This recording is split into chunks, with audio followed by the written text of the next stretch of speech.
Our story begins in Seoul in 2021, where life at first glance seems calm and everything goes on as usual. In the backyard of one of the ordinary educational institutions, a completely natural phenomenon was taking place. Four hooligans, led by a guy with a cockerel hairdo, wanted to make fun of one of the ordinary schoolchildren. Despite this, the guy with glasses behaved calmly and measuredly. He thoughtfully looked at his notebook and asked the hooligans to hurry up with their dialogue so that he would not be late for the academy. The enraged leader of the hooligans was not particularly pleased with his words and, like a typical antagonist, began to scratch the back of his head, discontentedly repeating the name of this guy. Without taking his eyes off his notebook, the bespectacled boy named Do Jae-min walked past the cheeky student, saying that if they didn't have any questions for him, then he would move on. As soon as the young man began to move away, the rest of the hooligans, looking at the trembling boss, began to laugh that he was ignored. Of course, this seemed like a blow to his pride and authority, so Soo-hyuk shouted at the impudent youth that he should stop if he wanted to live. Do Jae-min continued to remain calm and didn't even look away from his notebook when the bully lunged at him with a punch. With a sly laugh, Jae-min closed his red notebook at the last moment, satisfied that his provocation had been taken in after all. At that moment, he suddenly changed the course of events with his sudden kick to the face of the boss of this gang of hooligans. The blow caused Soo-hyuk to lose his balance and fall to the ground, while his opponent, still standing, silently watched the result. The bully winced in pain. He was angry, and his whole body began to tremble from the simultaneous rage and helplessness in this situation. It seemed that after this, his authority would be significantly shaken. Jae-min looked at the boy lying on the ground, hoping that he realized that he was not the one to behave like that with. Getting up from the ground, Soo-hyuk grabbed his cheek and glared at his bastard, calling him an insulting nickname. Sighing heavily, he replied that the bully could act tough as much as he wanted, but only as long as he didn't touch him. Demonstrating calm and determination, he said that he was not interested in them because he had enough problems without them. Hearing such a bold speech, the guy who felt like a real gangster smiled slyly and said that he shouldn't act so self-confident in a fight where four people were standing against him. Jae-min stood with his hands on his hips and didn't even notice how a purple-haired bastard with a bat in his hands approached him from behind. With a sly smile, he struck the guy with glasses on the back of the head, and he barely remained conscious, almost falling to the ground. Coming from behind, the smug bully who had struck with the bat reminded Jae-min that he shouldn't be so overconfident, knowing that it wasn't just Soo-hyuk who was up against him. They really weren't joking with him. After this blow, blood started to flow from the back of his head, and it began to slowly drip onto the ground, staining his snow-white shirt. Everything suddenly changed in favor of the bullies, and Soo-hyuk began to laugh slyly. Sitting down opposite the poor guy, the disgusting leader of the gang of hooligans with a sly smile suggested that Jae-min was in damn pain after he missed such a vile blow to the back of his head. When the bully explained that it was precisely because of moments like these that he had to be a good boy, not even daring to argue with them at school, Jae-min responded with brazen anger, swearing at the bullies. This disrespectful gesture made Soo-hyuk even more angry. Feeling like the leader of the gang and being in a more advantageous position, he said with anticipation that he wondered how long this poor guy could last in an unfair beating. Looking haughtily at the boy who was barely able to kneel, he ordered his guys to take charge of his education. The disgusting bastards began to beat the poor guy without a drop of pity, and the smug Soo-hyuk began to slowly walk away, looking around with an evil grin. Suddenly he noticed a small purple glow appear in the air. He waved his hand, not losing his composure, but was surprised by what was happening. Looking around, he noticed that more and more of these small purple balls with a strange glow began to appear, and now they could be seen even next to his guys who were beating up Jae-min. Suddenly, this glow intensified significantly. These strange purple balls filled the area, and the light became simply blinding. Covering his eyes, Soo-hyuk couldn't see what was happening, and his friends suddenly stopped beating the poor guy. When the purple light stopped, the surprised boys began to discuss what had happened, but no one had any idea what the origin of this light was. Soo-hyuk didn't lose his composure, but he found it very strange. Taking advantage of the moment, Jae-min began to try to get to his feet with great difficulty. Seeing him trying to escape, Soo-hyuk pinned his head to the ground with his foot and shouted that he had no right to even move until they gave him permission. With a smug smile, the hooligan continued to enjoy this atmosphere of impunity, where he was at the top of the local hierarchy. Suddenly, a guy with black hair appeared next to him and said with surprise that the local hooligans had not changed even after 20 years. His sudden appearance caught the leader of the gang of hooligans by surprise, and he was even a little scared, although he tried not to pretend that it was so. In response, the strange guy began to examine his clothes with great curiosity, saying that even the school uniform had not changed in 20 years. The bully was clearly confused, asking the others what was wrong with this homeless man in strange clothes from some distant past. The guy in the shabby country shirt and strange shoes took it as an insult and asked the bully with displeasure if he knew who he had just called a homeless person. At this point, the hooligan seemed a little confused, not from fear, but from not understanding who they were dealing with. They assumed that this was a senior from their school, but this guy really looked more like a Lost Village eccentric. Meanwhile, Jae-min was able to take a short breather after this beating. He looked with particular interest at the strange guy who dared to appear in front of 3 hooligans with such calmness. Sighing, the dark-haired stranger said that although it all looked like a conflict between friends, it would not be very right to leave everything like this. He did not care whether the people in front of him were high school students or not. In response, the self-confident and as impudent as ever, So-hyuk pointed his finger at him and angrily said that he should stop meddling in other people's business and go where he was going. He continued his disrespectful speech by asking what some homeless guy was doing at their showdown. Asking if he really wanted to be beaten up by junior high school students, he nervously urged him to stop acting like a jerk and leave as quickly as possible. After listening to this self-confident speech, the guy in the strange, tattered clothes mockingly asked why the youth were so rude and disrespectful these days. He said that they were not dealing with some homeless person, but with a great high school student who was 20 years older than them. His words sounded like the ramblings of a madman, so So-hyuk placed his fist on the guy's chest as a warning and told him to run as far as he could before he got into trouble. The guy with the black unkempt hair had reached the limit of his patience, and in response he grabbed the rude man by the arm and said that he would break his arm if he continued to irritate him. This guy's grip was really strong, but he wasn't completely serious, and so Hyuk was able to break free from his grip, shouting that there was some crazy suicide in front of them. Now it was clear that this situation would not end without a fight. Swinging his fist high, an enraged So-hyuk shouted that the homeless man had played at being brave. He aimed his blow with all his might towards the face of the calmly standing guy. However, the mysterious stranger easily avoided this furious blow. So-hyuk didn't even have time to realize that he had missed. Looking to the side, he saw that the crazy stranger had managed to slip away and was already standing a few meters away from him. With his hands folded in front of him, the boy in village clothes responded to his insolence by saying that he had gone too far in calling the high school student crazy. Looking at his hand, he sternly said that they would still receive their punishment, but first they would be able to see something incredibly frightening.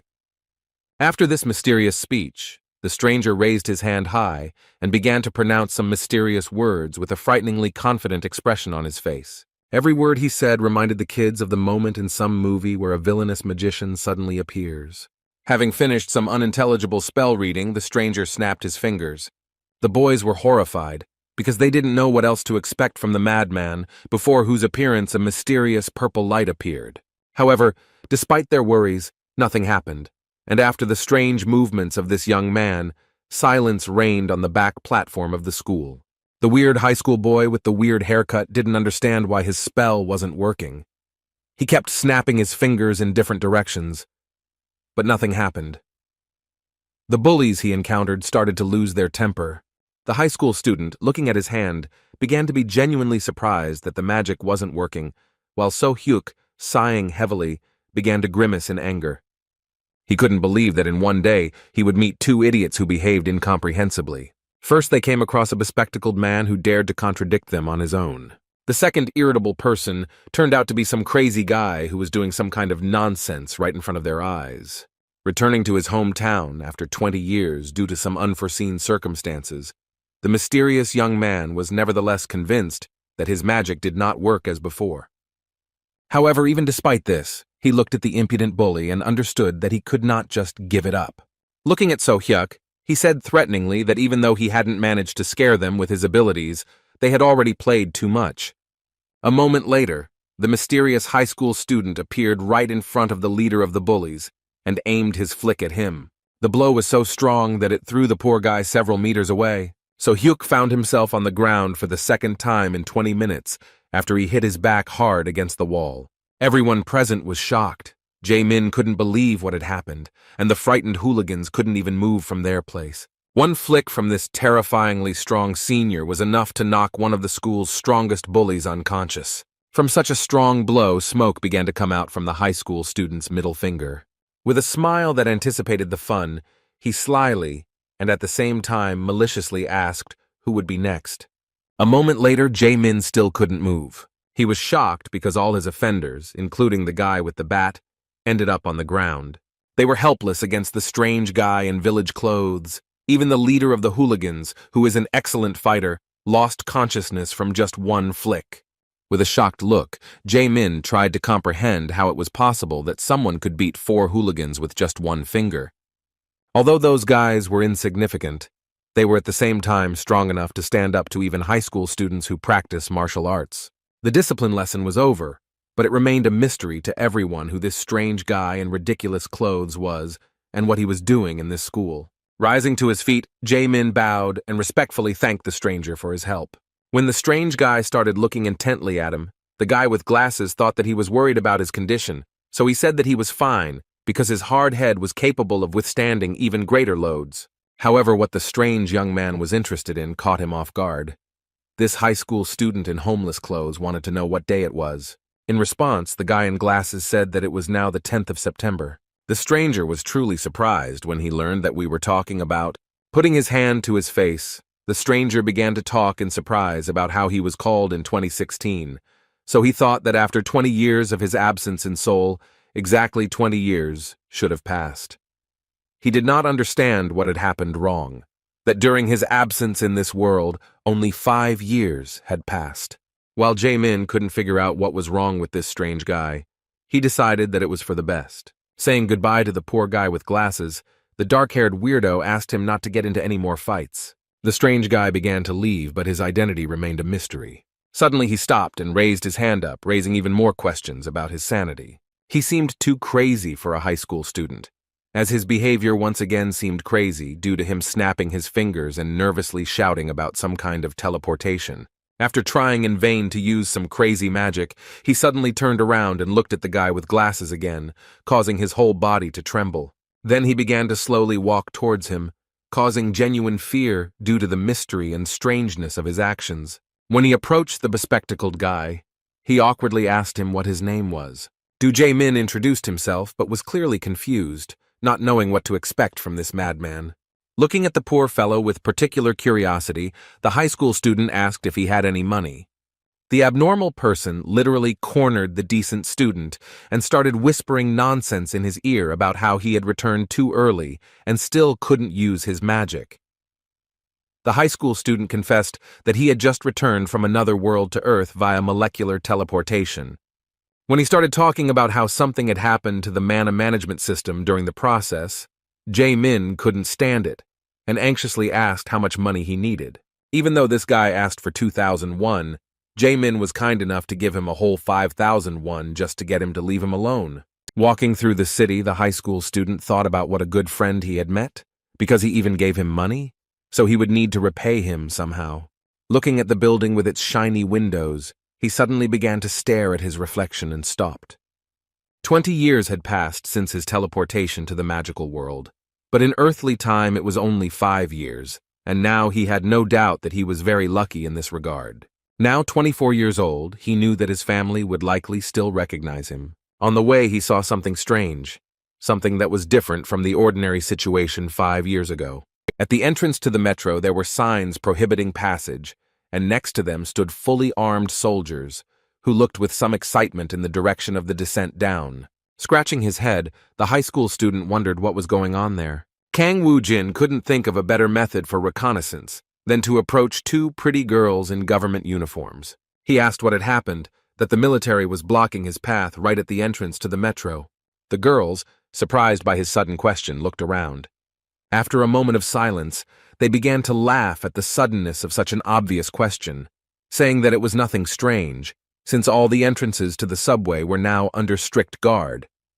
They assumed that he had escaped from North Korea, since he did not know what was happening underground now. As they left laughing, they still hadn't given him a clear answer, and Woo Jin wondered if he should teach them a lesson in politeness. Still, he didn't raise his hand to the girls and walk towards the bus stop to take the bus home instead of the metro. As he had guessed, there were no military personnel at the stop, but he found another entrance to the metro nearby that was not guarded by the military. His curiosity led him downstairs, where he found himself confronted with a grate blocking further progress into the subway. There was a lock on the door, which made him realize that something was indeed happening in the subway. It was locked here, and there was no light at all. Moreover, it was clear that even the booth where tickets were bought was covered in dust, because no one had been down there for a long time. To his surprise, the key to the door lock was lying in plain sight. The curious boy who had returned from another world went further. It was his first time in the subway, which for some reason was not working. His conclusions were quite amusing. He continued to confirm his guess that the security service had completely closed at least this station. Returning to the entrance, he was disappointed, thinking that he had come to this place in vain. However, the moment he tried to open the door, he felt that it was impossible, and a system window appeared in front of him, telling him that he had entered the dungeon. The guy was puzzled. He saw the system window for the first time since returning to his home world, and exiting the dungeon was prohibited. Now he realized that the girl's words about guarding the dungeon were not a coincidence. This place was no longer an ordinary subway. It was no longer used for transportation. The status window clarified that this dungeon was already in the process of being cleared, but since he had joined the process, he had no way to leave the area. The monsters in the subway station were an unexpected discovery. Woo Jin had no idea what had happened to the land in the past 5 years. Touching the door, he was once again convinced that there was no way out. The status window appeared in front of him again, telling him that he needed a return stone to exit. Suddenly he felt like he sensed monsters approaching. A rustling and strange sound coming from the darkness made him wary. Suddenly a monster with red fur, resembling some kind of wolf, appeared behind him. Kang Woo Jin's reflexes were enough to dodge this sneaky attack. Despite this, the monster had no intention of retreating. His predatory gaze indicated that he was about to attack again. Pointing his palm at him, Woo Jin uttered the name of his ability, attempting to use restraint. However, this ability never worked, and the monster had already rushed to attack him. Kang Woo Jin was once again convinced that his magical power still didn't work on Earth. This time he again had to avoid the attack by dodging it. He managed to cope with this monster using his own reflexes and the brute force of his body. Taking a closer look at this monster, he suddenly realized that he was already looking at a familiar creature. The predatory red wolf he had started the battle with turned out to be a dwarf. Drebit charged again, but Woo Jin continued to wonder why the monster from Alphen was in his home world. Always dodging his attacks seemed like madness. Luckily, Woo Jin noticed a fire crowbar lying on the ground nearby. Dodging another attack from the Drebit, he rushed towards the metal tool to use it as a weapon. Rising to his feet, he looked at the monster with a sly smile, realizing his advantage. Armed with a crowbar, he decided that he had no choice but to get rid of this monster in order to figure out his further path. The predatory creature began to growl furiously, rushing to attack again. However, this time Woo Jin didn't dodge. He easily dealt a fatal blow to this monster. Although Kang Woo Jin was left without magic even for his basic skills, fighting against Drebit was child's play. As expected, it didn't end there. Looking around, Kang Woo Jin saw another small flock of Drebit approaching. With an anticipatory smile, the boy who had been investigating the changes in his homeworld assumed that these guys had lined up specifically to entertain him. As expected, he had no trouble dealing with even such a flock of Drebitoi. There wasn't a single scratch on his body, which wasn't surprising, but he knew that if someone much stronger appeared, there might be problems. Suddenly, a notification from the system appeared in front of him, informing him that he had gained a level up. Now he realized that he had not just been transported back to Earth, he had become a newbie again, although he also belonged to the necromancer class. Despite the lost progress, he was still an experienced fighter and was not against going through this path a second time. He thought that there was nothing wrong with getting stronger while these creatures were running around Seoul. Looking at his progress window again, He thought about how the necromancer class was probably retained due to his status as a mage transported from another world. For returning to level 1 instead of level 99, he was given stat and skill points, and he also received some transferred abilities, a combination box, and access to some kind of achievement store. After looking at the new features, he learned that he could now combine materials to create items, and the achievement shop, which was not available in Alphen, was like online shopping. At this moment, he needed skills and a return stone the most. To fight monsters, he first thought about acquiring the ability to detect and summon a skeleton soldier. Each skill required 10 points from him. He still did not have enough resources for this, so he decided to first raise his stats. After using the stat boosting points, he immediately felt the relief of leveling up. In this way, he used up all his points and his strength increased significantly. As he swung the crowbar, he realized that he could now fight with greater speed, striking with a much greater range. This was quite good, as it turned out. Ordinary weapons were not enough to cope with his new power. The goal was very clear. He had to continue fighting to collect another 5 achievement points in order to acquire the search skill, which would make it possible to locate the return stone. The only thing left to do was to deal with 5 more drebbits to get 5 points. Even without any special skills, he could sense the presence of these budding monsters. The drebbits began to approach him again, making the task easier. Wu Jin was glad that the monsters were nearby because that way he could find the stone and get out much faster. After a long battle, he destroyed the last drebbit that was within range. He didn't expect that after returning, his body would be so weakened that such a battle would cause him some difficulty. There were too many drebbits and they never ended, but thanks to this, he managed to rise to the 3rd level. By opening the system search, he acquired the skills of searching and tracking. Having acquired the new skill, Wu Jin used it without hesitation, but in this room he found nothing but the bodies of the destroyed drebbits. It became obvious that the return stone was somewhere near the train landing, but looking down the stairs and seeing the many drebbits, Wu Jin wondered whether he should go down and make his life more difficult with another grueling battle. Even with his vast experience in another world, he knew that fighting everyone at once would be too risky. Moreover, being an experienced necromancer, he thought that doing this alone was not his style. With this thought, he entered the achievement shop again and purchased the Skeleton Soldier Summon Skill Book. The system informed him that in order to use the skill, he needed to sacrifice a monster corpse to summon a skeleton soldier. Being experienced in this matter, Wu Jin immediately distributed 10 points between mana and control. Pointing his hand at the fallen drebbits, he even shed tears from the fact that he once again had the opportunity to use the power with which he had already once reached the maximum level. Commanding the fallen monsters to rise again, he used magic for the first time since his return. A malicious smile appeared on his face, and his gaze became wild with anticipation of the duel he was accustomed to. Together with his small squad of skeletons, he was ready to go on his first hunt in a long time. He led his nimble lads down to the boarding point for the metro trains and ordered the fighters to rush into the attack. The Drebbites responded in kind, the first of them launching a furious attack and immobilizing several skeletons, as they were significantly superior in strength. In turn, the skeletons fought back, dealing critical hits, but this was still not enough. It soon became clear that the current skeletons were no match for the dreadful beasts of this dungeon. Wu Jin was lucky to get into the place for a beginner fighter, because these skeletons were enough to repel the first dangerous attack of the drebbits. He ordered the skeletons to block the enemies with their bodies to slow down their attack. Having chosen a convenient moment, he finished off the weakened monsters with his own hands. After they destroyed the first gang of monsters, it became possible to use the fallen drebbits to summon more soldiers. Within a moment, the forces gradually began to equalize in number, because the new skeletons were already ready for battle. Despite the fact that the balance of power was changing right before our eyes, the novice monsters did not feel any particular danger and continued to rush into battle. Using the previous strategy, Wu Jin once again ordered his subordinates to block the monsters with their bodies.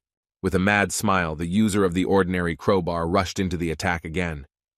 At that moment he seemed crazy, because with the help of this unusual weapon, he began to tear apart the bodies of monsters with a scream. The drebbits were indeed no match for him, and by using fallen enemies he had significantly increased his army. Having destroyed the rest of the monsters, the guy was ready to return home. He used the search skill again, and a noticeable red light appeared nearby, indicating the location of the return stone. Meanwhile, one of the government workers began walking towards this descent into the metro, near which there was no security. The guy, with his hands in his pockets, went downstairs, not suspecting what had happened during his absence. Looking at the grate that blocked the descent into the metro, he was stunned. During his absence, someone broke in, which he clearly did not expect. The emotion of panic was clearly visible on his face. This was due to the realization that some crazy civilian had gotten inside. The boy clutched his head, realizing that it would be the end for him if anyone found out about what had happened. He started calling somewhere, thinking that he should call for help as quickly as possible in order to find the madman who most likely already said goodbye to his life in a battle with monsters. Suddenly, he caught his breath as he saw a blue glow on the other side of the bars. Some kind of portal appeared in front of him through which Wu Jin came out. The boy suddenly started screaming and stopped the phone call when he saw that some strange high school student in village clothes was able to get inside and return to the entrance of the dungeon without any problems. Seeing Wu Jin, he shouted and assumed that he was one of the awakened ones. Meanwhile, on the streets of Seoul, there was another young man who had quietly snuck into the dungeon without any permission or hunter's license. His backpack was full of red mana crystals, which he called quite a catch. Apparently, this wasn't the first time he had done something like this. Looking at his trophies, he talked about the injustice of the current world. According to him, the scum from the guilds get all the profits for themselves, although in reality, it is people like him who risk their lives participating in raids. Pleased with his catch, the guy began to slowly walk towards the exit of these back alleys, arguing out loud that only fools would take this stuff to the procurement center, considering that on the black market, these crystals would fetch several times more. Suddenly, he froze in place when he heard a female voice calling him a rat. He turned around and asked in panic who was following him, and in response, he heard a question about how much he had managed to steal in this way. With a dominant tone of voice, the woman with red hair and bright red lipstick said that he was hardly unprepared for the consequences. The confident girl, who is an awakened warrior class, introduced herself to him as the scythe-wielding Death, who came to take back what was stolen from her. The boy was in a bad situation, being cornered by the captain of the Cinnabar team from the Hwarang Guild. Lee Yoon-hee asked with a menacing look how he dared to steal the bloodstones from their dungeon. With her hands outstretched, she seemed to be offering him a compromise, saying that if he already knew her, then they could settle the matter in a less bloody way if he went with her. However, the boy was trembling with fear, knowing that being caught was a disaster, and running into her was death. The only chance he had to survive was to escape immediately, so he immediately began using magic. At that moment, he used magic, shouting that he would never surrender to some dogs from the big guilds. With these words, he aimed a large number of ice magic bullets at her. However, the experienced A-rank hunter easily dodged them, continuing to track the poor guy's every move. His maneuver didn't delay Yoon-hee for a second, but the boy had no other option but to start escaping. A moment later, she suddenly appeared right in front of him, and with a wild thirst for blood said that he had chosen death. A moment later, she was already behind him, and deep cuts left by her blade appeared all over the poor guy's body. The terrifying monster in the form of a red-haired girl, looking away from the boy's agony, said that he should have listened when she offered him a compromise in the form of sparing his life. After these words, she left the poor guy lying in this nook and taking his backpack with crystals.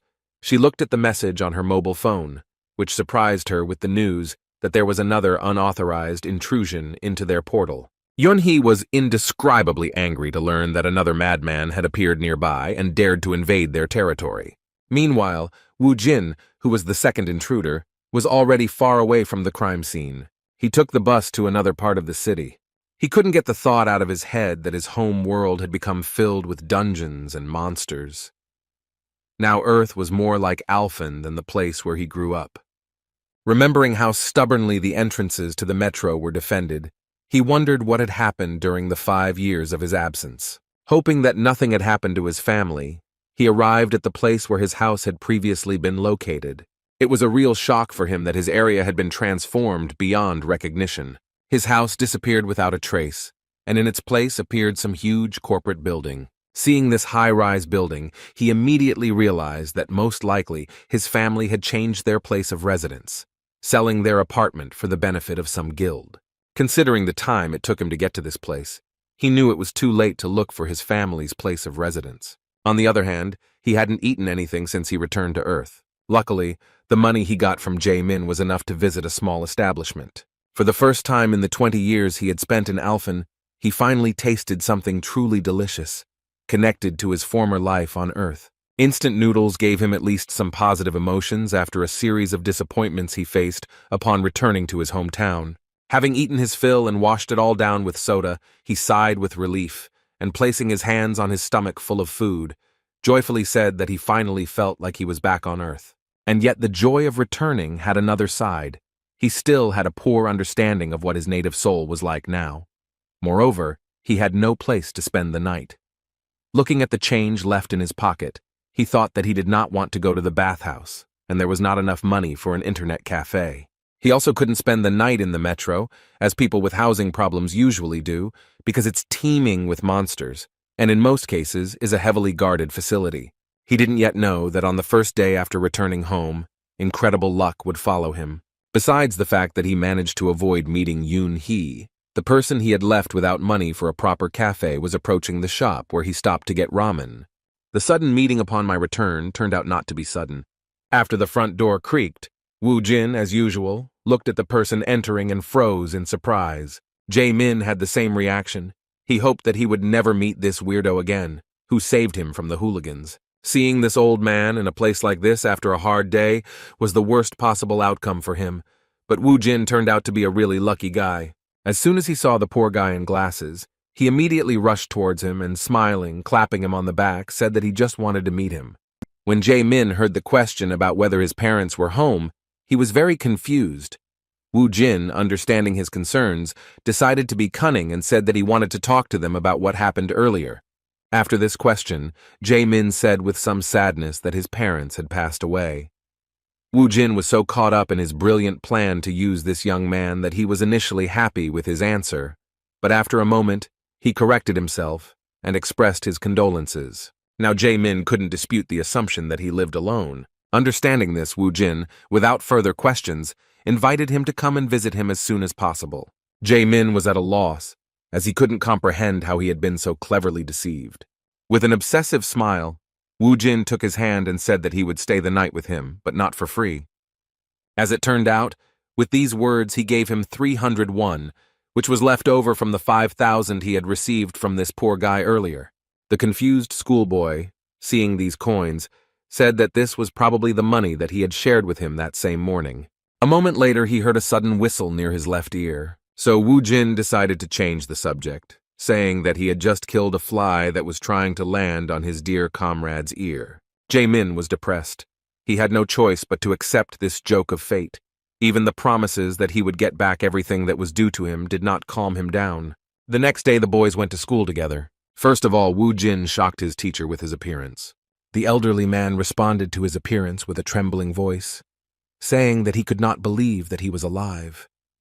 With a smile on his face, Woo Jin, who now looked more like some kind of maniac, said that he was glad for their long-awaited meeting.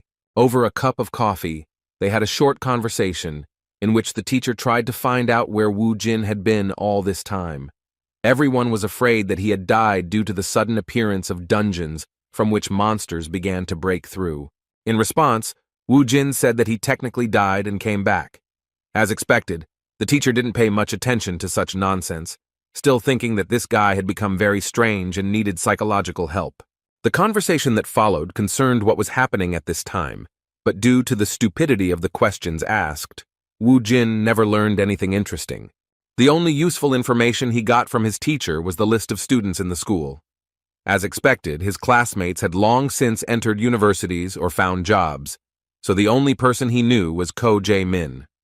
The polite guy with glasses attracted the attention of the girls, which really got on the nerves of the guys in his class, including So Hyuk, a bully with whom he constantly had conflicts. This cheeky guy once again showed his disgusting character by pushing a student aside on his way to Jae-min. Placing his hand on his shoulder, he reminded him in a rude tone that his luck was not due to his personal strength, but to the fact that some madman had appeared out of nowhere and interrupted their lesson in politeness. With an angry and threatening look, he asked if he thought they should finish the conversation they had started earlier. Jae-min calmly replied that he would listen to his words, but only if he stopped making noise in the classroom. His words and calmness in such a situation made the bully furious. In response, he grabbed the poor guy by the hair and shouted that he needed to think again about the situation he was in and how he should behave in front of them. Just before So Hyuk was about to slam his head into the table, he heard a boy suddenly enter the classroom asking him to stop. As it turned out, it was Woo Jin, who was happy that he not only visited his new friend, but also met the hooligans who did not understand his words the first time. Seeing him at the door, the main bully among the younger classes, with a tremor running through his whole body, angrily pointed his finger at him, calling him the crazy one they had met yesterday. With an angry expression on his face, Woo Jin didn't even say anything but ordered those guys to follow him. The hooligans did not resist. They went out with him onto the roof of the school.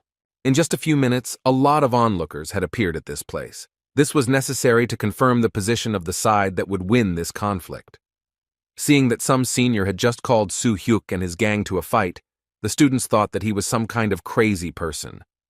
Only Jae-min, who had already seen how this guy fought, understood perfectly well that it was not he who was in danger, but those who rushed towards him with a scream, succumbing to excessive emotions. Watching the futile attempts of some fool from a gang of local hooligans, Woo Jin only confirmed his suspicions that there are such people everywhere, no matter whether it is Earth or Alphen.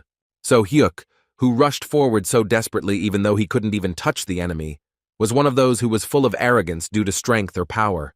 Seeing this impudent man, Woo Jin understood that he did not know his place, his behavior reminiscent of Cassis from the Alphen Union. As a bloodthirsty necromancer who only summoned the souls of sinners, he tried in every way to frame Woo Jin and set the alliance against him. Just like that disgusting scumbag from Alphen, So Hyuk also tried his best to hurt Woo Jin, but his own strength was not enough. Woo Jin had seen this pattern of behavior before and knew exactly what to expect next. As expected, So Hyuk's arrogance prevented him from falling into despair, so he immediately turned to his subordinates, forcing them to attack Woo Jin in a similar manner to how Cassis from the Alphen Alliance did. However, this was not a problem, because having superior strength, the high school student already remembered from his own experience that such people can only be dealt with by responding to them in the same way tenfold. Only by having overwhelming force can one not worry about the intentions of this or that arrogant, stuck-up bastard. None of these guys were a match for the senior, even though they kept the whole school in fear. Woo Jin had no problem treating everyone who wanted some of his father's bream. The educational moment with the followers of the school's main bully happened in a matter of seconds. Next came a tired, trembling boy who was destroyed by his own arrogance. Looking at So Hyuk, Woo Jin egged him on by appealing to his pride. Seo Hyuk couldn't stand this kind of treatment and desperately rushed into the attack. However, this time, Woo Jin wasn't going to play around with him and sent him to the others, lying on the ground with his body shaking from the blow he had taken. Addressing these bullies in front of the entire school, the senior put them in their place by telling them that they were too loud for simpletons. While looking at how the area had changed over the past 5 years, the high school student noticed a taxi rushing towards them. He froze in place when he saw who came out of it. A middle-aged woman ran quickly towards the school entrance in the middle of the school day. Woo Jin couldn't confuse her with anyone else, because even though 20 years had passed since his reincarnation in another world, his mother still looked the same. He ran to meet her without delay, and when they saw each other, they threw themselves into an embrace for several minutes. His mother was shaking with excitement, and tears were flowing like a stream. Even the cold-blooded Woo Jin, who had been through hell for the past 20 years, could hardly contain his emotions. After that, they started a long conversation, during which Woo Jin learned that right after he disappeared 5 Earth years ago, there was a dungeon strike all over the world, and the subway stations instantly became dungeons full of deadly monsters. By an unfortunate coincidence, his father died on his way to work, leaving his mother to take care of Soo-ae alone. Because their family was not well off, the family's financial situation quickly deteriorated when Soo-ah became seriously ill. From then on, every day of their life was like torture. When they returned home, the mother left her son alone, saying that she needed to go to kindergarten to pick up her daughter. Excited by this long-awaited meeting, Woo Jin could not collect his thoughts. To his regret, he returned to a different house than the one they had lived in before. Mom never told him what had happened to their home and how a high-rise building of some corporation had appeared in their place. However, As soon as he got to their new place of residence, a small, cramped apartment, he immediately felt how difficult it was for his mother to take care of the family alone. Just looking around the house, he immediately realized that such a family would not fit here. In one of the boxes by the wall were things from the previous house, things that belonged to him and his dad. Most likely, his mother simply could not throw away such valuable things associated with them. The realization of the reason why his mother couldn't throw them out made even his cold heart freeze immediately. An hour later, Mom and Sue returned home, and the little sister finally met her older brother. The shy little girl hid behind her mother, but her brother's smile inspired confidence in her. Sitting down opposite her, Woo Jin asked if she remembered him and how he changed her diapers when she was little. In response, Sue became embarrassed and said that she no longer peed. As it turned out, the mother had been working in a restaurant all this time, but for the first time in a long time, she took a day off to spend the day with her family after the return of her beloved son. The family atmosphere melted the cold ice in Woo Jin's heart, and he even played with his little sister before they had dinner. Night fell and they went to bed. However, Woo Jin couldn't fall asleep for a long time, thinking about what his family's life was like now. He understood that the world was no longer the same as before, and he also needed to change and adapt. 20 years ago, he was summoned by Alphen for no reason.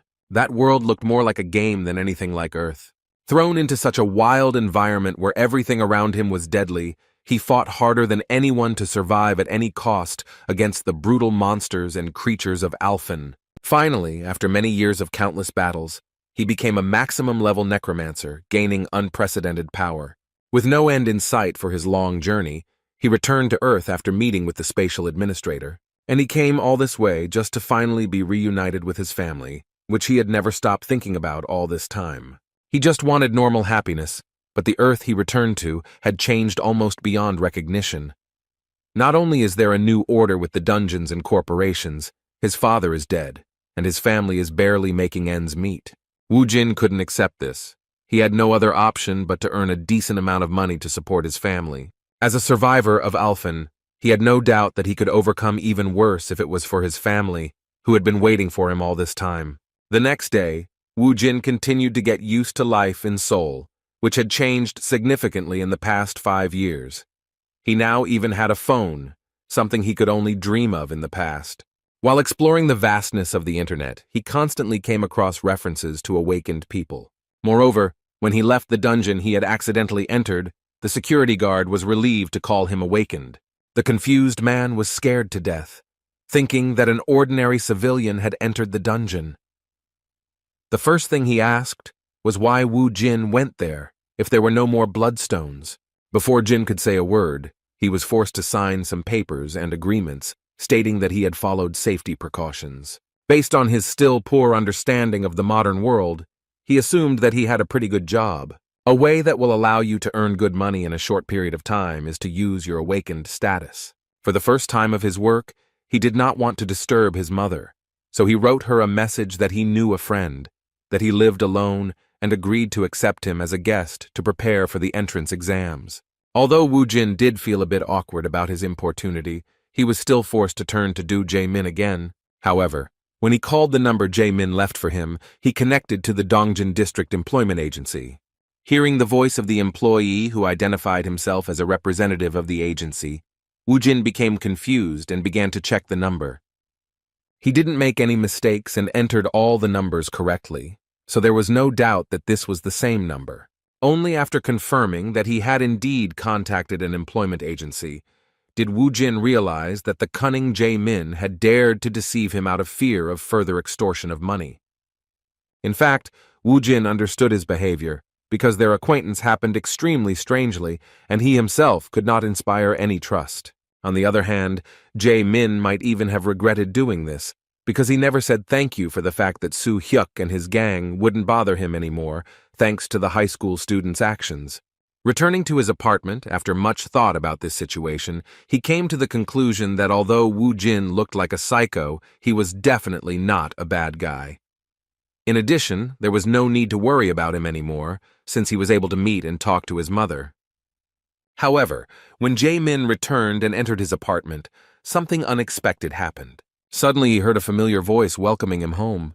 Jae-min was startled to see Woo Jin sitting at the table, eating tangerines and watching TV.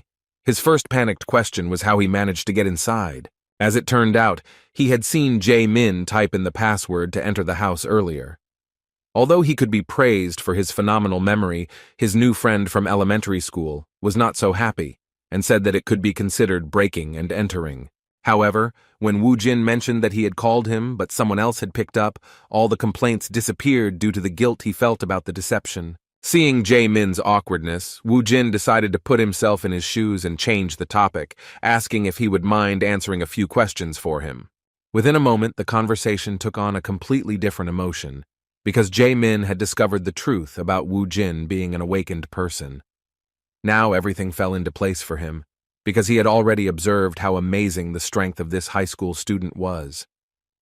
The first question that interested Woo Jin was how much money the people who awakened after the dungeons appeared made.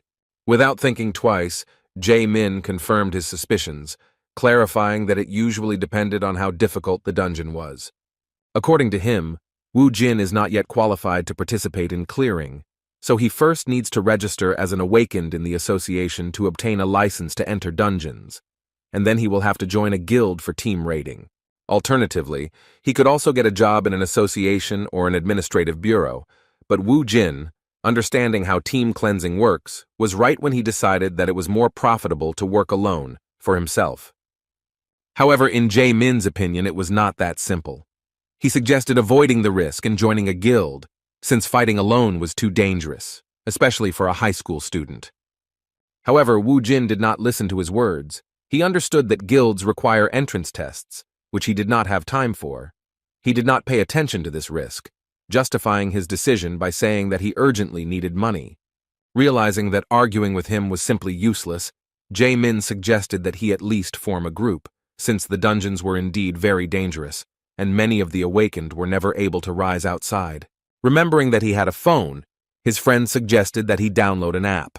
It was clear from Woo Jin's expression that he had no idea what this was all about, so the more modern Jae-min took his phone to help with the matter. When Jae-min picked up the phone, he showed surprise that he was holding such an old model.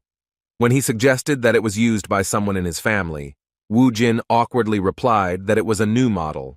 He was truly furious when he found out that this mobile had been on the market for 4 years, which meant that the seller had cheated him by selling it as new. The cheeky owner of a small shop convinced him that it was the best-selling phone at the time, being a long-lasting model used by a huge number of famous awakened people. While Woo Jin was dreaming about how he would beat all the bad manners out of that salesman, Jae-min managed to enter the dungeon forum with the help of a slow technological device, and said that one could find information about dungeons there and reserve them in advance. Woo Jin thought that he was now ready to earn all the money in the world, but his ardor was dampened by the reminder that he needed to attain the awakened rank first.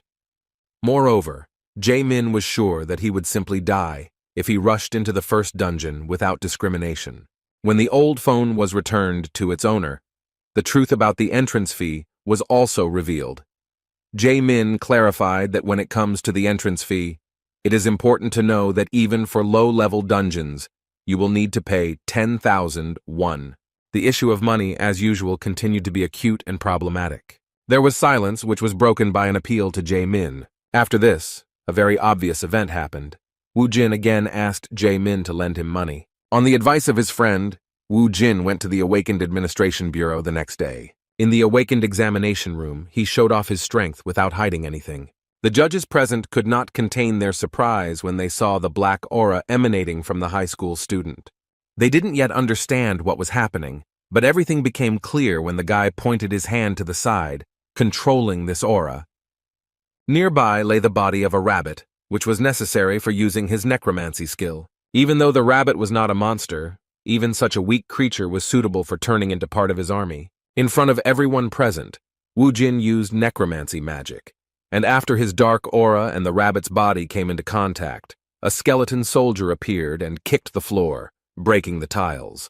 The fact that he shocked all the judges could be judged by the fact that they could not utter a word. Even though the skeleton was summoned using the corpse of a weak animal, its powers were comparable to at least an ordinary person. Seeing their reactions, Woo Jin was in anticipation of receiving a decent rank. With only one skeleton, he felt extremely confident, realizing that necromancy was a very rare and truly powerful magic. His only warrior gave off quite an impressive aura, even though he was only a beginner level. The judges said with surprise that his powers were truly amazing. They had indeed seen a lot here over the past 5 years, but this was the first time they had met a user of necromancy. Summoners' abilities are judged by the combat abilities of the familiars they summon, so it was common practice to use copies of goblins to test Wu Jin's strength. Seeing the use of a hologram that had a physical form, Wu Jin couldn't help but be amazed at how far technological advancement had come since the blood crystals appeared in his home world. This looked pretty cool, as it greatly simplified the process of testing the skills of new recruits. Wu Jin immediately ordered his familiar to charge in and show his power. The skeleton obeyed the order without question and destroyed the goblin in an instant. Despite his abilities being truly unique, he was left disappointed with his license upon completion of the test. Wu Jin was given an F rank, and when asked if that was a high rank, he was gently informed that it was actually reserved for the weakest awakened. As expected, the summoned familiar's power was weaker than they expected, however. In turn, the judges tried to calm the awakened one by saying that since it was a unique ability, there was no doubt that he would easily find a party for himself. Still, Wu Jin wasn't too upset, thinking that he didn't care about the rank as long as he could enter the dungeon. Having obtained the license, he immediately went to the nearest point, which turned out to be Silim Station. The dungeon rank was estimated at 2 stars, and quite a lot of novice awakened warriors with fairly good equipment had already gathered here. One of the awakened, who was not going into the dungeon for the first time with his group, when he saw a newcomer standing alone, asked if he wanted to join their squad. There were 7 of them, and the guy with green hair said that they still had some free space for him. However, Wu Jin refused his offer, saying that he could handle it himself. The green-haired stranger was surprised and replied that he didn't see the point in spending so much money to enter, since he would hardly be able to carry many bloodstones due to the time limit. When he saw the surprise on Wu Jin's face, he immediately realized that he had only recently become a minor and did not yet know all the nuances. The next question was what rank the curious boy was. After learning that Wu Jin was only an F rank, the green-haired awakened believed in himself and that he could be manipulated. As an experienced E-rank minor, he assumed that Wu Jin still didn't know much, so he should treat his first trip as an experience by joining their party. In return, he would guarantee his safety. While Wu Jin was thinking about his proposal, those wishing to enter the dungeon began to slowly descend. Looking at Do Su, who was calmly discussing the weather and such things with his guys, Wu Jin began to reason about how the entry fee was indeed calculated for the maximum number of participants, and it would be too expensive for a single person. According to Do Su, the maximum number of participants at the entrance is 8, and to enter alone, you need to pay for 8 at once, a whopping 800,000 won. His words about how it is better to go in a group to mine stones effectively seemed to be the obvious truth. Wu Jin decided to listen to his advice, because the idea of going in a group wasn't that bad, because it would be nice to get some information about the process first. Suddenly, he was distracted by a strange young man who looked rather nervous. He assumed that Wu Jin was also nervous about entering this dungeon. When the necromancer replied that a man should not show fear, even if he was afraid, the intrusive stranger laughed awkwardly, saying that he liked this confidence. Hong Sung-gu turned out to be the same F-rank fighter. This fire mage was recruited in the same way as Wu Jin. It seems he awakened 2 months ago, after which he left school and began to earn money as an awakened. Suddenly their conversation was interrupted when they heard a noise at the entrance of the dungeon. 4 people came out, all of them quite seriously injured, which only increased Song-gu's anxiety. The trembling boys who had emerged shocked everyone present with their sudden announcement that there was a hobgoblin in that subway, a monster that shouldn't be in such low-level dungeons. Seeing his team's anxiety, Do Su calmed them down by telling them that there was no point in worrying as it was just a waste of time. Addressing the new recruits who had joined his small party, he said that sometimes there were monsters in the dungeons that weren't supposed to be there. He believed that the hobgoblin was only a 2-star monster that they could easily deal with if they were careful enough. Having calmed his comrades, the squad captain suggested going down into the dungeon. From the very beginning, they were met by low-level monsters, which was to be expected in such a place. Upon seeing the ordinary goblins, Song-gu immediately used his fire magic. His fireball was quite a formidable weapon for such weaklings, so he could destroy multiple enemies at once in one attack. The squad leader's fire magic turned out to be more sophisticated. Using burning, the mage Do-su could stop multiple targets at once, depriving them of sight or the ability to breathe. The teamwork of his squad was well practiced. Without waiting for orders, his comrades from the warrior class rushed to the attack. The goblins, who could not see anything, could not resist and became easy targets for these guys.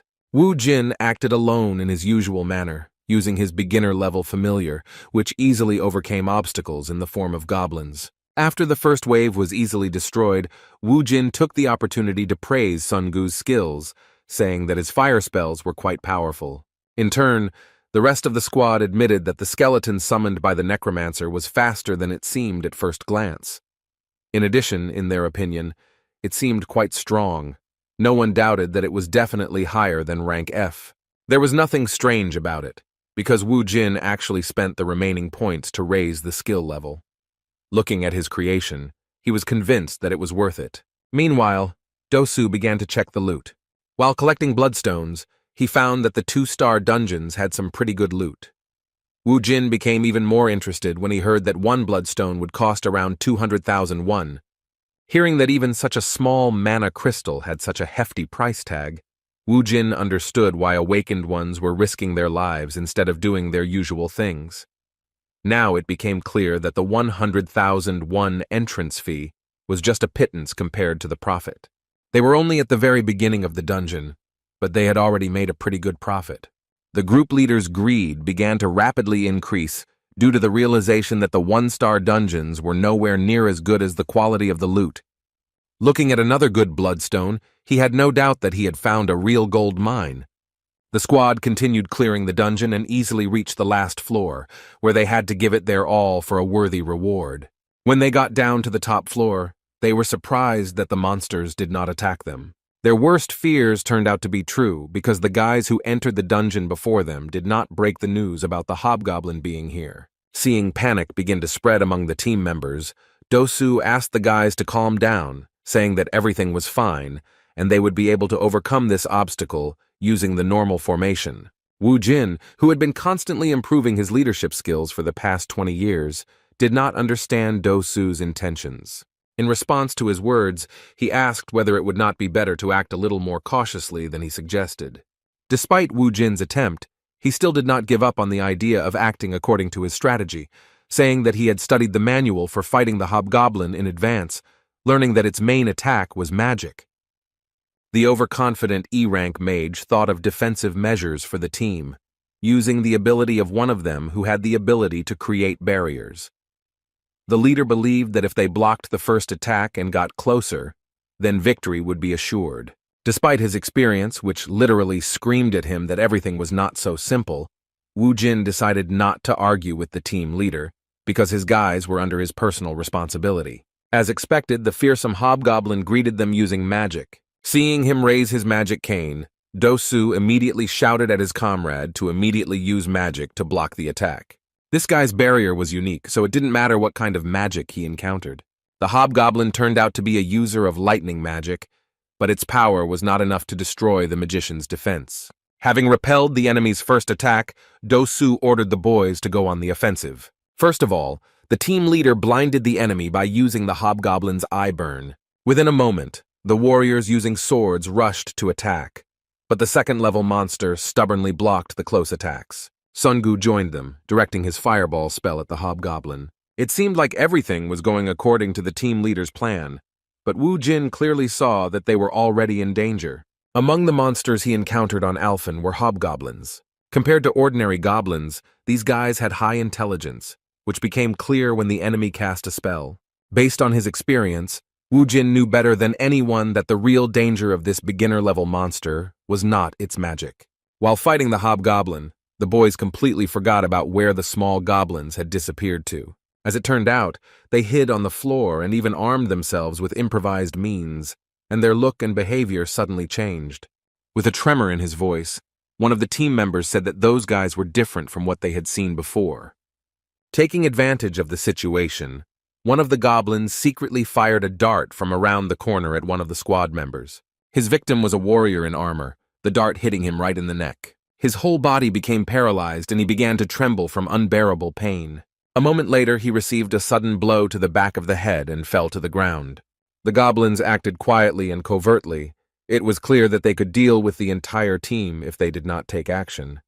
Watching the pathetic actions of the guys from the squad he agreed to go with, Wu Jin said that this was exactly what he was afraid of. The cocky Do Su didn't seem like someone who wanted to listen to some new recruit among the awakened. Wu Jin knew from the very meeting that the real danger of the hobgoblins was not their magic or brute strength, but their ability to lead due to their comparatively high intelligence. The goblin squad leader is not just another one-star monster, but a true leader of the army, who is capable of using various tactics and even giving personal orders to each subordinate. Realizing that the guys couldn't cope with the panic, and the situation was getting worse with every second, Do Su made an adequate decision for the first time. He shouted that they should retreat and get out of this place as soon as possible. All the fighters immediately ran towards the exit, without looking back at the monsters. Only Wu Jin and Sun Gu stood in their place, diligently covering the backs of their comrades. Using fire magic, he continued to strike, losing most of his mana reserves. However, now using the means at hand, the goblins were able to withstand his attacks and continue their advance. Addressing the others, Do Su stated that they were no match for this enemy, so they should retreat immediately. When one of his bewildered comrades asked what they would do with Zhang Chul, who had suffered from 2 surprise attacks, the leader shouted that he was beyond help. Without even trying to help their friend, they cowardly ran towards the exit. However, the hobgoblin was not willing to stop the fun. He was delighted with how well his players had performed. Having accumulated enough mana, he directed lightning magic towards the fleeing boys. The blow was accurate. The hobgoblin aimed it at the most diligent of the fighters. Songgu, who was too careless, was hit by this magical attack. The boy began to fall to the ground, and the leader, despite his condition, did not change tactics. They continued to run towards the exit. The boys began to move away to a safe distance, and the goblins decided to stop pursuing them, being satisfied with such prey. When everyone had fled, the wounded Songgu, lying on the ground, was left to be torn apart by the goblins and their leader. The only one who didn't chicken out was the most experienced and quiet among the awakened Wu Jin. Taking out his favorite weapon, a crowbar found in the subway, from his inventory, he began to slowly walk towards the goblins, saying that he had not hunted such enemies for a long time. Using his power, Wu Jin summoned 4 fighters who could easily replace the cowards who fled as soon as they sensed danger. Realizing that the battle was not yet over, the hobgoblin immediately ordered his army to continue the offensive. Analyzing the situation and referring to his experience, Wu Jin came to the conclusion that it would be difficult to deal with goblins under the command of a hobgoblin. Based on this, he decided to make an unexpected move and rushed into the vanguard himself, heading towards the strongest enemy, the goblins, whose instincts and will belonged entirely to their leader, fearlessly rushed into a frontal attack. Within a moment they were stopped and busy fighting the necromancer's familiars. While the skeletons were fighting the goblins, Wu Jin could fight their leader without fear. Seeing a human next to him, the hobgoblin began to release lightning magic, pointing his cane at the enemy. Wu Jin had calculated from the very beginning the time it would take for the enemy to carry out such an attack. A moment later, he dealt a fatal blow to his opponent. With a sly smile on his face, he asked the hobgoblin if he really thought he would politely wait for him to finish casting his ridiculous spell. Due to the enemy's rather low level, his actions were quite predictable, and dealing with him alone was not particularly difficult. After defeating the strongest monster in this dungeon, Wu Jin received a level-up message. As soon as he raised his level to the 6th, he immediately felt the increase in characteristics. Having received a lot of experience for destroying the enemy on his own, he was only convinced that fighting on his own is much better and more fun than with a group of losers. Suddenly, he was distracted by some groans, and looking around, he saw Songgu lying on the ground, trembling in pain. Wu Jin was surprised that he was still alive, and in response, he heard a desperate, weakened plea for help. He had no particular reason to help the stranger, but he still decided to make contact with the poor fellow. Sitting down next to him, he asked what would happen to him if he saved him. In response, Songgu said in a trembling voice that he would not tell anyone that he was actually a D-rank fighter, not an F-rank fighter. The dying boy's words seemed like complete nonsense, and even Wu Jin was surprised by their stupidity. Wu Jin knew that this guy could be useful, so he thought about what he could ask for in return. With a sly smile, he said that 2 would be enough. His suggestion was made so carefully that the dying man could not even make out what was being said.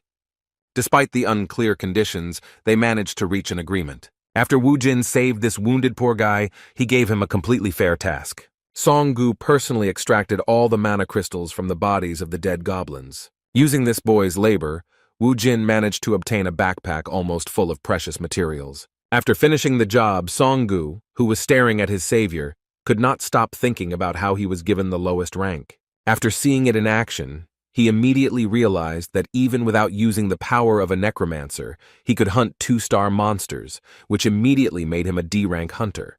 In addition, his familiars, the skeletons, were also of particular interest, each of whom was stronger than the guys they came with. In front of this fire mage, he even demonstrated the use of the search skill to find bloodstones and more.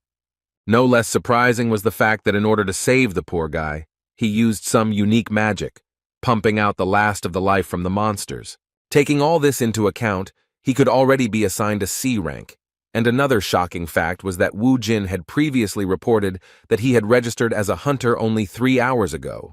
Taking back his backpack, which was overflowing with precious materials, Wu Jin learned that he would receive approximately 800,000 won for all of this. Looking at the trophies, he admitted that it was not bad considering he only paid 100,000 won for entry.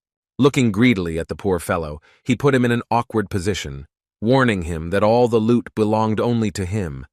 Wu Jin's obsession with money really scared Songgu, but despite this, he was glad that he was able to save his life with 2 million. Having finished collecting the mana crystals, the guys went to pick up the return stone. Suddenly, Wu Jin felt a slight thirst for blood, causing him to stop and ask his new comrade to wait at a safe distance. It was difficult to see where the danger was coming from at first glance, but Wu Jin was sure that an enemy ambush was waiting for them ahead. Looking around, he made sure that there were no more monsters here. Based on this, it became clear that the problem was with those scumbags who abandoned them to their fate. When Wu Jin shouted for them to finally show themselves, the cowards hesitantly took a few steps out of the shadows. After going down, Dosu decided not to show that he was planning something vile, and was only surprised that the 2 of them were able to defeat all the enemies. Seeing that Songgu didn't fully understand the situation, Wu Jin warned him that if they came any closer, those scumbags would deal them a vile blow. Looking in their direction, he himself did not know what to do with them, so he decided that it would be a good idea to start a conversation. Turning to the scum, he asked how they dared to appear before them so shamefully after they had vilely fled from the battlefield, leaving their comrades to die. Moreover, he immediately pointed out the strangeness in their behavior, namely, that if they really decided to escape from the dungeon, they should have stayed at the barrier, without returning to the lower floors. Trying to defend themselves from the direct hints that they were traitors, the group leader said with a stupid laugh that there was no need to accuse his teammates so rudely. With a false air of friendliness in his gestures, he tried to justify himself by saying that they had simply returned to clear the dungeon after a tactical retreat. According to him, they were very surprised that all the monsters had already been destroyed by that time. Looking at the backpack overflowing with crystals, he asked with a sly smile how they managed to defeat such a serious opponent. Wu Jin had no intention of playing his dirty games, and said in a serious tone that they should not delay their vile plan. Taking off his backpack with precious materials that most likely interested the leader of their group, he assumed that those naive fools wanted to run away after receiving the return stones. But now they saw that everything was cleared out here, and the money itself was coming to meet them. A moment later, he scattered all the mana crystals onto the ground and was met with stunned looks from part of the group who did not expect such an act. With a menacing look, Wu Jun said in all seriousness that if they wanted his trophies so much, then they should try to take at least one of them for themselves. However, even after such high-quality manipulation, Dosu continued to try to convey a different opinion to him.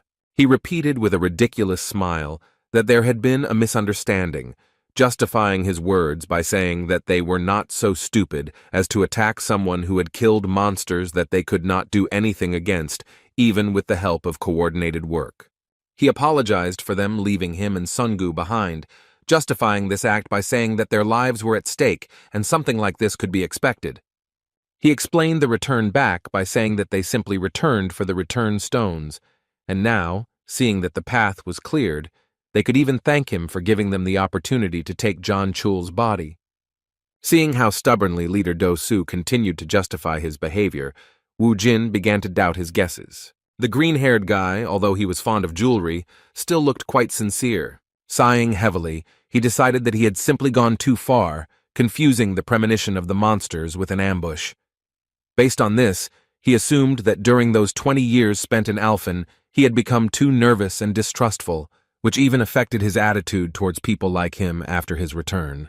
In just a moment, he was confronted with the reality that he had begun to deny a few seconds ago. He felt a sudden, intense burning sensation in his eye area, which was used on him by a fire magic user, the leader of their group, Do-Su. Song-gu was shocked by what was happening, and, staring at his savior, did not even have time to react to the fact that those scoundrels received the order to begin the attack. A moment later, a magic arrow flew at the poor guy and hit him in the left shoulder. Song-gu screamed in pain as Wu Jin began to get his bearings, resigning himself to the fact that he had to fight. He saw Do-Su rush at him with a knife, shouting furiously that he shouldn't hold a grudge against him for this. In an instant, he appeared right in front of Wu Jin and dealt him a vile blow to the stomach. Meanwhile, in some other dungeon, another raid was successfully completed, because the main team of one of the most serious guilds of Seoul was responsible for it. The guys were well equipped, moreover. They even had a truck that transported all their gear. Not only the logistics, but also the teamwork was almost perfect. One could envy the way they supported each other after a successful raid. Their pleasant conversation was interrupted by a phone call. The team leader, who is the same red-haired girl we met earlier, took a call in which she was informed that the second unexpected intruder who entered their property had been found. It was about Wu Jin, and Yoon-hee couldn't help but be surprised when she learned that although they didn't have any information on him, they did have information that today was the first time he appeared in the database after registering with the Awakened Alliance. Of course, the team leader wanted to know immediately where he was at that moment in order to have a clearing conversation with him. She had no idea what kind of trouble he had gotten himself into on the very first day of his awakened career. Back to those events, the vile and disgusting Do-Su had already stabbed Wu Jin, and after his knife stopped, he began to look into his eyes with curiosity, expecting to see a reaction to pain in them. He was simply shocked when he saw that instead of the expected reaction, he began to laugh maliciously, saying that he was surprised by such insolence. As it turned out, not only did Wu Jin manage to get his bearings, he also blocked that sneaky blow by grabbing the attacker's arm. He held his arm so tightly that Do-Su began to tremble from the sharp pain, similar to a broken bone. He no longer had time to talk. He threw the attacker to the ground with brute force, and he didn't even have time to notice how it happened. Do-Su broke the floor with his own body and began to scream in incredible pain. While adjusting his long hair, Wu Jin asked with an evil expression if he really believed that he could carry out such a vile plan. There were only a few scratches on his face, and his eyes were intact, since he had managed to use the mana aura. Pointing his finger at the other bastards who dared to challenge him, he asked if it was true what they said about all the awakened beings being the same as them. Looking at the shameless traitors blinded by the bloodstones, he shocked those guys by using necromancy on the goblin corpses lying next to them, calling for reinforcements in the form of 5 skeletons that outnumbered the attackers in strength. He declared that it was time for punishment, and then ordered them to get rid of the scoundrels. Within a moment, all the members of the group were exterminated right before the eyes of their leader, who watched helplessly while lying on the ground. Wu Jin didn't intend to waste much time on them, so he reached for the knife that Do-Su had dropped. Walking slowly towards the leader of the group, accompanied by the shouts of the other fighters, he looked him coldly in the eyes, making it clear that it was all over for him. Injured after being thrown so hard to the ground, Do-Su was in a panic, and he hoarsely shouted that he was suggesting that they just talk to avoid violence. With a wild look, Wu Jin asked him in return if he wanted to stall for time so that the delay in using his skill would pass. A moment later, Dosu joined his comrades and departed for the next world. After dealing with the vile members of the hunting party, Wu Jin did not miss the opportunity to check the pockets of their leader, expecting that he should have a lot of money. Wounded in the shoulder, Songgu, who witnessed this cruel spectacle, could not believe his eyes and the cold-bloodedness with which his savior dealt with the attackers. After eliminating 5 people in an instant, Wu Jin said that these bastards were useless anyway, and then asked his new friend if he agreed with his words. Looking around, he asked why he couldn't even find the words to somehow respond to his question. Songgu was shaking from fear and pain from his injury. He said with great difficulty in a weakened voice that Wu Jin was absolutely right. Having finished his business, Wu Jin came closer to him and, putting his hands on his hips, stated the fact that he was in danger for the 2nd time in a row. Speaking of this, he shocked Songgu by saying that because of this, he would have to pay double. There was nothing to explain here. Songgu himself understood that he had been saved twice and was now in infinite debt to this madman. Ignoring the attackers lying nearby, Wu Jin treated Songgu's wounds for the 2nd time, giving him first aid. Thus, the raid was completely over, and when they came out of the dungeon, the representative of the alliance controlling this station could not understand why he saw only 2 members of the group, which consisted of 8 people. When asked why there were only 2 of them, Wu Jin calmly replied that all of their other comrades had been killed by monsters that were much stronger than they had expected. This information was not only shocking, but also suspicious. The Soul Hunter Alliance representative, noticing the overflowing backpack on the awakened man's back, asked how they were able to collect all those bloodstones. Looking at his backpack, which was indeed suspicious, Wu Jin answered without hesitation that even though they were facing a serious threat, it still didn't stop them from collecting all the trophies so as not to leave the money lying on the ground. Having no other choice, the representative of the Hunters Alliance handed him a statement and a pen, asking him to sign before leaving, since there was a chance that the Bureau would contact him to clarify the details of this incident. Having finished with these nuances, Wu Jin, together with his friend, who was afraid to even move in his presence, immediately went to the mana crystal collection point. When he sold all the trophies, he walked out of that building with a sly, satisfied smile. He had never imagined that he could get more than 13 million won in one raid. As he continued to walk with a mad expression on his face, he was also smug about the fact that to that amount, he should also add the bonus 4 million that he would soon receive from Songgu as payment for saving him. He once again confirmed his suspicions that it was worth continuing to clear the dungeons himself in order to maximize the financial benefits from the campaigns. Even though he had escaped twice from situations where his life seemed to be on the line, Songgu was deeply troubled, knowing that there was no escape from this guy. The sum of 4 million won was becoming increasingly more worrying to him, because even with his savings, he was not enough to give it all at once. He was already wondering whether he could try to lower the price for his rescue, and whether they would give him a loan for such an amount, without any adequate explanation for such a financial need. His thoughts were suddenly interrupted as soon as Wu Jin spoke to him. Turning towards him, he reminded him with the same crazy expression on his face that he had already seen that he really didn't like those people who tried to stab him in the back. After this warning that made Songgu's blood run cold, Wu Jin bid him farewell, saying that he would look forward to his call regarding payment for his life-saving services. It seemed like Songgu should have felt some relief when Wu Jin left, but instead, he went into an even greater state of shock as he wondered what amount of money they were talking about. He couldn't tell if they were talking about 4 million won or 400 million won. The uncontrollable series of funny events did not stop at this point. The working day of the owner of a small mobile equipment store was already nearing its end. His business was not in the best condition. There were few customers, and among them there were not even 10 buyers, so he yawned out of boredom, waiting for the end of the working day. Suddenly he felt an inexplicable pressure, followed by the loud opening of the front door. He was simply shocked that some madman was entering his shop, opening its glass doors with a brutal kick.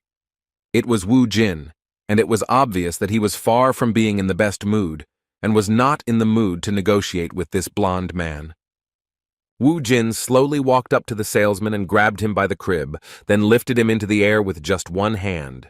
The salesman was scared to death. He was angry at the same time, not understanding what was happening.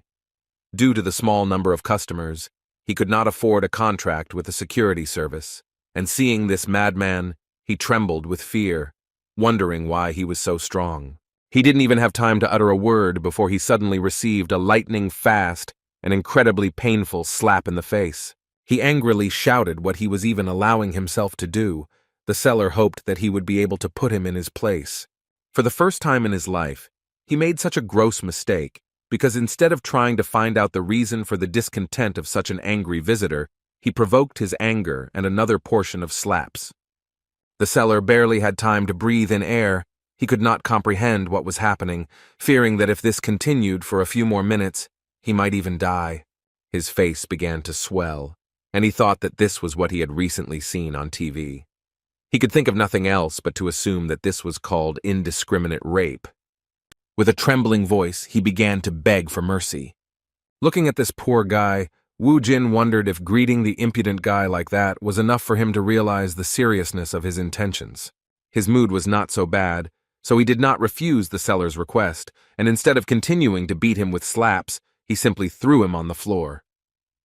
When Wu Jin approached this phone store owner, he immediately knelt down in front of him and cried out pitifully that he would do whatever he asked of him.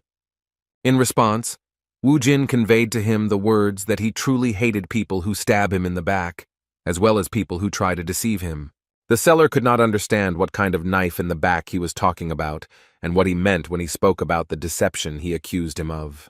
Seeing the bewilderment of the beaten scoundrel, Wu Jin took out of his pocket the phone that the seller sold him, saying that it was the latest model. Upon seeing this outdated model, the beaten swindler immediately remembered that this was the very same device that he had managed to successfully sell to some simpleton. Not only did he sell that phone by telling him it was the latest model, he also convinced him it was an incredible deal by selling it at the price of really good new ones. At that moment, Wu Jin was truly perceived as a simpleton, because when he picked up this device, after staying in Alphen for 20 years, he was incredibly delighted. He even happily said that he couldn't believe how far technology had come in the last 5 years. Seeing the angry look of this guy, the seller remembered that it was he who became the victim of his fraud. Everything fell into place. The man, scared to death, had no choice but to correct the situation to his own detriment. On his way home, Wu Jin was enjoying his new phone. As expected, he was delighted with this device, which was indeed much better than the previous one. He still doubted whether he had done the right thing with the seller, because if they were in Alphen, he would have lost his tongue. Suddenly, some men in suits appeared behind him and addressed him by his full name. Wu Jin stopped, seeing that he was surrounded by some strange guys. The red-haired stranger began to describe his dossier in detail, including information from the Hunter Alliance and even information about him clearing out the Guachian station single-handedly, indicating that he was much higher than F rank. She also didn't forget to mention that he was suspected of killing his teammates. Looking at this guy she had just met for the first time, Yoon-hee boldly asked if he was too fearless for a newbie. In response, Wu Jin asked who she was and why she was so interested in him. Unexpectedly for everyone, the leader of the hunting team behaved extremely unusually, politely apologizing for her manners. After that, she confidently introduced herself as the leader of the Cinnabar group from the Hwarang Guild. For Wu Jin, this meant practically nothing. He still didn't know how things were at the top of the guilds, and who among them could be considered truly dangerous. However, for his own good, he decided to check why she was so confident. Using the detection skill, he easily determined that this bold woman had truly impressive strength. Continuing the conversation, he asked her why she had found him. In response, Lee Yoon-hee mysteriously said that some rat was fearlessly roaming around the dungeons of her guild, believing that he would go unpunished for it. Realizing that it was him who was being called Krisa, Wu Jin smiled slyly. Looking around, he laughed at Yoon-hee's words, asking if their guild had really brought so many people just for the sake of one rat. Continuing his mockery, he said that since they were willing to bring so many people for him alone, it meant that Hwarang was a very large guild. Just as he was about to say that their dungeon he had recently entered was miserable, his speech was suddenly interrupted. One of the hunters was next to him in an instant and grabbed his face with his hand. Wu Jin didn't even have time to do anything before the red-haired guy in the black tuxedo threw him to the ground with great force. After that, the hunter from the Hwarang Guild warned him that he should watch his language, because for insulting their guild, he would feel its real wrath. Although the blow looked impressive, Wu Jin was not particularly hurt, but his anger flared up from the insolent treatment of his face. The attacker didn't even have time to notice how Wu Jin grabbed his hand. Gripping his stock tightly, he rose to his feet in an instant and made him scream in pain, squeezing almost to the point of breaking bones. It was obvious that this guy, who was called a rat when they met, was capable of dealing with these hunters. Yun-hee understood this very well. She could not allow anyone from her team to suffer from the actions of a guy who got on their nerves. In just a moment, she took a lightning-fast step and delivered a powerful kick to Wu Jin's stomach, so strong that he flew to the side. When he hit the ground, he still didn't understand how it happened. Opening his eyes after falling, he saw that Yun-hee was next to him again and raised her leg high. In an instant, she kicked him in the face so hard that the asphalt beneath him began to crumble. For the first time since returning to Earth, Kang Wu Jin encountered an opponent so strong that he was also fast enough that his reflexes were insufficient for combat. Putting her foot on his face, the arrogant woman said she was impressed by his strength. Still, she suggested he listen to her advice, saying that although he didn't look like a normal F rank, even with such skills, he shouldn't get cocky. Naturally, the point was that he would not be able to act arbitrarily on their territory with impunity. As she left, she looked again at the beaten Wu Jin lying on the asphalt and said that if he wanted to live longer, he should not forget her words. Fortunately, that was the end of it, and the team representatives left him in the same place. When it was all over, Wu Jin touched his face, which hurt from being treated so disrespectfully. He didn't feel any humiliation or anything like that, realizing that he wasn't in the best shape right now. Moreover, he was even genuinely surprised that for the first time in a long time, he had lost a battle without a chance. After such an unexpected warm meeting, Lee Yun-hee became very interested in him, and when he told Jae-min about this meeting, he was shocked to the limit. When Wu Jin asked him if she was really a famous person, he said with great emotion that she was one of the 10 awakened of their country who had an A rank. As for the Hwarang Guild, it turned out that it was in the top 3 along with the Hammer and KH. According to him, they all have great influence in politics and economics. Shocked by what he heard, Jae-min asked what his ridiculous protector had done in the first dungeon, that they paid such special attention to him. Wu Jin was extremely dissatisfied with such a tone and answered him insolently. He said that his weakling friend should watch his language, because in fact, if he wanted, he could beat even the Hwarang army, but after he regained his strength.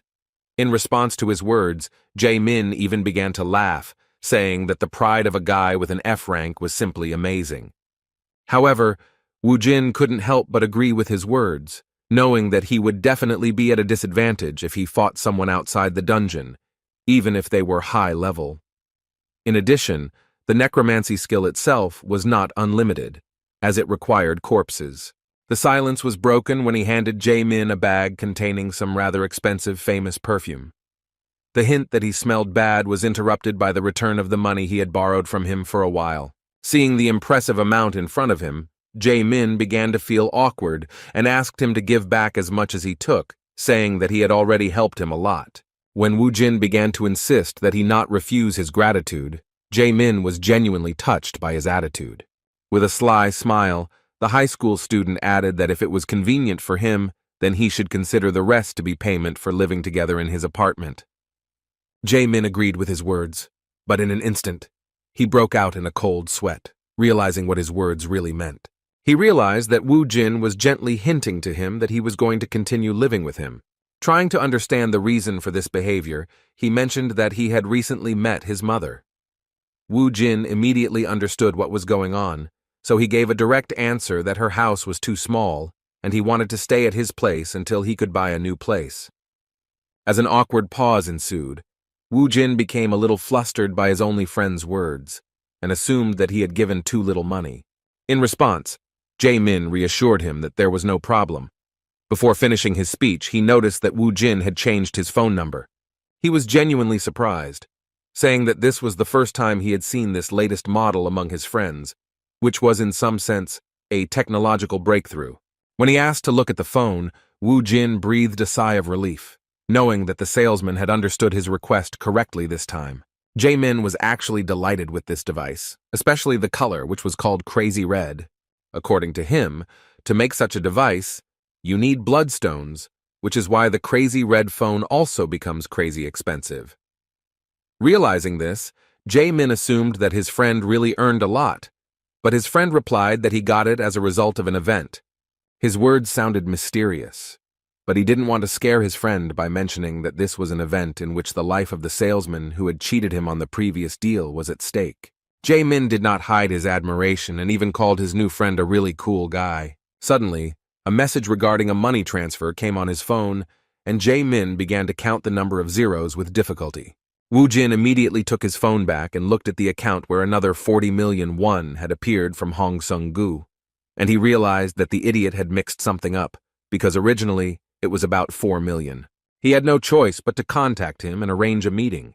When Sun-gu arrived at the said cafe, he greeted Wu Jin respectfully, calling him boss and politely asking how he was doing.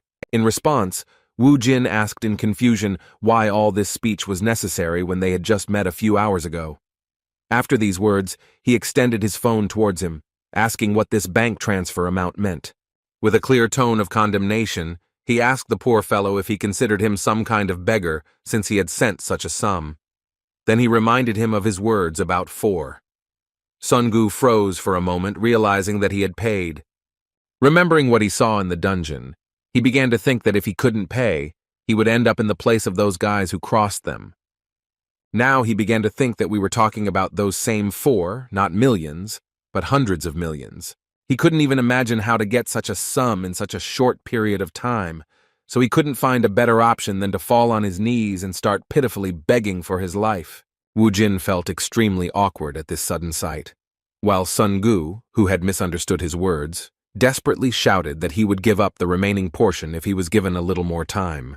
The behavior of this ridiculous awakened one attracted the attention of everyone present in this cafe, so Wu Jin began to get angry and nervously said that if he wanted to live, then he should first sit at the table with him.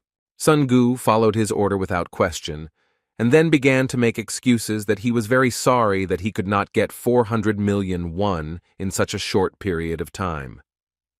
He desperately promised that if he was given time, then he would definitely pay for saving his worthless life. When Wu Jin heard the amount that idiot was talking about, he was completely at a loss. It was clear that he was in despair, but he was ready to do anything to save his life. Wu Jin finally realized that he had completely misunderstood his speech. On the other hand, he couldn't help but admit that modern children seem quite generous. Choosing a more comfortable position for himself, he decided that if Song-gu was wrong, then he really deserved to be taken advantage of. With his hands folded in front of him, the newly minted businessman, with a sly expression on his face, asked how long he would have to wait for his money. The next day, Wu Jin set out again to seek profit. A walk in the fresh air in a fairly nice area was how he started his morning. A little later, a car with a personal driver, Song-gu, arrived for him. Seeing him in a good mood on the way to the dungeon, Wu Jin asked him why he was so happy on his first day of work. In response, he said in a cheerful tone that even servants can be happy. Sun-gu actually amused Wu Jin, even though Wu Jin had no intention of considering him as that servant.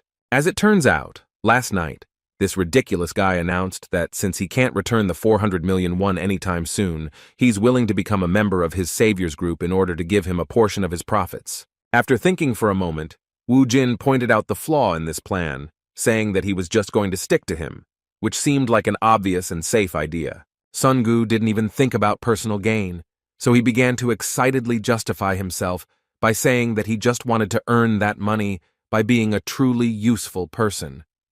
Fearing rejection, he even declared his willingness to become his personal manager.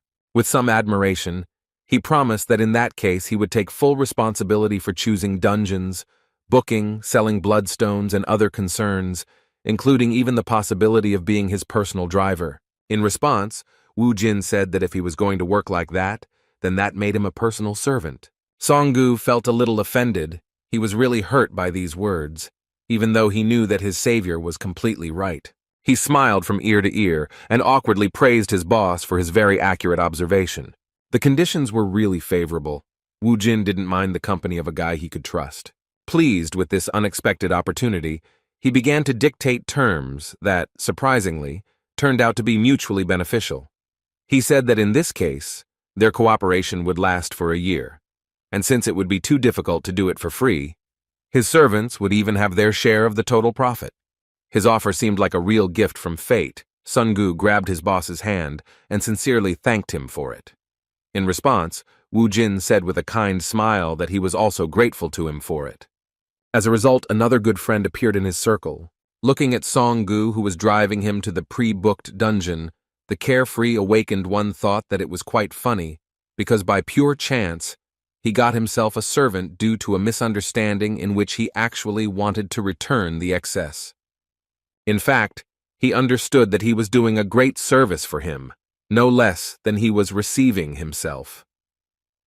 Looking at this young man, he pleased him with the sudden words that if he would just do his job well, then 10% of the profits would be at his disposal. Hearing this, Song Gu turned away from the road and, with tears in his eyes, thanked his boss for what he was doing for him.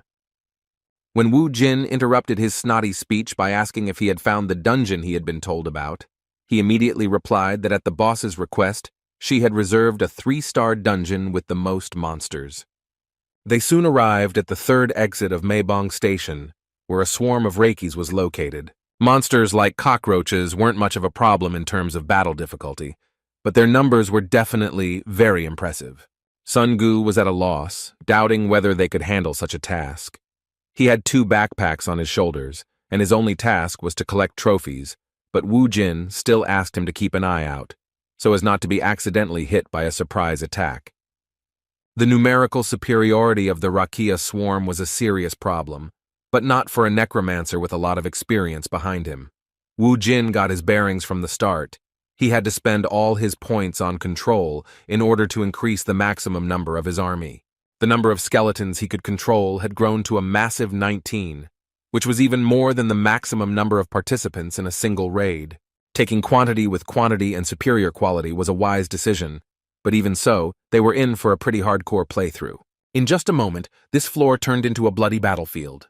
It didn't take long before the swarm of Reikis thinned out to the point that the skeletons began to break through with increasing speed. Although the Raki did not have impressive intelligence, their instincts were enough to make them tremble with fear when the mage's familiars approached. The ruthless skeletons completed their task with ease. Although there were relatively few of them, in the end they greedily divided the remains of these monsters. Song Gu tried his best to keep up. Even during the battle on the first floor, he had started his work of collecting bloodstones, so it was a little delay before he caught up with his boss. As soon as he went down to the floor below, he didn't even pay attention to his boss's praise, because he was in an indescribable shock that the skeletons had managed to deal with the next batch of monsters. Watching with his mouth open, as the summoned fighters dealt with the monsters, he couldn't believe that they were advancing so quickly, because usually a raid on a Reiki dungeon takes at least 2 hours, while Wu Jin managed to do it on his own in just 15 minutes. The main fighter of their modest squad was already very tired of fighting at such a pace, so he sat down on a bench to finally rest. Opening the status window, he saw that he had already reached level 7 and had accumulated some achievement points that he could use to strengthen some of his stats. The skills he could learn at level 7 seemed boring and not particularly useful. The fire hand covered in flames required too many points, but did not provide any noticeable advantages, as did the water ball, which is a common mage spell. However, among these he found a really interesting option, which was the summoning of a skeleton mage. He could learn this skill already at level 10, so Wu Jin thought it would be a good idea to open it soon. Meanwhile, Sun Gu finished collecting trophies and even managed to find a return stone on his own. While in this dungeon, they were able to completely clear it in just 27 minutes, but Wu Jin was wondering what to do next. In fact, he hadn't thought about having much free time before, since they had booked the dungeon for 4 hours. As he climbed up, he informed his already tired servant that they would be able to go through this dungeon 7 more times during this time. As soon as they finished their first expedition, they immediately went to the Bloodstone Reception Center and received a whopping 53 million won for their trophies. Hearing the mention of such an incredible amount, Song-gu was at a loss, not understanding what the representative of this change point was talking about. A moment later, he felt an incredible shock from the realization that this was indeed the amount they had received. Their check was in his hands. They had earned more than 50 million. Realizing that at this rate the amount would soon be over 400 million, he began to tremble at the realization that his share would be a whopping 40 million won. Previously, he had been going to peer-to-peer dungeons for 2 months and had earned around 30 million, but here it was a whopping 40 million in one day. The amazing result was mind-blowing, and Sung-gu said he couldn't believe what was happening. With an incredibly happy expression on his face, he thanked his boss for what he was doing for him, calling him a truly great man.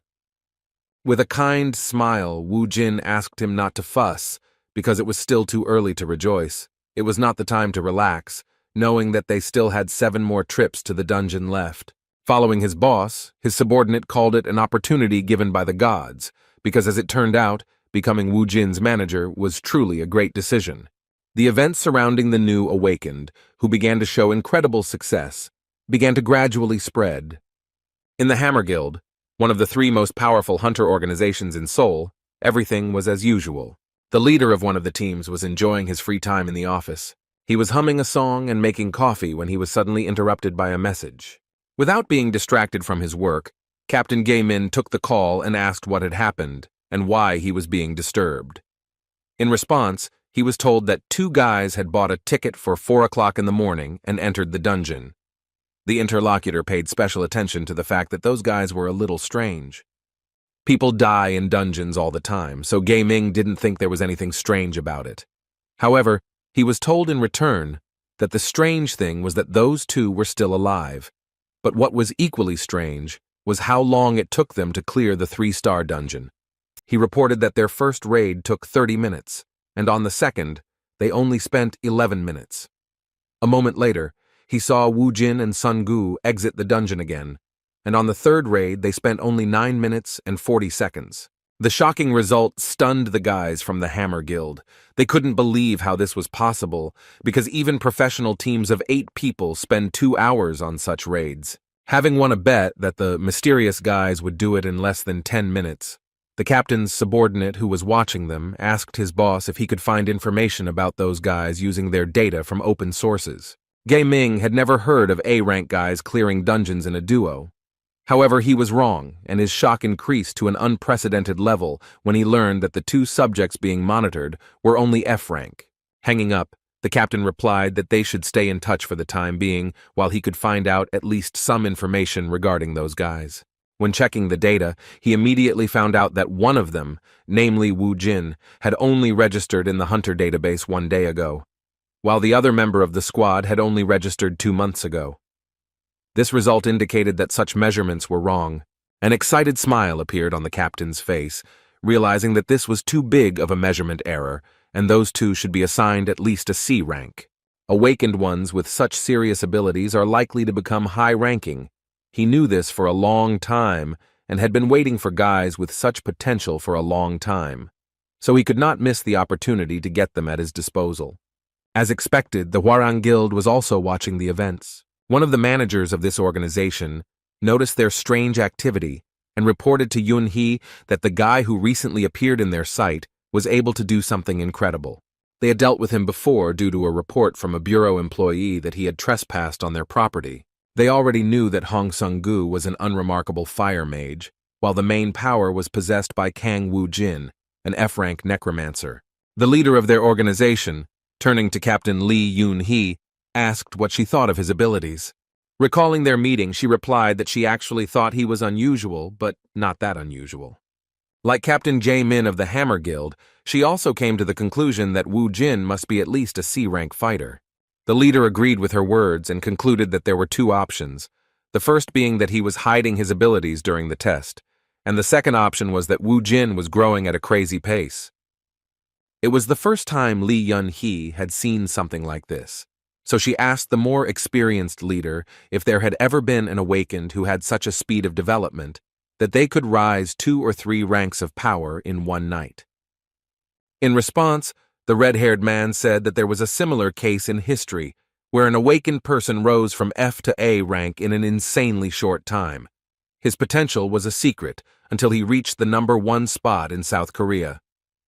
Naturally, they were talking about Kim Kang-chal, and understanding this, Yun-hee objected, saying that such a great hunter cannot be compared to some punks.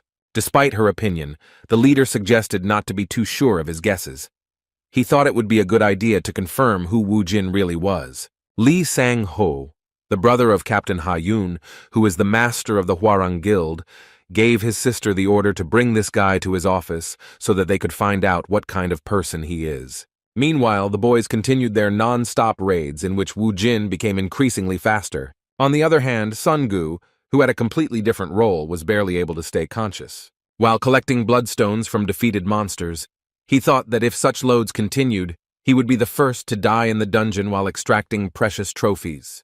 Turning to his boss, he asked in a tired voice if they could take a little rest. Seeing his condition, Wu Jin replied that he had done a good job. Even though Sun-gu was his servant by verbal contract, he respected his work and fatigue, so he took a short break. Song-gu sat down on the floor, immediately drank half a bottle of water, and said with a more cheerful expression that he felt much better now. When the boss asked how much time they had left, he replied that it was a little over an hour. They were doing much faster than expected, so after 3 hours of continuous dungeon raiding, they had already managed to earn around 400 million won. Wu Jin knew that this was enough to buy a house for Mom and Su-ah, and also for Sun-gu to have everything he needed. Based on this, he made a very unexpected decision. Rising to his feet, he gave his friend an incredible motivation by saying that all the remaining bloodstones would be completely under his control, and during this time he would be under his protection. Taking a deep breath, the boss suggested that his subordinate get everything he could, after which he suggested that they speed up. In just a moment, he rushed forward with great speed to attack the remaining monsters that were on the lower floors. Sun-gu was taken aback by Wu Jin's enthusiasm. The progression of strength gradually increased, and the fighter, using the crowbar and his familiars, turned into an increasingly powerful hunter. Taking advantage of the opportunity, he not only improved the skills of his skeletons, but also fought on the battlefield himself, improving his own characteristics. The rush sometimes made him need to act according to the situation. Previously, he was just a general who wisely led his army, but now, finding himself at the forefront of the battle, he himself often found himself in dangerous situations. However, in such a weak dungeon, he didn't really feel the pressure from the monsters, because their numbers weren't a problem thanks to his 19 skeletons, and he himself could easily deal with surprise attacks. After 3 hours of constant raiding, he finally reached the long-awaited 10th level. Having cleared another floor and received a message about his level increasing, he decided that this should be enough to strengthen his army. When he opened the system window, a new notification suddenly appeared in front of him, saying that he had fulfilled the level requirements for class assignment. Wu Jin was surprised because when he was in Alphen, this did not happen. With a thoughtful look, he said that in Alphen, classes were also determined by reaching level 10, but he was already a necromancer, so he did not understand what was happening with the system. A moment later, the system began to work with special persistence, analyzing the player's development in order to assign him one of the possible classes. As it turned out, he actually became a dual class, gaining a second class that was a warrior. Wu Jin felt a little uneasy thinking that this might be a problem, but he couldn't refuse such an offer. In addition, he was given a bonus in the form of a warrior weapon. Based on his experience, Wu Jin believed that being a mage was definitely more advantageous, as the characteristics overlapped with necromancy. Unfortunately, he did not receive the mage class, but became a warrior. If he had known that this would happen, he would have used magic instead of waving a crowbar. He had no other option but to accept such a decision of fate. Ignoring the details, he looked with particular interest at the bonus in the form of a warrior's weapon, which became his reward for acquiring new abilities. The mysterious gift item appeared in front of him, but in reality, it looked more like an ordinary steel pipe. As soon as he touched the warrior's weapon, he received a notification about its properties. As it turned out, it was a steel staff that grows with the user and will come to him at the first call. After looking at this item, Wu Jin still smiled, realizing that a weapon with increasing characteristics was not so bad. He thought with anticipation about what it would become in the future. After finishing receiving the unexpected rewards, he returned to his original plan, obtaining the Necromancer bonus in the form of the Demon Seal Catalyst. The item known as the Demon Seal Crystal is a magical crystal that is obtained by necromancers upon reaching certain levels. The 7 crystals inside are great familiars, incomparable to the skeletal soldiers. With their help, on Alphen, he destroyed all the enemies who dared to come to Alendal, the land that belonged to him. With a smile of anticipation, he wondered who he would get this time. As he opened the seal, the crystal began to shatter with a blinding purple light. Wu Jin folded his hands in front of him, waiting to see the familiar he would receive from this crystal. A moment later, a succubus with black wings appeared in front of him, a short blonde with large eyes and bright red lips. It seems the necromancer had already seen her before and was stunned that it was she who appeared in front of him. It was Bibi, and when she saw her master, she asked with tears in her eyes where he had disappeared to. While Wu Jin was trying to figure out why she was the one who appeared from the crystal, Bibi rushed at him with hugs and screamed that she really missed her master. There were a lot of questions, the first of which were why she didn't stay on Alphen and what was going on in general, since she somehow miraculously ended up on Earth. With tears in her eyes, Bibi explained that after their master disappeared, all the familiars were placed in the seal space. After these words, Wu Jin realized that they had all moved along with him, but were now sealed until their master gained enough power to return them to his control. Bibi continued tearfully talking about how much she missed her master, but after a moment she remembered something important and stopped. As it turned out, it was because she smelled a strange smell. Looking around, she asked why she could smell that in such a place. Wu Jin couldn't even guess that all this time he had been smelling Tranit's subjects from them. Hearing this, he was shocked, because he himself could not even imagine who was behind such an expansion of monsters on Earth. The one he feared to see on his home planet was a demon that invaded Alphen from a mysterious dimension and destroyed 90% of the local population. Wu Jin had never fought him, but his subjects invaded his domain, Alendal, so often that the sight of them made him sick. It has now become clear that the fact that Tranet is gradually invading Earth is the reason for the sudden appearance of the dungeons. Finding himself on his home planet, Wu Jin thought that he had escaped from Hell, but as it turned out, Hell was following him. Meanwhile, near the station where they were fighting, some representatives of large hunter organizations had already appeared. There were enough guys interested in Wu Jin, among whom were leaders of large teams. Looking at his watch, Ha Min replied to the representative of the large organization that the recruits they were interested in entered the dungeon 8 minutes ago, so they should be coming out soon. According to him, those who interested their leader so much were not simpletons, because they earned more than 400 million won, working only 2 people, and only in 1 dungeon in less than 4 hours. This guy, observing the situation, believed that with such strength, he too would be able to clear dungeons at such a speed. Meanwhile, all attention turned to the guys because they finally came out of the dungeon. Sungu could barely move his legs, while Wu Jin was fine, but still thought about the disturbing news he had learned after his first familiar had appeared. Jin Min Chang broke the silence by complimenting them on their good work in the dungeon. With a smile on his face, he asked if they would mind giving him a few minutes of their time to listen to one of the most fateful proposals of their lives. In response, Wu Jin coldly walked past and replied without much interest that he refused their offer. Hearing such an unexpected answer, Jin felt despair and threw aside his pride and ran after them, begging them to stop. With a sullen look, Wu Jin asked why he was asking if they were willing to listen, if he was going to waste their valuable time anyway. Mr. Min Chang was very worried about the situation. His face was covered in cold sweat due to the difficult dialogue. He couldn't understand what was wrong with the guy who, by recruiting him, his career would skyrocket. In response, he apologized for wasting their time all this time with his beating around the bush. Having regained his former respectable appearance, he handed over his business card and said that they should get down to business because the Hammer Guild wanted to recruit them. But even after the direct text, Wu Jin turned around and started walking away, shocking even his protege with the answer that he was not interested. Jun, having lost his pride again, started running after them, assuming that they simply did not know who they were.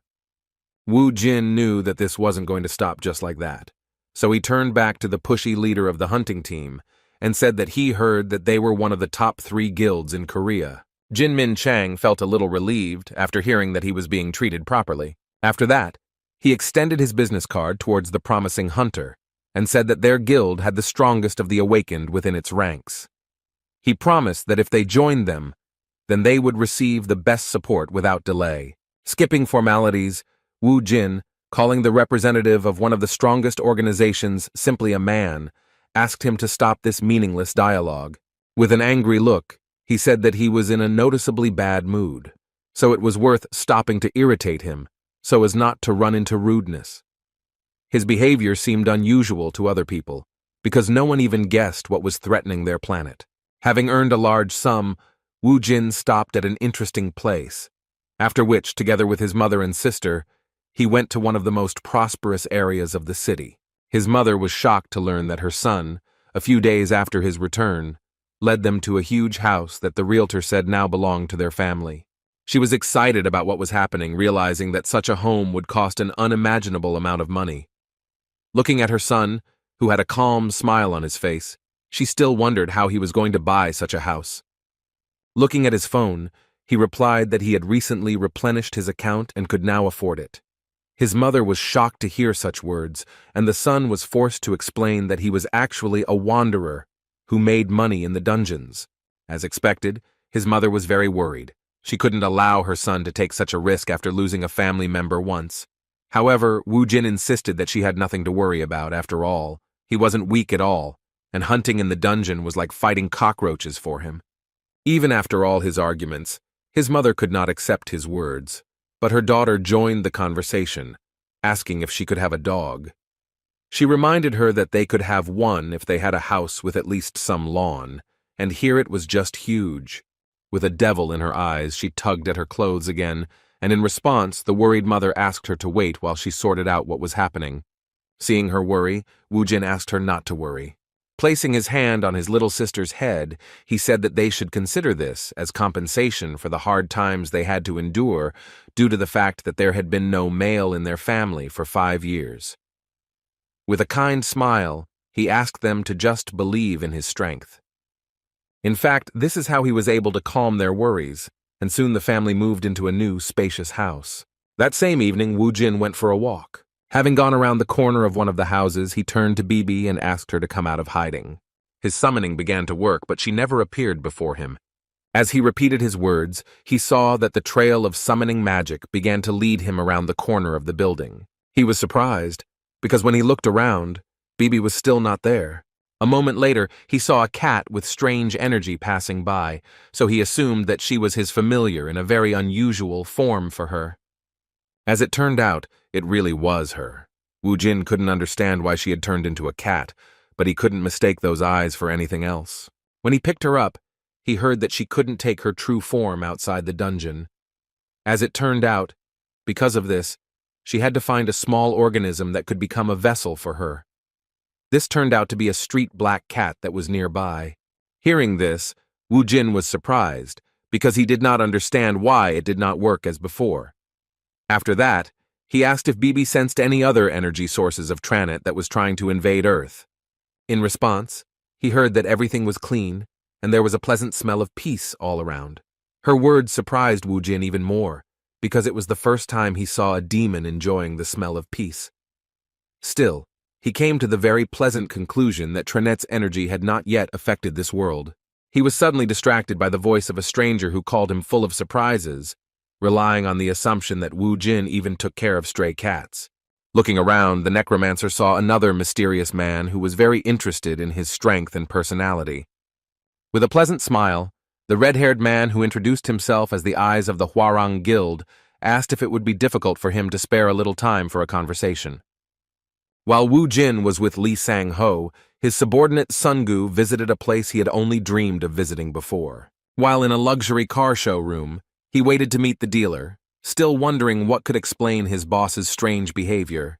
When they were returning from work to the dungeon, he asked the question that was troubling him directly. He wondered why he had turned down the offer from the Hammer Guild, which other hunters could only dream of. With a heavy sigh, Wu Jin replied that he just wanted to. Sun Gu was surprised by this answer, as it sounded as if his boss was some kind of cheeky schoolboy. Wu Jin explained that he simply hated following anyone's orders. Alarmed by this answer, Song Gu, with cold sweat on his face, replied that even the almighty Hammer Guild could not compare to the strength of his boss. Still, he wasn't sure if Wu Jin's arrogance and pride were the only reason he turned down a lucrative partnership with the guild that could have opened the door for them to earn more and grow. While inside the incredible car showroom, he answered with a sly laugh that the reason was no longer so important, because soon he would have the opportunity to drive the car he had dreamed of for so long. With his hands folded in front of him and his eyes looking up, he made the decision that all he would do from now on was trust and follow his boss. A moment later, his thoughts were interrupted by the dealer, who came out to meet him, apologizing for keeping him waiting. They immediately brought him a contract and asked if he wanted to sign it right away. Being so close to his dream, Song Gu agreed to the proposal without hesitation. Meanwhile, his boss was in one of the cafes, where he was already being apologized to for how his first meeting with the Hwarang Guild had been. What Li Sang meant was that he had a run-in with Yun He over a misunderstanding about visiting their dungeon without permission. Hearing this name, Wu Jin immediately knew that it was about that crazy woman with red hair. The guild leader explained that in fact, although she is his younger sister, she is very different from him due to her explosive nature. He folded his hands in front of him and said with a kind smile that Yun He was very valuable to the guild, so he was ready to compensate for any tricky situations involving her. Wu Jin shook his head and said there was no need for that, then suggested that they move on to the real reason for his visit. Continuing to smile, Sanho replied that he was quite smart in negotiations despite only having recently graduated from high school and not even having much experience in talking to hunters. He admitted that he had actually observed his progress, which he could confidently call a stunning progression, which was impossible for a rank F. He believed that Wu Jin belonged to a rank C at the very least, especially considering what had happened in the raid he had participated in today. With an anticipatory look, he said that he was confident that Wu Jin was one step away from the top ranks, and it was only a matter of time. After listening to his compliments, Wu Jin immediately realized that they were now also interested in having him at their disposal. Seeing his mood, Sanho confirmed his suspicions and asked him to join the Hwarang Guild, promising that they would be able to provide the best conditions for his development. Wu Jin wasn't interested in such proposals, so he decided to act quite unexpectedly and suggested that what they called the conditions for development was that the role of the leader would be transferred to him if he could defeat him in a duel. Considering it to be just a friendly joke, Mr. Li replied with a laugh that he expected nothing less from him, having heard about his self-confidence. In response, he said with a kind smile that he leads the Hwarang Guild not because of his awakened skills, because his B rank is worth nothing in comparison even to his sister's rank, which is A rank. Relying on these words, he gave a full answer that therefore he could not give him his place, even if he defeated him in battle. In response, Wu Jin stood up from the table and started walking towards the exit, disrespectfully replying that in that case he was not interested. He was suddenly stopped by a startling question from the Hwarang leader. Mr. Li coldly asked him if he knew why dungeons appeared on Earth. Seeing Wu Jin's interest, he said that it had been 5 years since the underground tremor, but they still hadn't found out anything about the dungeons. However, according to his observations, the dungeons were getting bigger, and the monsters inside them were much stronger than before. But humanity is not at all frightened by this, because people are completely immersed in earning money from bloodstones. Mr. Li Sang-ho is absolutely sure that the world will drown in chaos if everything continues like this. With a sincere look, he made the most advantageous proposal at the moment. He said that gathering the awakened to stop this was his true purpose. Looking towards the promising hunter, he expressed hope that he would entrust them with his strength. The next morning, the Hammer Guild was truly restless. The leader of the 4th team was in a truly terrible mood, which made his entire team worry. Suddenly, Assistant Leader Jin noticed something interesting. He immediately turned to his boss, saying that the guys they were interested in had already managed to book exit 6 of Guaishan Station. Hearing this, Mr. Jin became furious, saying that he shouldn't spoil the mood by talking about that impudent boy at such an early hour. Walking towards the window, Jun Min Chang began to rant about how good Wu Jin was, suggesting that he would be a C-rank hunter at best. However, his out-loud thoughts were interrupted by a message that the newbie they were interested in had booked a dungeon with a 4-star difficulty. Hearing this, Mr. Jun almost choked on his coffee, thinking that the madman had signed his own death warrant. He ran to the computer without delay and made sure that they had again reserved such a difficult area in order to clear it together. With a cold sweat on his face, he confirmed his suspicions that those guys had gone crazy. In fact, F rank can't enter dungeons higher than 4 stars, and in that case, they would only be able to go if they were part of a mining or support team. From the very beginning, Leader Jun saw that they were newbies who were booking dungeons without even basic knowledge, and yet he was still tormented by the question of what kind of abilities they possessed to be able to clear such a difficult dungeon. In response, Jun asked if there was a 4-star dungeon nearby. As it turned out, it was Cheongsa Station Exit. Hearing his guess confirmed, the leader thought that it was quite close to what the guys he was interested in had booked. He asked his subordinate to try to cancel the booking in order to interest Wu Jin. The subordinate thought that his boss had already given up, but he confidently replied that this time they would be able to sign a contract with those guys. He believed that if you want to catch fish, then you need to prepare the right bait, which was their dungeon.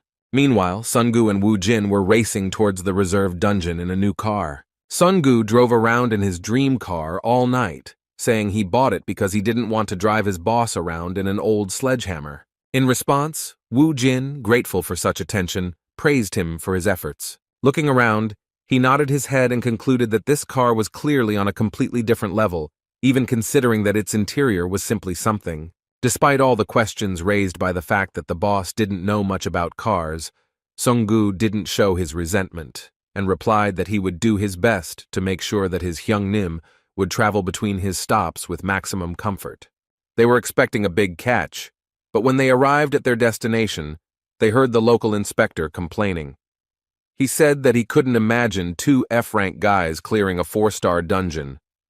Sungu assured them that everything was fine, and that they were confident in their abilities, but the representative of the Hunters Association still refused to let them in. He said that it was suicide, and it was not about him not wanting to take responsibility for such an act. It was clear that he was afraid of damaging the reputation of the Hunting Association, and besides, those were the rules. After listening to the inspector's dissatisfaction, Songgu returned with sad news to his boss, who was waiting for him nearby. With an uncertain look, he said that he could not convince the inspector because he said that they were not allowed to visit this dungeon. He apologized to the boss for not investigating the matter from the beginning. Wu Jin didn't blame him for the money he had paid. There was nothing he could do about it, so he said that they should spend the next day reassessing their abilities.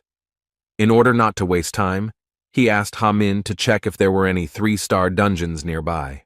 At that moment, their conversation was interrupted by a man in formal clothes, who said that he could not believe that they had met again near the dungeon. As expected, it was Mr. Jun, who had planned to meet like this from the beginning.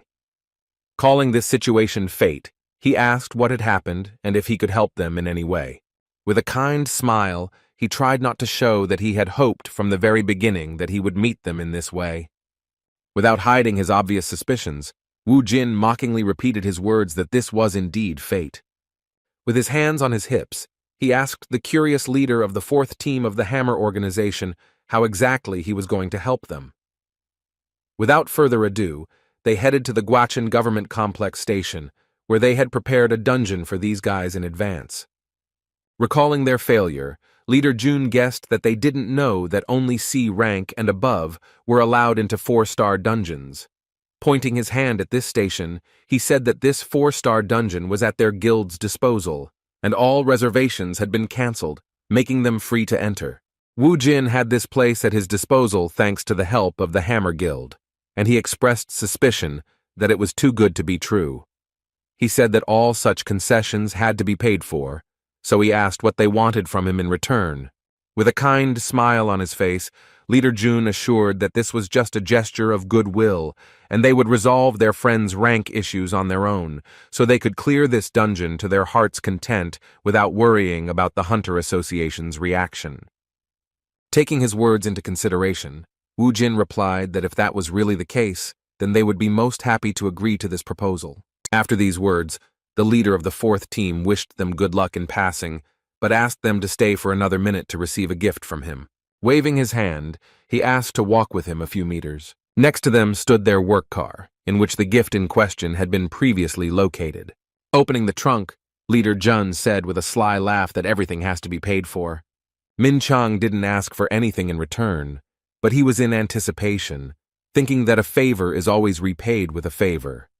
It's no secret that there is an unspoken rule that if someone shares food with you, it's natural for a person to share in return.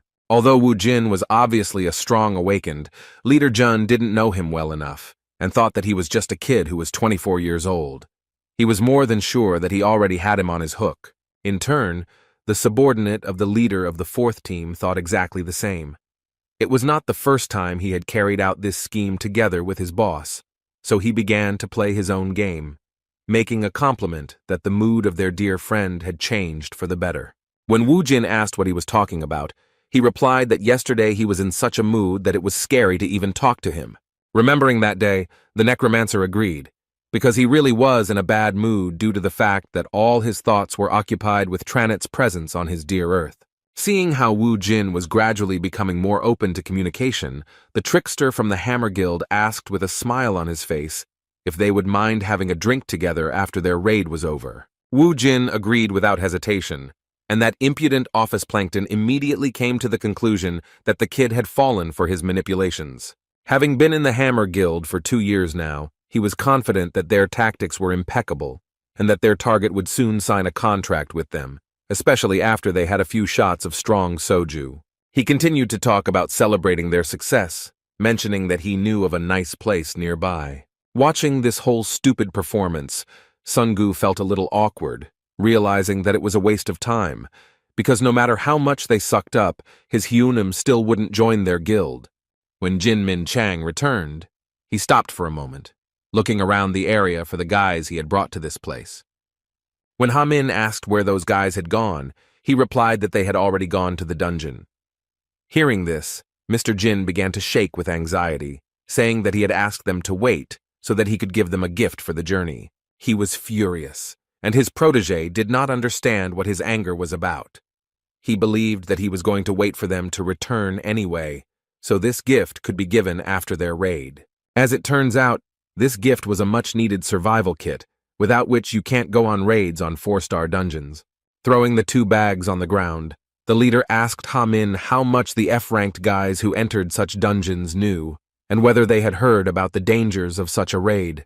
With a worried look, Mr. Jun thought about the fact that for such dungeons, a D-rank team with a C-rank leader was recommended. He knew that Kang Wu Jin was only an F-rank on paper, and with his speed at clearing 3-star dungeons, he should be able to defeat the monsters in this dungeon. But despite this, his success was in great question due to the fact that he did not take the necessary equipment, because from 4-star to 6-star dungeons are different from low-level ones. If you go there without information and a survival kit, even a high-ranking hunter will not return alive. With his hand to his face, Leader Jin said that this was the end, because with their actions they had not helped, but had literally sent those guys on a deadly raid. Meanwhile, the boys had already cleared a significant portion of the dungeon, clearing all the floors with ease. Looking around, Wu Jin wondered if this was really a 4-star dungeon, considering the monsters they encountered along the way were all too common.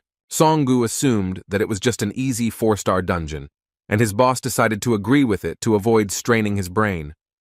All the bloodstones had been collected, so Wu Jin activated the search for the return stone.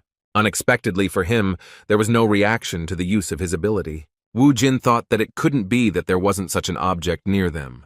He couldn't even imagine that this wasn't the whole dungeon, and that they only saw the open part of it, so he chalked it up to his skill being too low. In order not to waste time, they decided to return to the place where they started, looking around. For the first time in all the raids, they encountered such an unusual problem. Walking through the same place once again, Songgu noticed that the place where the entrance had previously been had moved somewhere and no longer looked the same as before. Suddenly, he stopped and said in surprise that something was wrong here. A bright glow appeared before them, which provided answers to their troubling questions. Where they were looking for a way out of the dungeon, a portal suddenly appeared that led them deeper, to the hidden part of this place. It became obvious that the portal had not caused the return stone to appear. They had no other option but to enter and continue clearing the dungeon. With an anticipatory smile on his face, Woojin said that he now understood why this was a 4-star dungeon. They were near a portal, beyond which a real survival game awaited them. Still, the guys decided not to delay, because even though their trip was paid for by the Hammer Guild, they could not waste precious time thinking. Having passed through this portal, Woojin was surprised by what he saw in front of him. They found themselves in another change, and Songu began to behave strangely. For some unknown reason, he stripped naked, and Woojin couldn't understand what he was planning. He immediately looked away and asked with some awkwardness why he did it. In response, he heard a disgruntled cry about Hunim also standing naked in front of him. Looking around, Woojin realized that only their bodies could move through this portal, while their clothes remained in the place where they entered this teleport. The strange forest they found themselves in greeted them with some strange animal cry. Standing there without clothes was a pretty bad idea. While Songu was panicking, his boss was becoming increasingly surprised at what was happening, becoming increasingly convinced that this was indeed a dungeon of a completely different level from the ones they had been in before. Thanks to his skills, Woojin quickly obtained the necessary items to survive in this dimension without wasting any time, even covering basic needs such as clothing. Seeing how he could control space, Songu couldn't contain his delight. Woojin continued to amaze him with his skills and how he acted coolly in any situation. Even though they had been working together lately, he still seemed like a complete mystery. While Songu was trying to guess what his boss was doing, he was distributing his experience points. At that moment he was at level 10, and thanks to the bonuses transferred from Alphen, his stats were much higher than those of guys with the same level. Even so, he knew that a 4-star dungeon was still dangerous. For example, in the Rocky dungeon, the necromancer's skills were enough. But here everything was different, because he could meet strong enemies with whom he would have to fight face to face. Considering all the risks, he decided to use the rest of his experience points to learn warrior skills. Now he had several movement abilities, a strong blow, anger, and warrior intuition in his arsenal. Having prepared everything necessary, the guys rushed into battle in order to direct time in the right direction without delay. The first monsters were already close, and Songu, who was still panicking at being in such a place, asked his boss to be on guard. The huge lizard rushed through the dense forest towards the unexpected guests at high speed, while Woojin appeared right in front of it in an instant. Before the monster could even comprehend it, the dual-class fighter suddenly appeared above his head. Thanks to the warrior's intuition, Woojin was able to assess the enemy's strength in a split second. As it turned out, it was a crocodile with a strength level of... This was his first opportunity to experience firsthand what monsters of such a high level were like. While the level 10 fighter was fighting a level 31 monster and waiting for even worse monsters to come, the outside of the station was still restless. The guys from the Hammer Guild hoped for their quick return, but the barrier never disappeared. Based on this, it was logical to assume that the guys were still alive, but they had no way to know what was happening inside. Time in such dungeons was 4 times faster than on Earth, so Leader June assumed that about 2 hours had already passed there. His protege continued to wonder how long they could hold out, and whether they could, with their combined efforts, resist even a crocodile. In fact, although the guys knew how incredible the newcomer they were interested in was, even the leader of the 4th team doubted that fighting bare-handed against monsters above level 30 was something possible. Of course, he was most worried about the guys going inside without a survival kit. He didn't know what Woojin's abilities were, so he was worried about them not having any equipment. The portals in high-level dungeons don't allow materials from Earth to pass through, and it's dangerous. The only things that could be brought were things from other dimensions or made from materials using blood crystals. Clutching his head, Jinmin Chang, who thought this was the end of his whole plan, said that even if their guys could deal with the monster, the main problem would be the lack of water and food. One problem was replaced by another, because they understood that even if it was difficult to survive empty-handed in the Amazon jungle, then there was no talk of such survival in the portal of a high-level dungeon. While the guys from the Hammer Guild were tormented by their sad assumptions, there was a feast in the dungeon portal that could be envied. The previously excited Songu enjoyed the incredible crocodile meat with a smile on his face, to which his boss was even able to get the spices he used on Alphen. Their time together seemed like some kind of vacation. Wu Jin was quite knowledgeable about such things, and in addition to cooking gourmet meat, he also knew how to choose a decent beer, which goes well with such a kebab. After taking a few sips of the low-alcohol drink, Songu completely forgot about all his worries, saying that he would never forget this trip to the dungeon.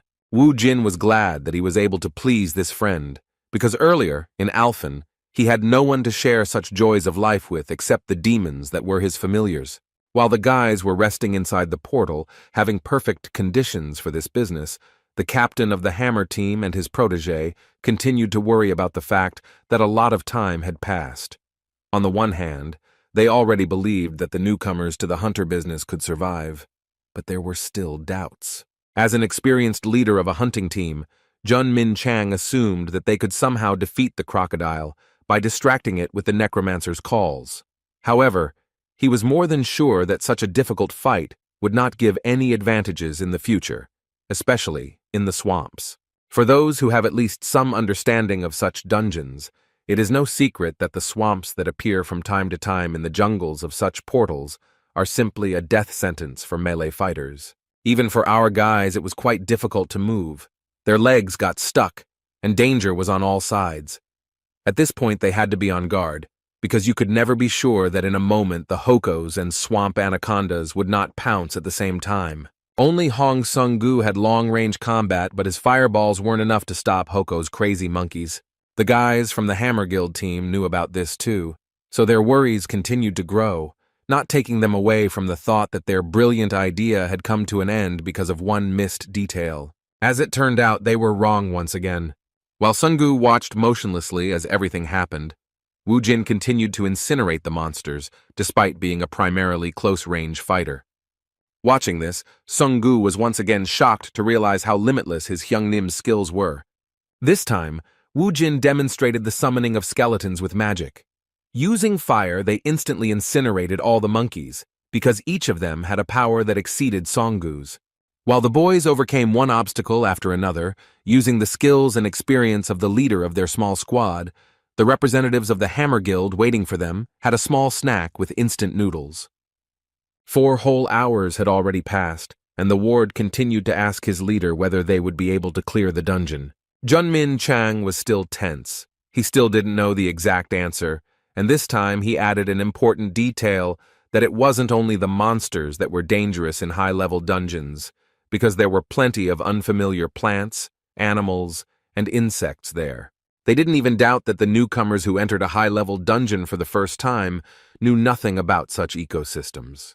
This meant that there was a high chance that they would eat something poisonous due to hunger. Meanwhile, Sun-gu, who was under the care of the all-knowing Hyungnim, was enjoying tropical fruits. He liked them very much, because they were sweet and very tasty. Wu Jin explained to him that they were mortally dangerous when raw, but after cooking on fire, they became edible. Hearing this, the ward became frightened and immediately spat out everything he had managed to chew. He even started to resent his Hyungnim for not warning him in advance. Wu Jin laughed good-naturedly at his protege's clumsiness, because he couldn't explain to him how he knew about everything inside such places. It was not yet time to reveal the secret that his life in Alphen had lasted for 20 years.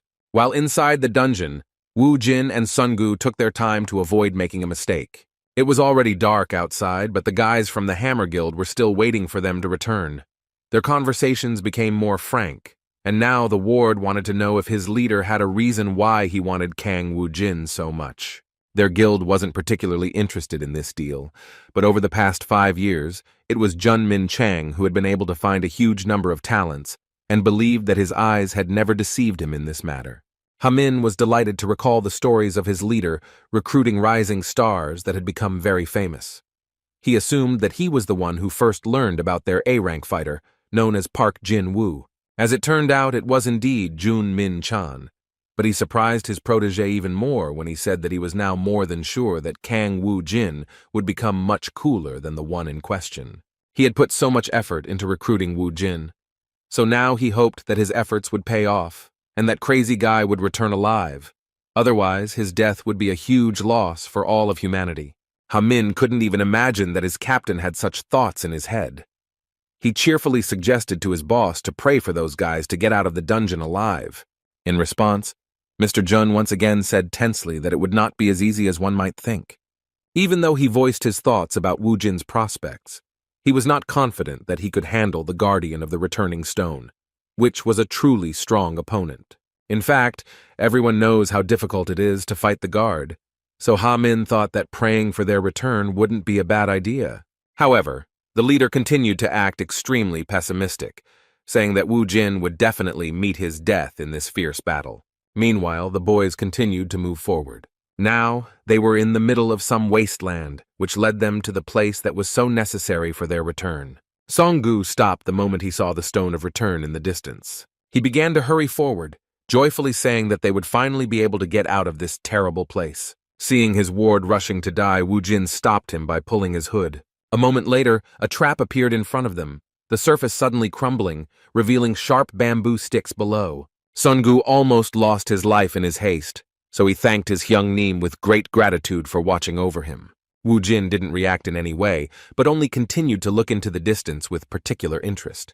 His friend didn't understand what had caught his savior's attention, so he looked around. It only took him a moment to realize that the trap wasn't the only thing that could stop them from getting the Hearthstone. A moment after the trap was activated, they saw a large number of high-level monsters appear. It seemed like a real problem, but Wu Jin had expected something like this. In front of them appeared quite serious enemies, which were much stronger than the crocodile they encountered as soon as they passed through the portal. It was a small detachment of Alphen orcs, consisting of warriors and mages of level. The population of Alphen consists of a huge number of races, among which are humans, elves, dwarves, beastmen, and even orcs. Another question was what they were doing in the dungeon on Earth. They had no other option but to find out personally. Not much time had passed since Wu Jin's return to Earth, so he still had a good command of the Alphen language, with which he inquired why the orcs were on his planet.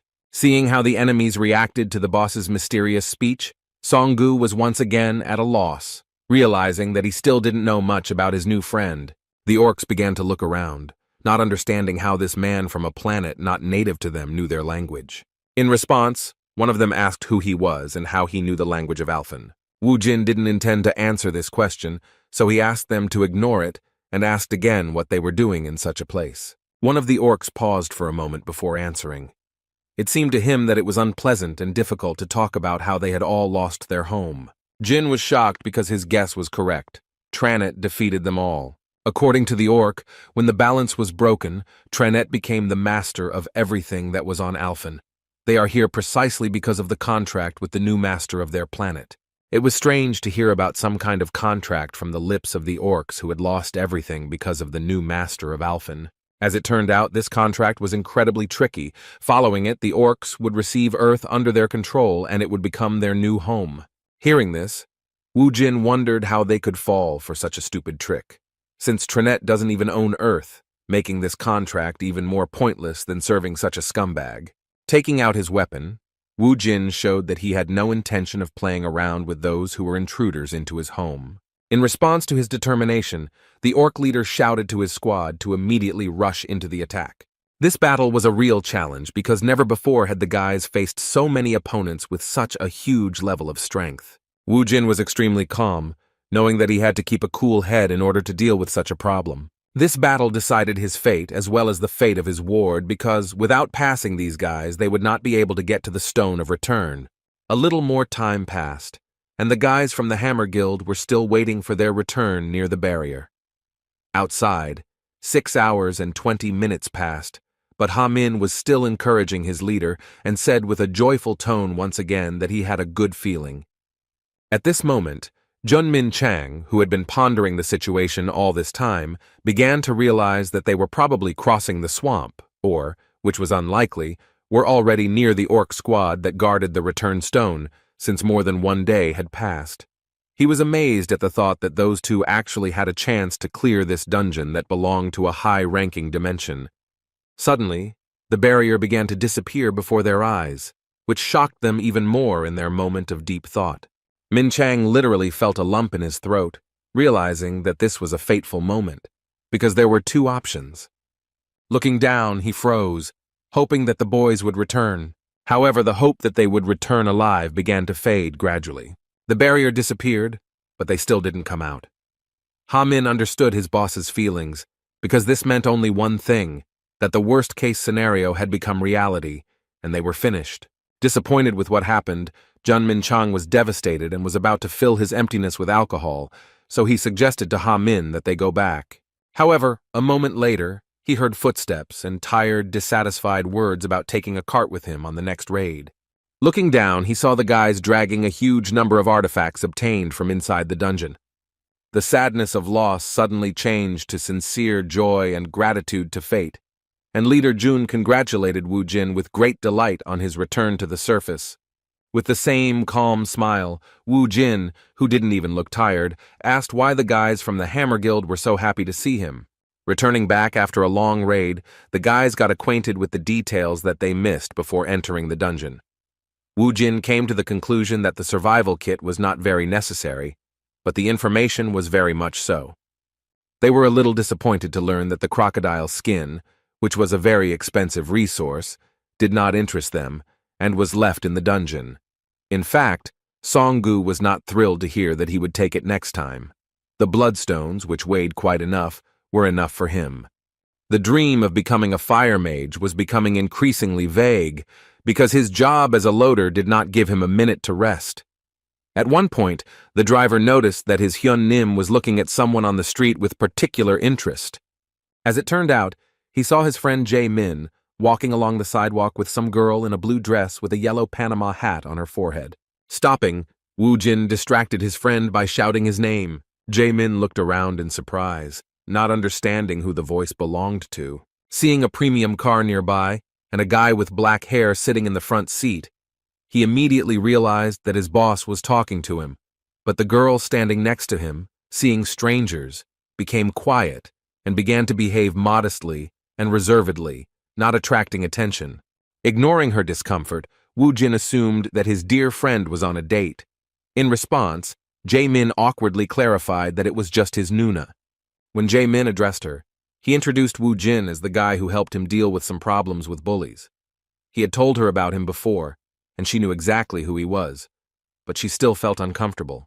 Gathering her resolve, she looked up and asked if his name was Wu Jin. Having looked at the girl standing in front of their car, Wu Jin was literally speechless. Meanwhile, the document accepting Kang Wu Jin as the vice president was already on the desk of the Hammer Guild director, but he was skeptical about this unexpected offer. Their awkward conversation was interrupted by the news that Vice President Park Jin-woo had arrived for a meeting. As soon as Mr. Park entered, he was surprised that Leader Jun was visiting their president at such a late hour. At that moment, Min Chang passed by, saying that his working hours were coming to an end. This hurried behavior indicated that he was nervous. The vice president could not help but ask his boss what was wrong with this guy. Sighing heavily, the president replied that he himself had no idea, because the leader Jun had noticed some necromancer and came to him with a request to make him the vice president of the Hammer Guild. Park Jin-woo responded to these words with a good laugh and said that if Leader Jun says so, then he should be listened to, but the president was not pleased with such a proposal and replied that their precious employee had already lost his former grip. According to him, Jun had only been bringing in mediocre hunters lately, and spotting a man like Mr. Park Jin-woo was pure luck. Moving away from this topic, the president asked his deputy how things were going in America. As it turned out, they had some nasty rumors that turned out to be true. There was talk about some incident, and that Titan protected people from the disaster. The guild in question found a woman in one of the dungeons who mysteriously appeared from the dungeon. They continued to watch her, but could not find any changes since she had been razed to the ground.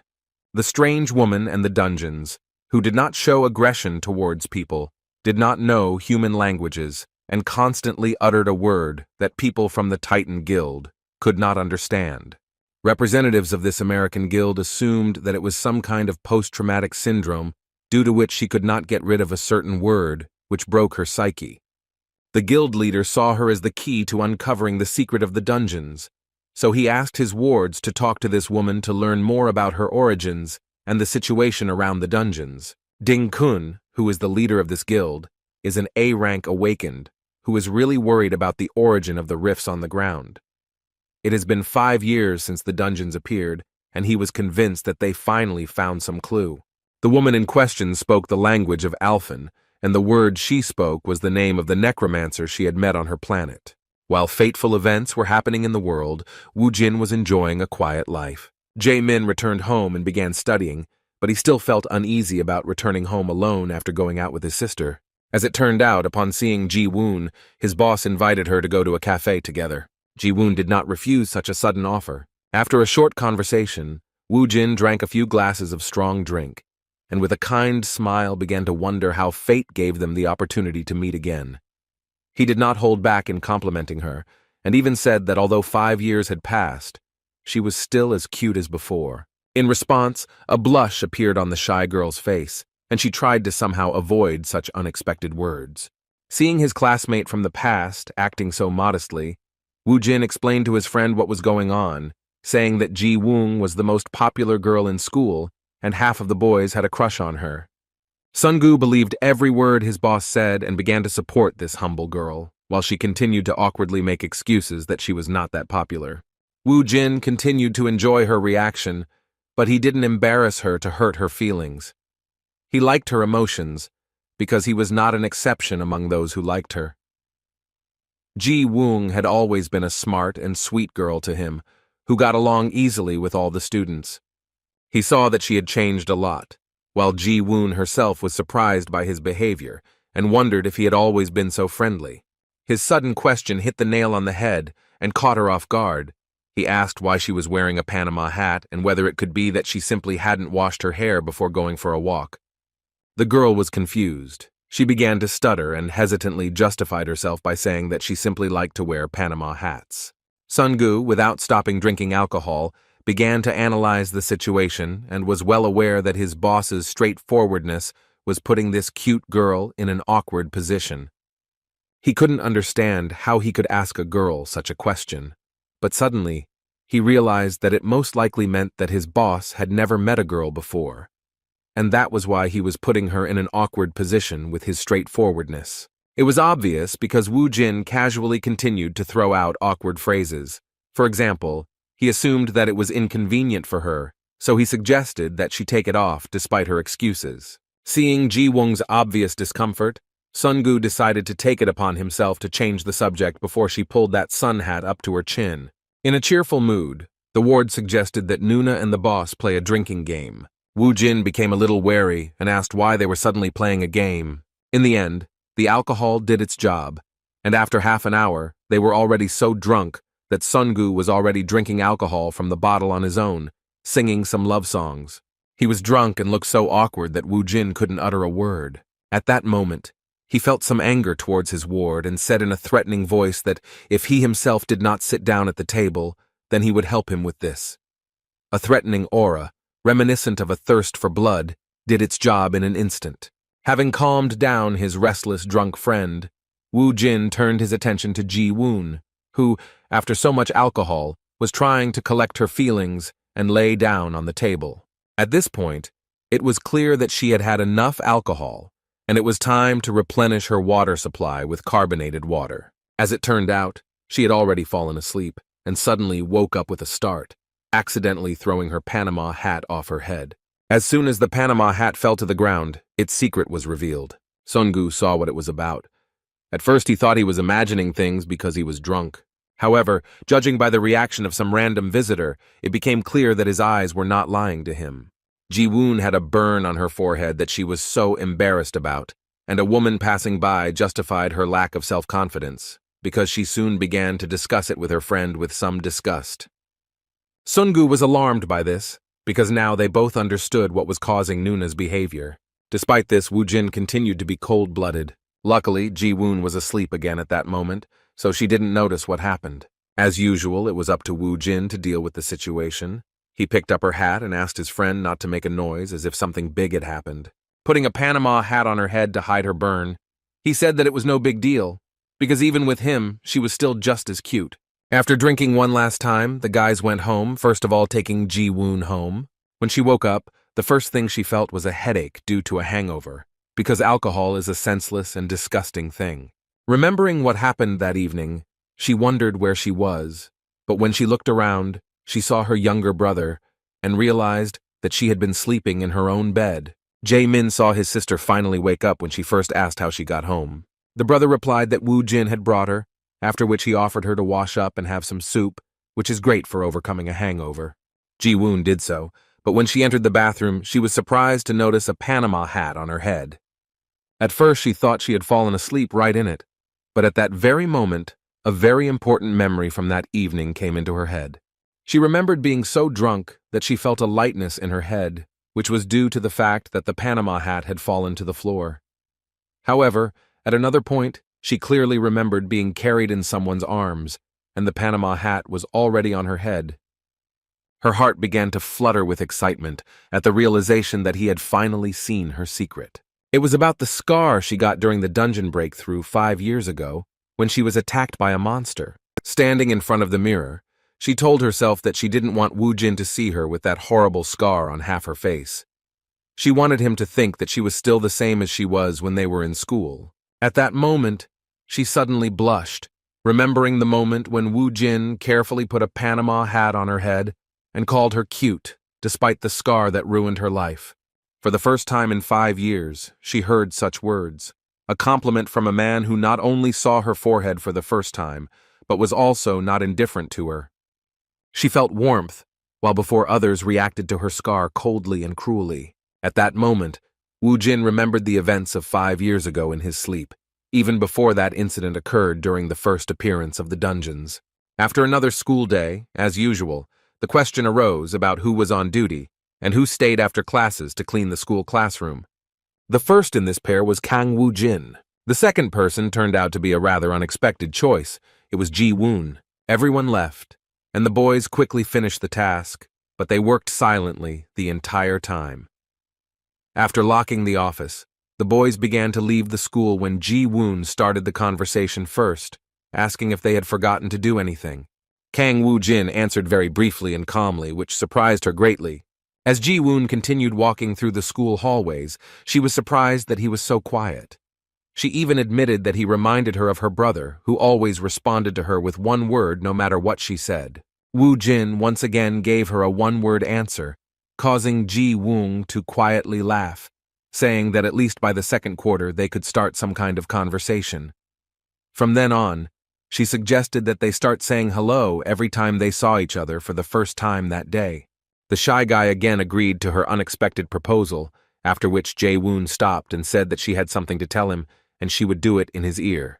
Kang Woo-jin was surprised by her words, and as soon as she came closer and reached for his ear, he blushed in surprise. What she said to him at that moment remains a mystery, but we must not forget that she was the girl that almost all the boys in school were in love with. This beautiful dream was interrupted by the appearance of Bibi in the body of a cat, who asked him to wake up. Jin was even a little angry because she interrupted such a pleasant dream, which brought him pleasant memories and warm feelings that he had not experienced for 20 years. The first thing Woo-jin said when he woke up was that Bibi had cast some kind of spell on him while he was fast asleep, and not expecting anything. As it turned out, the guys were staying at a hotel. When Woo-jin went down to the first floor, he was already met by Sungu, who had managed to book a nice dungeon. Sitting down opposite him, Woo-jin asked if any 4-star dungeons had been reserved. As it turned out, Sungu was still searching, because there are very few such dungeons. Medium and large guilds immediately reserve such options, so for guys like them, everything was not easy. The question was quite difficult. The guys couldn't waste time, so Woo-jin even thought about going to some 3-star dungeon to earn at least some money. Suddenly, he had some crazy idea and dialed a person from his contact book who was signed by the name of Weakling. Before making the call, Woo-jin began to laugh maliciously, and in response to his request, the same Weakling immediately replied that he would soon arrive at the meeting place. In response, Woo-jin said that he would not wait more than 15 minutes.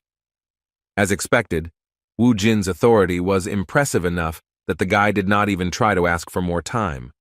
Seeing such unusual behavior from his boss, his protege asked who he was calling.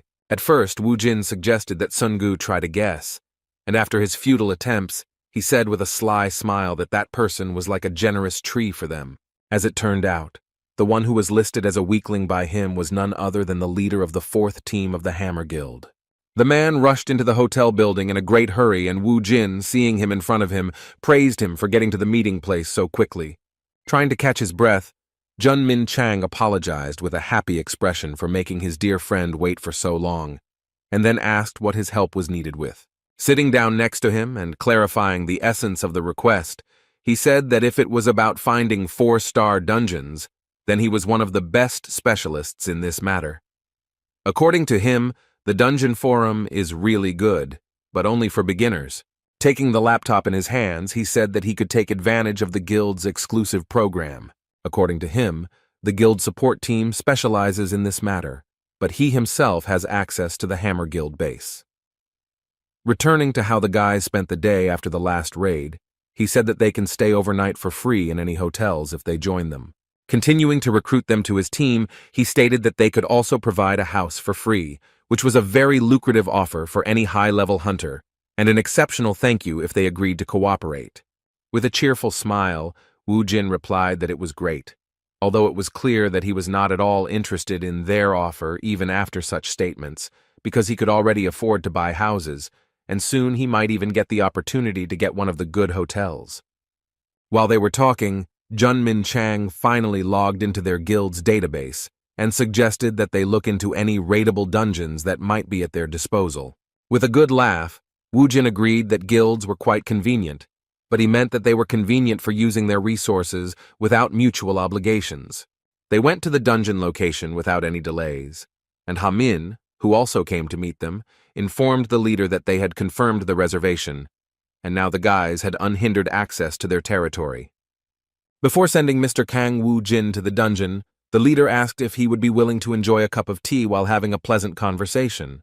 Seeing the friendly attitude of the young and promising hunter, he did not hesitate to clarify that at the same time he would be able to give them information about cooperation and, what is no less important, clarify what they could encounter inside the dungeon. Jin did not mind because it was profitable, as coming closer, an experienced recruiter from the Hammer Guild clarified that this was confidential information of their guild and that it should be awaited with special anticipation. With some awkwardness, Wu Jin played along, saying that these words warmed up his interest. Suddenly something happened that caught Songgu's attention.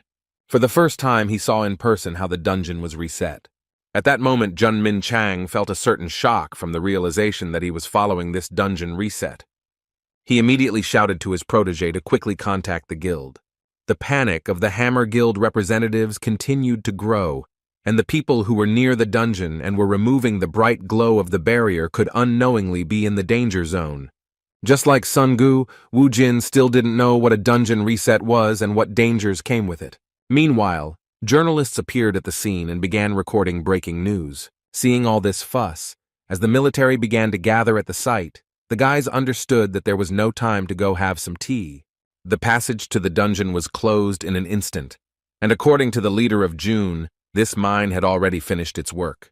He clarified that the point is that dungeons can be in 3 states. The first state is the mine, the most common state of the dungeon, which is usually worked with by beginners. The second state is 0, as is the case with this dungeon. The last one is a breakout, a worst-case scenario in which monsters break out of the dungeon and enter the outside world, destroying everything in their path. The dungeons the boys had entered earlier were definitely mines. In essence, mines are dungeons that have already been cleared, and where ordinary monsters that do not pose a particular danger to hunters were then summoned. These places attract the awakened because they can safely mine valuable resources such as bloodstones. According to Jun Min Chang, the mines exist for about 3 months. But when this stage comes to an end, a reset occurs, and a new dungeon appears. They saw the entrance of the 6th station of Seoul University reset, which is the second stage of the dungeon's progress. The information that made Wu Jin think was the leader's words that now many guilds would want to get there first. Hearing this, Wu Jin asked if this meant that this dungeon now had no owner. With a cheerful tone, Mr. Jun replied that it did, in other words, it was waiting for a new owner. A moment later, he was no longer laughing, because he realized why Wu Jin asked this question. With some excitement, he decided to make sure that Wu Jin had not gone crazy once again and was not planning to try to cleanse him. When the madman answered if there was any problem with that, Junmin Chang shouted in panic that they couldn't go on a Thai crazy raid because the monsters in the first raid were much more dangerous than normal monsters. The leader of the fourth team tried to convince him that the guild should take care of it, but Kang Woo-jin took his words as an attempt to convince him that the dungeon should not go to him, but to the Hammer Guild. Mr. Jun tried to convince him that he did not mean that. Such attempts were futile, and he understood this perfectly well. So he nevertheless admitted that the charter of the Hunters Association did not prohibit him from accessing the new dungeon, but he would only be able to enter after measuring the energy, because this dungeon was high level. It was a lucky coincidence that the Hunter Association team had just arrived at the scene and began measuring the energy that the dungeon emitted during the reset. This was necessary in order to assign the dungeon a class from 1 to 6 stars. To enter a 4-star dungeon, you must officially have at least a C rank, while 5 stars require a B rank. A-ranked attack squads are the only forces that have the right to enter 6-star dungeons. With a somewhat thoughtful look, Kang Woo-jin reminded his new friend that he had already told him once that he was a C-rank representative, and then, with a crazy, anticipatory smile, he said that in that case, he would be able to enter the dungeon if it turned out to be a 4-star one. Due to a major misfortune, this dungeon turned out to be a 5-star dungeon after the reset, causing Kang Woo-jin to lose the opportunity to visit it. Hearing this, Mr. Jun felt a certain relief and admitted with a smile that he was glad that at least this would be what would make him give up this idea. A moment later, the boys were distracted by the sudden noise of a crowd of onlookers.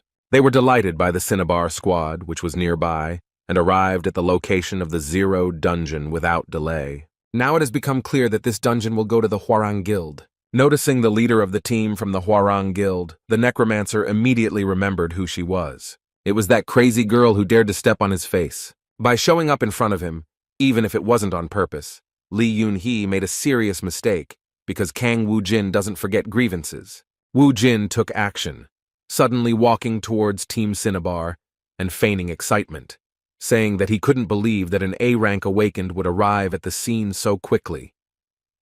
His words about clearing this dungeon without any problems were mockery.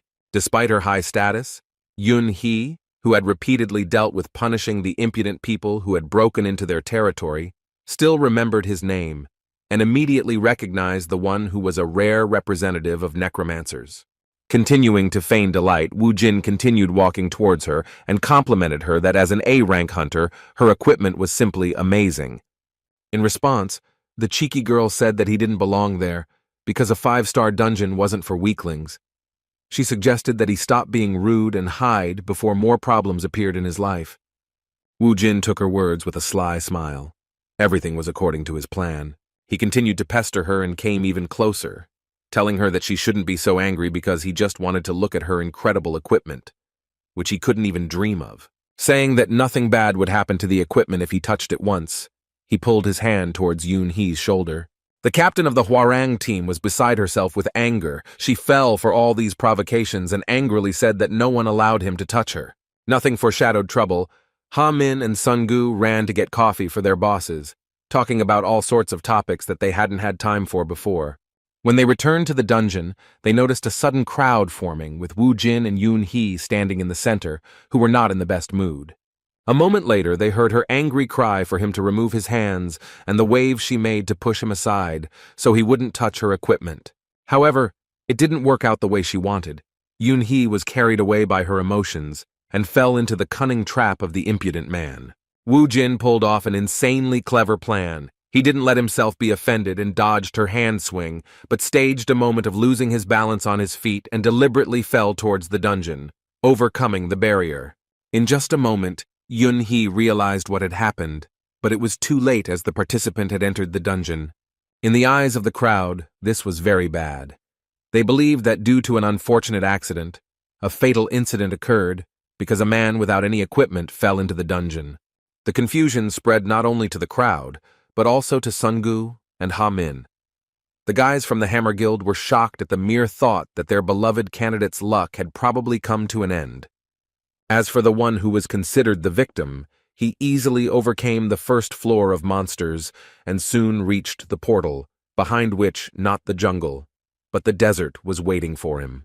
Having put on his equipment, he looked around, but having taken only one step forward, he almost fell into the trap of a huge monster. Jumping into the air, he managed to dodge the attack of a level 48 mad sandworm, a monster that was stronger than even the orcs that guarded the return stone of the previous dungeon that he cleared.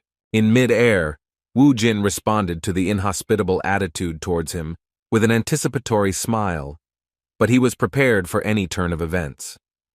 The words that the 5-star dungeon was on a different level compared to the 4-star only fueled his interest. Using the warrior's weapon summoning, he, with his own strength, with just one blow, inflicted damage that at first glance this monster could not cope with. Looking at the seemingly defeated enemy, Wu Jin smugly said that even so, it was still an ordinary monster. However, as it turned out, the huge sandworm was not destroyed, and its weapon was immobilized due to it being stuck between the folds of this monster.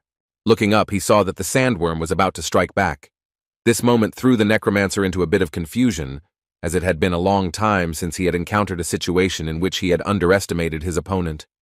Having freed his weapon from the grip of the worm, he realized in an instant that all this time he had been surrounded by these worms.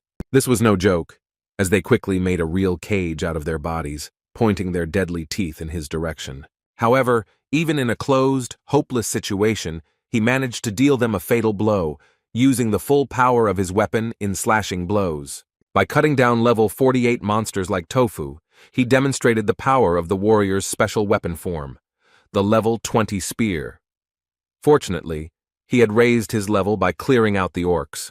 Otherwise, there would have been big problems in such an unfair battle. Not even a few seconds had passed before some huge round stones began rushing towards him. That's what one might think when first looking at these monsters, which turned out to be desert beetles. Their number and the density of their attacks made him realize that he would have a hard time in this dungeon if he yawned instead of being on guard all the time. Grabbing his spear, he threw it at one of the monsters from a safe distance. Just as he had dealt significant damage with this attack, one of the desert beetles collapsed with a huge noise. The sudden explosion of this monster's body raised many questions in his mind, as he had never encountered such a monster before. As it turned out, the destruction of the desert beetle caused an explosion with the release of a large amount of energy, similar to explosives, as well as the spread of toxic smoke. It became obvious that fighting these monsters at close range without proper equipment was tantamount to suicide. He was surrounded and forced to react as quickly as possible, so in an instant, he built a bone wall from the corpses of the monsters, creating a barrier that saved him from colliding with the monsters. The bone wall did indeed protect him from the blast, but the surprise attack was still very dangerous. After getting out, Wu Jin grabbed his head due to the large amount of damage he had received due to this attack. Without wasting any time, he used the spatial technique to replenish his mana reserves, and also used the medicinal potion and antidote. After regaining his strength, Kong Wu Jin said with a serious attitude that he now had no doubt that the 5-star dungeon was on a completely different level. To add to his words, it's worth mentioning that what makes it even more difficult is the fact that he is the first one to enter it after the previous dungeon was reset, making it even more difficult due to the advanced level of the monsters. Outside, panic continued. People's opinions were divided, and most were inclined to believe that Kong Wu Jin had somehow managed to find a safe place where he was waiting in terror for his death, avoiding encounters with monsters. This infuriated the Yunhee fighters, because they thought he was just chilling out there. Watching all this and the stupid conclusions of some fools from the Hwarang Guild, a close friend of Wu Jin could not stand it and shouted that his Hunim was not chilling there, but was capturing the dungeon. In response, the Hwarang representative mockingly said that C rank was useless there. He continued to escalate the situation by saying that Wu Jin was probably hiding somewhere to delay the moment of his helpless death. Seeing that Sun Gu was on the verge of starting a fight, Mr. Jun intervened in the conversation and suggested that he believe and wait, not looking at the fools. Sun Gu listened to this wise advice and stepped aside, folding his hands in front of him and resigning himself to the situation where they were considered crazy, just like his Hyungnim. Trying to somehow distract himself from his latest worries, Jun Min Chang approached the incredible necromancer's protege, and with sincere curiosity, asked if he really thought that Wu Jin would be able to clear even such a dungeon on his own. Sungu answered without hesitation that it was out of the question, and that his incredible Hyungnim would definitely return alive. His answer seemed like some kind of childish romanticization of a terribly dangerous situation, but Jun restrained his reaction and took the opportunity to ask if he could tell him what skills his boss had that could give him an advantage in such a situation. Even though he was angry and emotional, Songgu did not follow Mr. Jun's lead and shook his head firmly, saying that he would not tell them anything. In the eyes of the guys from the Hammer Guild, he was truly stubborn, because until then he had not said anything important. They were surprised by how loyal he was. It even made them truly respect him. On the other hand, although such information was valuable, it did not change the fact that if everything ended sadly, it would all lose any meaning. However, the mere thought of Woo Jin surviving left Mr. Jun in a daze. Knowing that this would mean that there was an 11th A rank in South Korea made him tremble with curiosity about the identity of this young man. Meanwhile, Woo Jin continued to fight. The constant, non-stop battles that would have exhausted any fighter began to bear fruit. The fighting was still hard, but in this short period of time, he managed to significantly improve his characteristics and even reached level. The levels continued to rise even as he fought not only with his own strength, but also using the skeleton army as support on the flanks. Having defeated another wave of monsters of a fairly high level, he already felt a huge difference in his strength, and there was only one level left to reach the next summoning of a demonic familiar. While examining the area, he was surprised that this desert was so large that it was impossible to see its end or any clear change in the landscape. Suddenly he froze in surprise, realizing that he had found something interesting. In the distance, he noticed a familiar place, which most likely looked like some place connected to his past in Alphen. It was the abandoned village of Raglesia, and Woo Jin immediately went to this place to conduct reconnaissance, for which he used his skeletons. After examining the entire perimeter, he came to the conclusion that there was no one here. He had already begun to doubt his assumptions and decided that perhaps this village was truly abandoned. However, the next moment made it clear that he was right from the start. Suddenly, some powerful attack was aimed at him, which was rapidly approaching him. Thanks to his incredible reflexes, he managed to dodge the attack at the last moment, which easily pierced through the strongest part of the summoned skeleton that stood behind him. This sneaky attack made Woo Jin angry, and he began to look in the direction from which this sudden attack was directed at him. As it turned out, it was a creature familiar to him from the race of beastmen, or rather, a mixture of man and snake named Nagi. Appearing before Woo Jin, he asked who he was dealing with and why the stranger was trying to invade the temple. In response, Woo Jin surprised him with words, saying that he had already seen this place, which was the temple of Arya. When Nagi asked how the man knew about the goddess Arya, he replied that he did not believe that there were those who did not know the Alphen goddess of divination. After this, Woo Jin asked Nagi why Arya's followers invaded Earth, and whether this could be considered a situation in which Tranet and Arya began to act together despite their differences in worldview. Hearing these straightforward words, Nagi literally flared up and shouted that he should not dare insult the goddess, because the situation that he so disrespectfully describes is in fact a necessary measure to punish the cult. When the topic of the cult came up, Woo Jin asked what kind of cult they were talking about. Despite the hostile reaction and a certain hatred towards the human, Nagi still explained that they had united with Tranet in order to punish the traitor who had escaped Earth. The one he was talking about, he called the Blue-Eyed Priestess. Hearing this, Woo Jin learned very valuable information because he had no idea that the priestess was on Earth. Now he had all the information he needed, and there was no longer any need for these guys. In response to these words, he took out his warrior weapon, a spear, which had become even stronger after recent battles, and then said that he did not care about the priestess. After these words, he took an attack stance and said that despite this, he would not allow them to enter the Earth, which was under his protection just as the Arya temple was under the protection of these creatures. In response, Nagi, recognizing the man's determination, answered him with the same words, saying that he would throw all his strength into passing through him to Earth, after which he showed his fighters, who had long surrounded him, were simply hidden by invisibility. Looking around, Woo Jin awkwardly said that this was too much because getting people mad was his personal thing. Despite his speech, there was more than enough reason to worry. He couldn't sense their presence, which only meant that their stealth skill was higher than his detection skill. Now it became clear that the skeleton soldiers would hardly cope with such a task. To make the task a little easier, he assigned skill points to increase the skeleton summoning level to, even without turning around, he felt a noticeable change in their strength. Now they were much better armed, became stronger, and even received small but quite strong armor. Taking a step forward and preparing to fight, he acknowledged the truth he was faced with. With anticipation of the battle, he said out loud that even after this, the outcome of the battle still remains a mystery. Even so, both he and Nagi had no doubt that putting their lives on the line was the only option to move forward. The elite goblin spearmen rushed forward with a cry. The skeletons were less talkative, but the sound of bones striking each other coming from their bodies made it clear that they were no less determined in battle. Wu Jin had also already entered the battle and first assessed the strength of one of the opponents by blocking his attack. At that very moment, he became the target of another enemy attack. Having parried this blow, he removed his spear from the previous opponent, dealing him a fatal blow.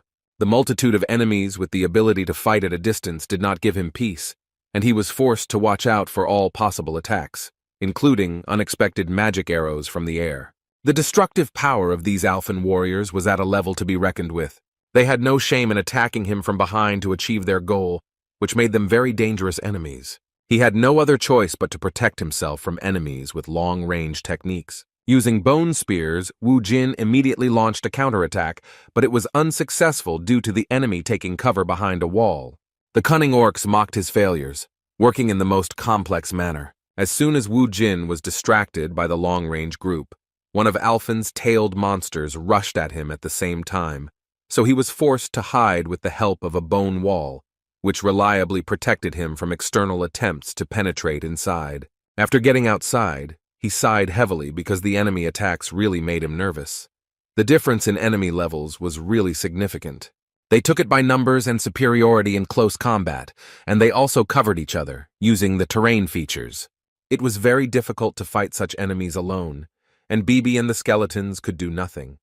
It seemed that at this level the skeletons could at least help somehow, but they would be destroyed faster than they could get rid of these scumbags with their combined efforts. He didn't have a chance now, so he had to resort to using one of the trump cards reserved for such moments. Meanwhile, the news channels were already covering the recent events. They were saying that more than 10 hours had passed since the incident victim, Mr. Kang, a C-rank awakened, fell into the dungeon. The news anchor also announced that the barrier had not yet disappeared and that Wu Jin was probably alive. The fact that he was still alive was called a miracle by both the anchor and most of the experts. The Hammer Guild leader, who was still monitoring the situation, said with a dissatisfied expression that Kang Wu Jin had entered there specifically to gain fame. Speaking about his ward, he decided that as soon as he returned, he would receive a serious reprimand for bragging earlier, and then almost completely giving away such a dungeon for the benefit of the Hwarang Guild for free. Meanwhile, Min Chang and his protege tried to somehow support Sun Gu, who was sitting in a bad mood, waiting for his boss. Thinking that this was so, the guys tried to support him and even brought him food so that he would not sit idle. According to them, the best time to capture a 5-star dungeon is 12 hours, so they can't guess how long they'll have to wait. In turn, Sung Gu, with a devastated look, replied that his young Neem must be having a hard time, because collecting all the trophies alone is no fairy tale. Looking at the cooling food, he tried to find some peace in this situation. With tears in his eyes, he accepted the offer of a snack to somehow shorten the time spent waiting for his boss to return. Meanwhile, the situation inside the temple became really tense. Despite a desperate battle, Wu Jin's side was defeated, and their vile enemy forced him to his knees before him, mockingly asking if he really intended to crush the temple with such a weak force.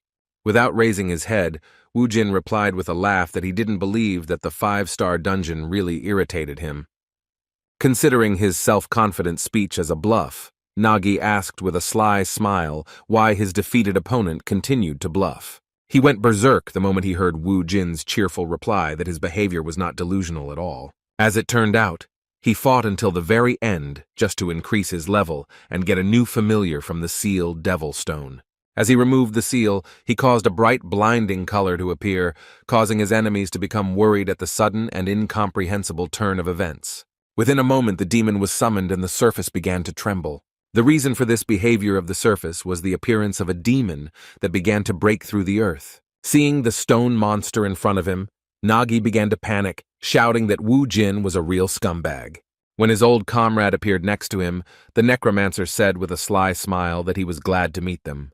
His servant, who lifted him up on his body, became his reliable help, throwing the enemy aside. The demon incarnated into a golem, using the environment made of sand. Sweeping away everything in its path, the golem began to move forward, rapidly reducing the number of opponents. The order was still the same: go forward, destroying the enemies. The enormous pressure and sudden change in situation put Nagi in a difficult position. He had to change his plan, give orders right on the battlefield, changing the formation to one that was safer for his troops. On the other hand, Wu Jin was quite free in terms of strategy, and just continued to work on the enemy clusters. The power of his sand golem was far superior to that of the enemy, and gave them no chance of survival, even despite their well-coordinated teamwork. Rushing forward with spears in their hands, the spearmen were doomed to certain death. While fighting for their leader, they lost their lives as the balance of power suddenly shifted towards Wu Jin. The temple area suddenly turned into a battlefield, where the battle was already over for most of the participants. Nagi was in despair. He was incredibly angry at the realization that his incredible warriors had been defeated by the enemy's ace in the hole. He couldn't stand the fact that some man was mocking his unit, asking how hard it was to fight in the minority. Burning with rage, he clenched his teeth and said that he would destroy him along with his arrogance. After these words, Nagi began to angrily release his fire magic, accumulating it in his right hand for a powerful attack. In response, Wu Jin gave a command with a sly smile to change the shape of the warrior's weapon. Now in his hands was not a spear but a huge hammer, carrying great power. Using the skill, he prepared to block the opponent's strike, who furiously aimed his magic-enhanced spear at him. However, Wu Jin's cunning smile did not disappear even when he saw such a formidable force in front of him.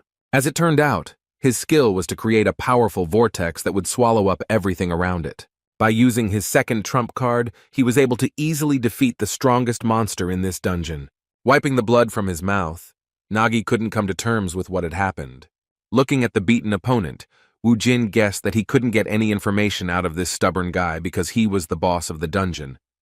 Looking down, Nagi wondered in response where someone so strong among earthlings came from. As it turned out, his anger knew no bounds and he couldn't just give up.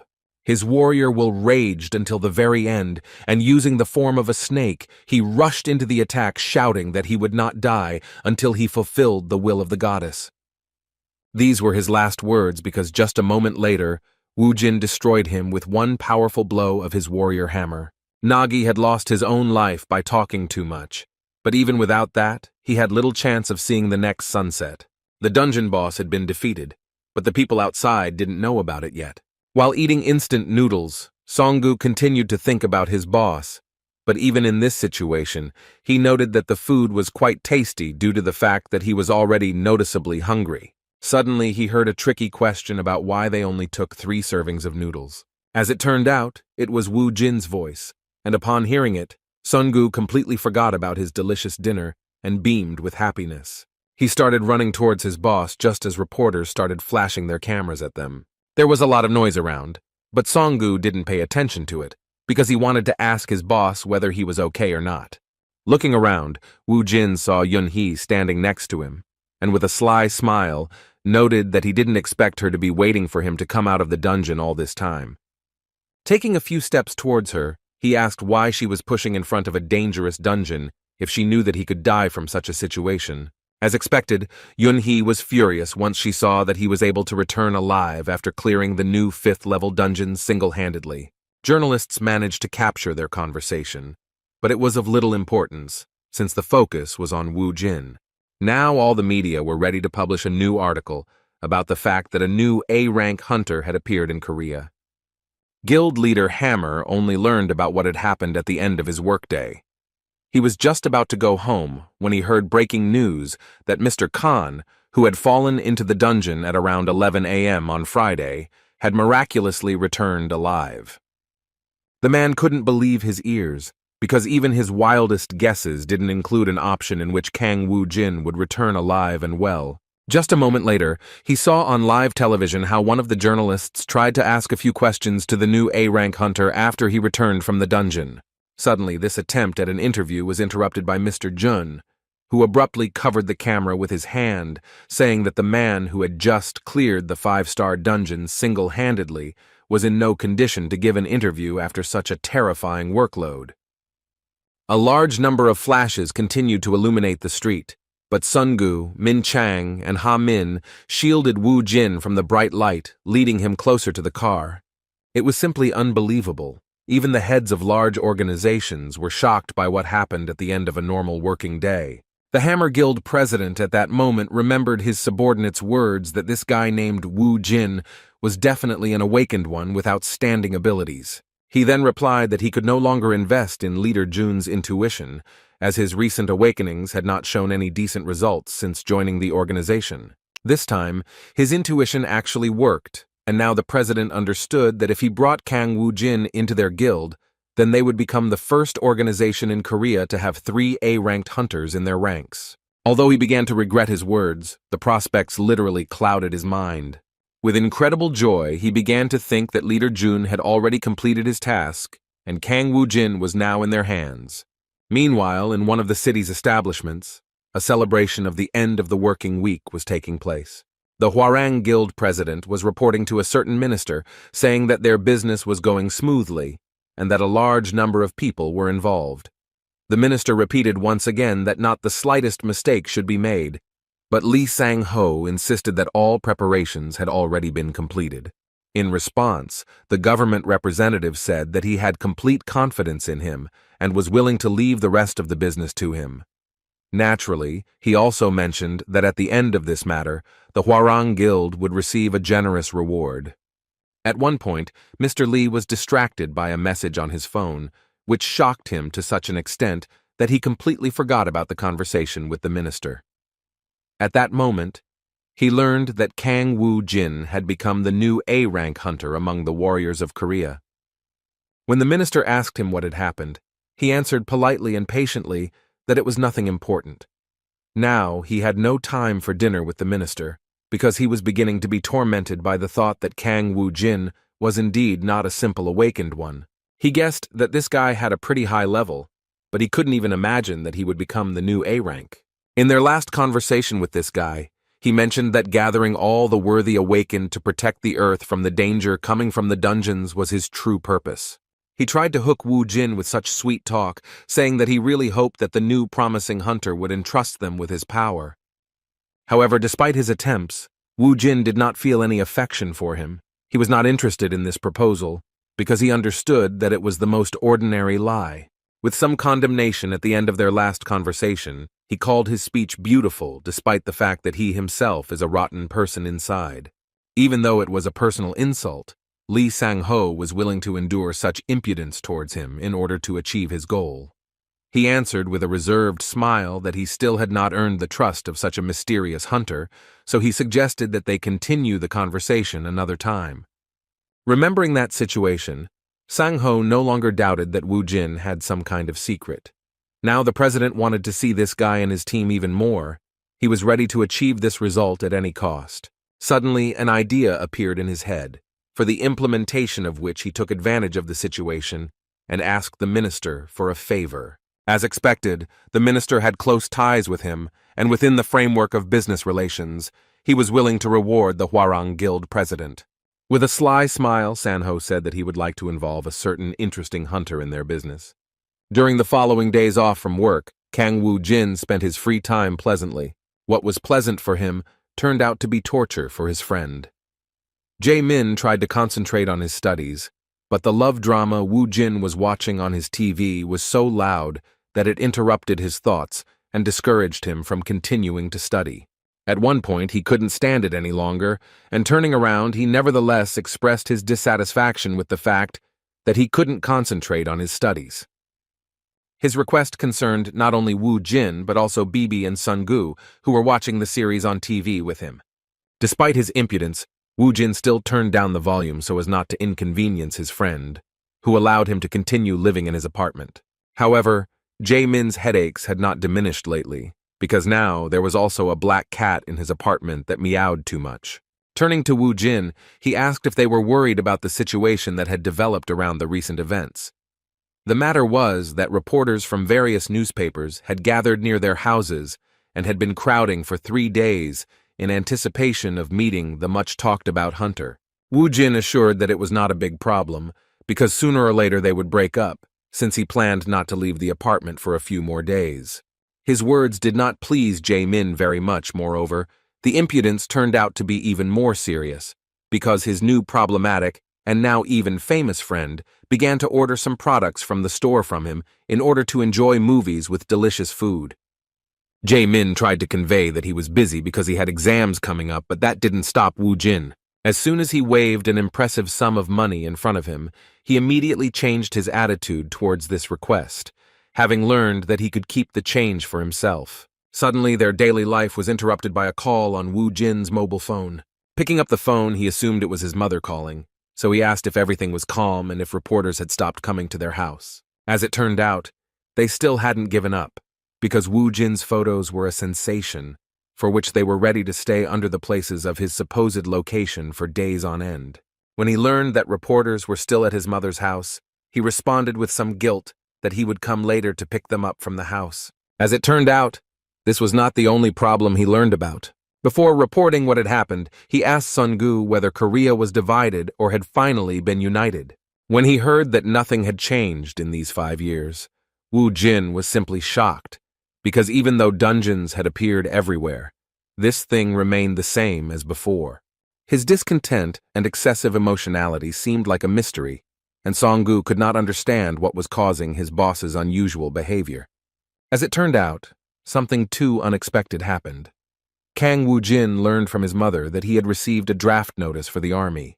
He didn't like this kind of thing, so he was determined to find a way out of the situation as soon as possible. He was so desperate that he seriously suggested to the guys that they kill the head of North Korea so that Korea would become united again and there would be no more need to conscript the guys into the army. Sun-gu was simply shocked when he heard from his boss such madness that he was ready to go to avoid going to the army. Trying to hold him back with all his might, he shouted at him to calm down, but Woo Jin was already prepared to unite Korea and was going to do it before he was called up. His protege could not cope with this task and appealed to his common sense, asking if he was sure that the countries would unite after the death of the North Korean leader. With some displeasure, Kang Woo-jin, understanding what Sun-gu was getting at, asked if there was another way to achieve his goal. He thought that this was the best option if he did not want to join the army. Sun-gu did not give up trying to stop the boss and tried to convey to him that there were other ways he could avoid being drafted into the army. At this awkward moment, when Sun-gu was holding on to Woo Jin's clothes, kneeling and screaming desperately, Jae-min came back into the house. He was a little confused and awkwardly asked what they were doing there. When Woo Jin explained the matter, Jae-min said with confusion that it was not something he should worry about. According to him, an awakened person would not be a regular anyway, and in fact, this could be a good opportunity for him to grow. According to him, awakened people are usually assigned to a special division, but even in this case, there is an alternative. The guys were interested in what is an alternative to conscription. As it turned out, in order to avoid conscription, you can join a certified guild and help eliminate monsters at the request of the Ministry of Defense. Hearing this, Woo Jin was surprised that Jae-min even knew such things. As it turned out, his friend actually wanted to join a big guild, so he studied such things.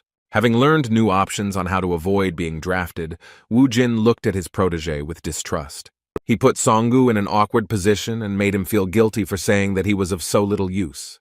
Meanwhile, a small celebration began in the Hammer Guild, as Ha-min came to his leader with a very happy look on his face, saying that he had done an incredible thing. It was the first time Mr. Jun had seen him in such a mood, so he wanted to know where his protege got so much pathos from and what feat could have made him so happy and proud of the result. With an equally cheerful look, he stated that Mr. Woo Jin had made an appointment with him to talk about the guild. Moving closer to the shocked boss, he said that in other words, this meant that the most promising A-rank awakened was going to join their organization, raising them to the first place among all the hunter organizations in Korea. After these words, Min Chang began to recall the recent events, all his efforts when he tried in every way to help Woo Jin. He came to the realization that all his good deeds were not in vain and that he had worried in vain. Ha Min continued to shout about how his leader had done something great again, but Min Chang tried to remain calm and proudly said that they shouldn't make a fuss about it. Straightening his jacket, he headed to the president's office to report to him about the appointment of such an important meeting for their organization. Now he had no doubt that he still had not lost his grip. A sudden knock on the guild president's large office distracted him from his work, but he was glad to see his beloved protégé, whom he had recently considered useless. Upon seeing Leader Jun, he immediately asked how Kong Woo Jin's case was progressing. In response, Leader Jun delighted him with the news and made him laugh with joy, saying that they had contacted him to discuss the details. Hearing this, the president rushed towards him, grabbed his hands, and began to happily talk about how, as always, he had done an incredible job. Leader Jun was in no hurry and decided to mention the situation with the vice president, but the president responded without hesitation that he would give up the position if there was a need. With a good laugh, anticipating incredible events, the president said that the Hammer Guild was able to become the best guild in Korea only thanks to such an incredible leader. At the end of the conversation, Min Chang thanked the president for his attention and special attitude to the situation and said that he would take this as his gratitude after the matter was completed. After finishing all the preparations, Ha Min and his boss went to a cafe where he made an appointment with the incredible awakened that every guild in Korea wanted to get their hands on. However, here they were suddenly disappointed, because they did not expect that the conversation would not be about what they thought. As it turned out, Woo Jin didn't mean that he wanted to join the Hammer Guild. In fact, he wanted to propose that they create their own guild. Confused, Leader Jun tried to resolve the situation, believing it to be a misunderstanding, so he reminded him that they had previously talked about him joining the Hammer Guild. In response, Woo Jin explained clearly that he had no need for that, and that it would be better for Leader Jun and Mr. Ha Min to join them. Leader Jun, who thought that success was already in his pocket, clutched his head and said with some tension that they were already sure of signing the contract. Such an unexpected proposal put them in a difficult position. Ha Min was also confused and thoughtful. However, even though everything didn't turn out the way they wanted, Ha Min still found the strength to step out of his comfort zone and ask what the terms of their cooperation would be if they agreed to work in the organization that Woo Jin was planning to create. They were shocked when they heard that they were being offered an incredible amount of money. Woo Jin tried to lure them into working for his organization with incredible conditions, including increasing their current salaries by as much as 100 million won. While adjusting his hair, Leader Jun sighed heavily, regained his composure, and replied that it was not just about money. Trying to get back to the previous question, he reminded him that he was the leader of the Hammer Guild. As an ordinary person, he joined one of the best guilds and went through many difficulties to achieve such success, which makes such decisions difficult. He didn't like such radicalism, so he said once again that it wasn't just about money. In response to these arguments, Woo Jin smiled slyly, because he was prepared that it wouldn't be that easy to get them to cooperate. He folded his hands in front of him and said that he guaranteed them that their guild would be bigger than the others, including the Hammer Guild. He said with confidence that everything would be exactly as he said, and then suddenly offered them the positions of the founders of the organization. As expected, such words, which contained real trust, were deeply imprinted in the minds of the guys from the Hammer Guild. So on the way home, Ha Min still confessed to the leader that he was going to go under Woo Jin's leadership. His colleague was taken by surprise. He could not believe that his loyal protégé so easily agreed to this sudden proposal. Ha Min explained to him that this offer was possibly his only chance to achieve something big, since it was about Mr. Woo Jin, an incredible A-rank awakened. Citing the fact that he was able to clear a 5-star dungeon on his own, something no one else had ever done, he expressed his confidence that his guild would also grow quickly. On the other hand, he didn't think that such growth would be possible if he remained in his current position in the Hammer organization. However, his words were the pure truth, and Min Chang understood that judging by the clearing of the dungeons, The guild of this awakened one had a bright future, which was just around the corner, unlike the Hammer Guild. No matter how much effort he put into this organization, he knew it would be difficult to become a department head or director, surpassing the founders of his organization. On the other hand, he also doubted the president's words about the promotion, and the most he expected was that if he was lucky, they would stop laughing at him and despising him for his series of failures. This was the moment of the two boys' peak determination, because Leader Jun also decided to change his place of work without much thought. With a sly smile, he said that he would have to take a risk to get a higher position. His protege praised him for this determination and shouted that he had made the right choice. After saying these words, Ha-min took out his resignation letter, surprising his boss by saying that it had been prepared in advance. With a kind smile on his face, the ward revealed the truth to him, saying that all workers were like that. And yet the leader was not much different from him and demonstrated this at the moment when he also took his application out of his inside pocket. It was very crumpled, which indicated that he had been thinking about leaving for a long time, but could not find the determination to do so. Arriving at the office, they immediately headed to their places to pick up their things, but when they opened the door, they were surprised that the light was not on. They thought that everyone had already left, but they were wrong in their assumption. A moment later, the lights turned on and colored ribbons flew towards them, and to the sound of firecrackers, all the workers began to shout congratulations to the new boss, Jun Min Chang. The guys were in complete shock, realizing that their president had prepared a celebration in honor of the supposed success of their deal. In a cheerful mood, pleased with the leader Jun, the president said that he knew from their first meeting that the role of leader was too small for him.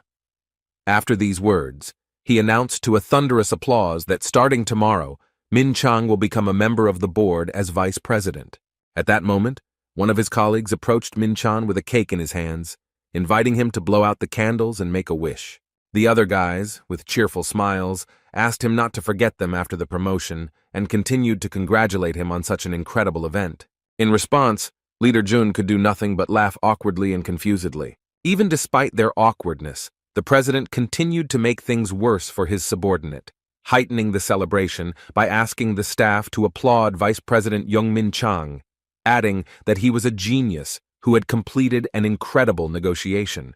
The guys didn't even have time to notice how all this action was over, and they found themselves in the middle of a celebration in a prepared hall with champagne and pleasant music, as well as an unlimited number of snacks. Seeing the confusion of his boss, Ha-min slyly gave him his statement. Running away from the new vice president, he said with a cheerful laugh that he was so embarrassed that the food wouldn't go down his throat, so he wasn't going to stay there and trusted his boss with the rest. As he left, he said that he believed that the leader would also be able to quit. He didn't have to be bored for long, because a moment later the president pounced on him with a request not to stand there like a pillar and to follow him quickly. The situation had worsened, even though it seemed that it couldn't get any worse. Vice President Jun felt even more awkward when he learned that all the Hammer Guild employees wanted to hear the details of his feat.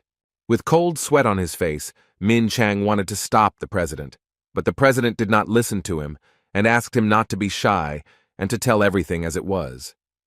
Seeing the new vice president stuttering and acting unsure, his boss said he should come to terms with the fact that he now bears more responsibility than ever before. Jun folded his hands in front of him and admitted to all his colleagues that he had failed and that the celebration had been in vain. The president could not comprehend what he heard at first. Just a moment later, the man he had appointed as vice president ducked low and apologized for failing to recruit Kang Woo-jin. Once the president realized what had happened, he pointed his finger at his subordinate and angrily shouted whether what he had said was really true. In response, Jun apologized, and the president, filled with anger, continued to shout that a simple apology would not suffice, threatening his protege with dismissal. Hearing about the dismissal, Min Chang felt some relief, realizing that he would be grateful for it. The president continued to shout about how much resources had been spent on this matter and how it couldn't be compensated for with a simple apology, but Min Chang didn't listen to him at all, as he was completely absorbed in his own thoughts. He was right, because Leader Jun released the reservation of the dungeon and let Kang Woo-jin use it for free, and also paid people to hide his real rank. Things went too far, So Min Chang took advantage of the situation to take out a resignation letter and said that he would take responsibility. Placing 2 resignation letters on the table, the vice president announced that he would be leaving the Hammer Guild. Hearing this, the president became even more dissatisfied, saying that he must have gone crazy. He wondered what his dismissal would change, since he was not a civil servant. He sighed heavily and assumed that Min Chang was simply running away from the mess he had created with his own hands. Looking down, Jun couldn't understand what else the president wanted from him, since he had already done everything he could to apologize, even resigning along with his protege. Still, he did his job, so he reported, saying that he had already finished with the formalities and was going to leave. When he said goodbye, he shocked his president, who thought he had him on a short leash. The president was beside himself with anger, and his 2 employees could only contain him, while the satisfied Jun Min Chang, adjusting his tie, had already completely said goodbye to the Hammer Guild. He was ready to face all the difficulties of his new life, trusting his intuition and faith in Wu Jin. For the first time in his life, he walked out of the Hammer Guild building with such a happy expression on his face. Seeing his light gait, Ha Min surprised him by asking him to hurry up and go to the car. As it turned out, he had been waiting for him all this time, believing that he would find the determination to accept this challenge and do what was right. With a kind smile, he explained that he would not go anywhere without his leader, after which he invited him to get in the car. Looking at Ha Min, Jun sighed with relief, thinking that this is what he likes about him, even though he can be rude sometimes. After that, they went to the cafe again, but this time to a separate business room. This time, Wu Jin greeted them with a wide smile, saying that he was glad to see them in the Ardal Guild. The guys were surprised to hear the name of their new guild. Wu Jin extended his hand to them and said that he hoped that they would get along and work effectively as a team. With a kind smile, Jun Min Chang sincerely said that he believed that with such a leader, they could do anything. After that, he offered to communicate with them without formalities, and promised that he and Ha Min would do everything to ensure that their new guild, Ardal, became world famous. With a good laugh, Wu Jin said that in that case, he would simply call him Ming Chang.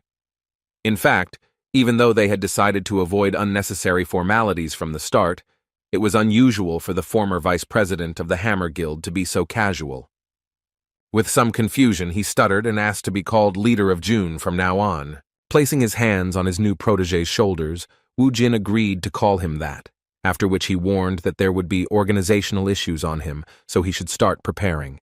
Jun immediately replied that he would take care of it, while Wu Jin suggested that they first celebrate the founding of their promising organization. The leader surprised him with his proposal, so the confused leader Jun asked if the meeting was really over. As it turned out, Wu Jin really didn't know what else to discuss, because he assumed that leader Jun would be in charge of everything and work for everyone. After coming up with the name, he decided that his contribution was over. With some tension, Min Chang began to worry, wondering if it was really okay for the guild leader to be so careless and trusting. He felt a little uneasy just by watching how Wu Jin and Sun Gu were acting.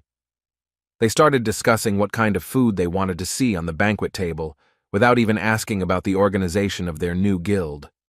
The only person with a sufficient level of responsibility suggested skipping the introduction stage, after which he asked to decide on something first. Kang Wu Jin, as the leader of the new guild, had no idea what was going on, but was willing to meet them halfway. First, Jun Min Chang brought up the topic of raiding the dungeon of the 6th entrance of Seoul University. He said that other awakened ones will want to reserve it, so they need to agree on the conditions for the raid, which has nothing to do with creating a guild. Hearing his words, Wu Jin was surprised, because he wasn't going to let anyone in there, since he could clear it out himself many more times. Despite his words, Leader Jun still thought that it would be better if others used him while he was resting, since then the dungeon wouldn't be idle. His words made enough sense for Wu Jin to change his mind. After that, the leader inquired about the rest of the questions, and learned that they needed at least 5 people to found a guild. After thinking for a while, Kang Wu Jin began to look for options on who to choose as the last member of their team. He first thought of inviting Jae Min, but Sun Gu didn't think it would work since he was underage. Leader Jun confirmed his suspicions by saying that it wouldn't work with teenagers. Looking through his contacts, which weren't that many, Wu Jin wondered who else might be suitable for this role. He had few acquaintances, and his mother was not suitable either. Suddenly he saw the contact of the guy he had signed up as a weakling and immediately beamed with happiness. Just 10 minutes later, a fair-haired guy came into their cafe, who shuddered just from Wu Jin's greeting. The head of the new guild immediately asked the weakling whether he had taken his ID and seal with him. As soon as the frightened man entered, he replied that he had not forgotten. When he saw the terrifying hunter start to walk towards him, he closed his eyes and clenched his teeth in fear. But suddenly, Wu Jin gently placed his hand on his shoulder and welcomed him to his organization. With a sly smile, he said that in front of them was the 5th member of their team, who was a telephone scammer. Hearing this, the swindler was so confused that he was able to squeeze out a few words, wondering what was going on here. 2 days later, the Ardal Guild already had its own office. Preparations had already begun here, and workers were rushing to do everything as needed. After finishing supervising this process, Hamin wiped the sweat from his forehead and said that now their office looks really respectable. After accepting this delightful job, Leader Jun thanked the guys for their good work and noted that even Mr. Seong-hoon did an excellent job. Seong-hoon, better known as a phone scammer, was surprised by what he started doing, because 2 days ago, he thought that this was some kind of scam related to his punishment for what he did earlier. However, now he realized that the crazy guy who had beaten him half to death and stolen his phone was not who he had taken him for during their first meeting.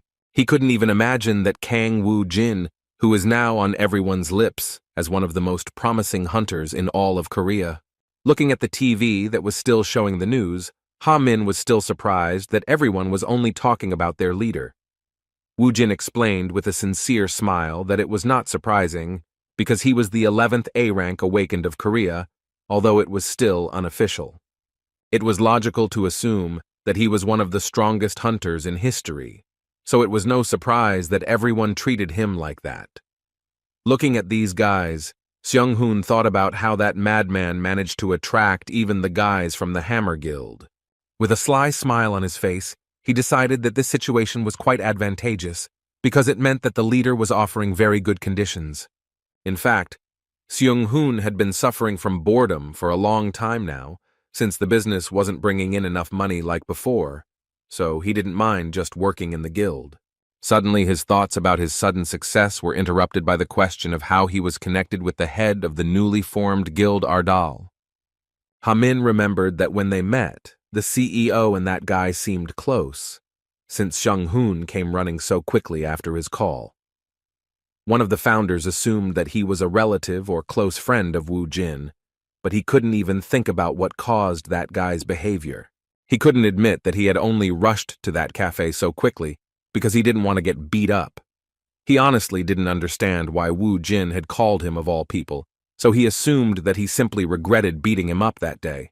Suddenly, their conversation was interrupted by the appearance of the head of the newly formed guild Ardal himself. Looking around, he said that it was quite good, and that he was glad that everyone had done a great job. After thanking him for his part in the job, Leader Jun asked if he had finished describing his dungeon raid. Looking back at the barely alive and exhausted Sungu, he said that this guy was the only one who had to really sweat. Seeing him in such a state, Ha Min and Jun Min Chun were simply shocked, realizing how much their leader had driven him to. Sungu decided to pass by, while the caring leader Jun reached out to him and asked if he was feeling okay. His appearance answered the question itself, and Ha Min clarified that they had a lot to write down, even if it was a successful raid on a 5-star dungeon. As soon as the chieftain's ward, who was responsible for the trophies, sat down at the table, it seemed to everyone that his soul was leaving his body. Seeing this, the worried founders decided that he should be given some kind of allowance for such hard work, and preferably that this allowance be for life. After resting a bit, Kong Woo Jin, as the head of the Ardal Guild, gathered the guys in the meeting room for the first time in order to decide what, in his words, was the most important thing at the moment. First of all, he turned to the most trusted person, the leader Jun. He was wondering what position he would take in order to do as many useful things for the guild as possible. Hearing this question, Leader Jun was a little confused because he didn't think that he would be given such freedom of choice. At first, he thought it was just irresponsibility and lack of experience of their leader. He was partly right, and Wu Jin himself explained that they had few people, so it was worth distributing responsibilities so that the work would go better. He suggested that everyone say their desired place in the guild hierarchy. Upon hearing this, everyone was shocked to realize that they had freedom of choice in what position to take. The one who was most shocked was the phone scammer Seung-hoon, because he couldn't even imagine that his life would turn upside down after being beaten by some madman whom he tried to deceive, considering him a simpleton. Everyone became silent, so Wu Jin took the initiative again and started with Leader Jun, asking what positions were usually needed first in guilds. Leader Jun immediately replied that there were two categories, awakened and ordinary workers.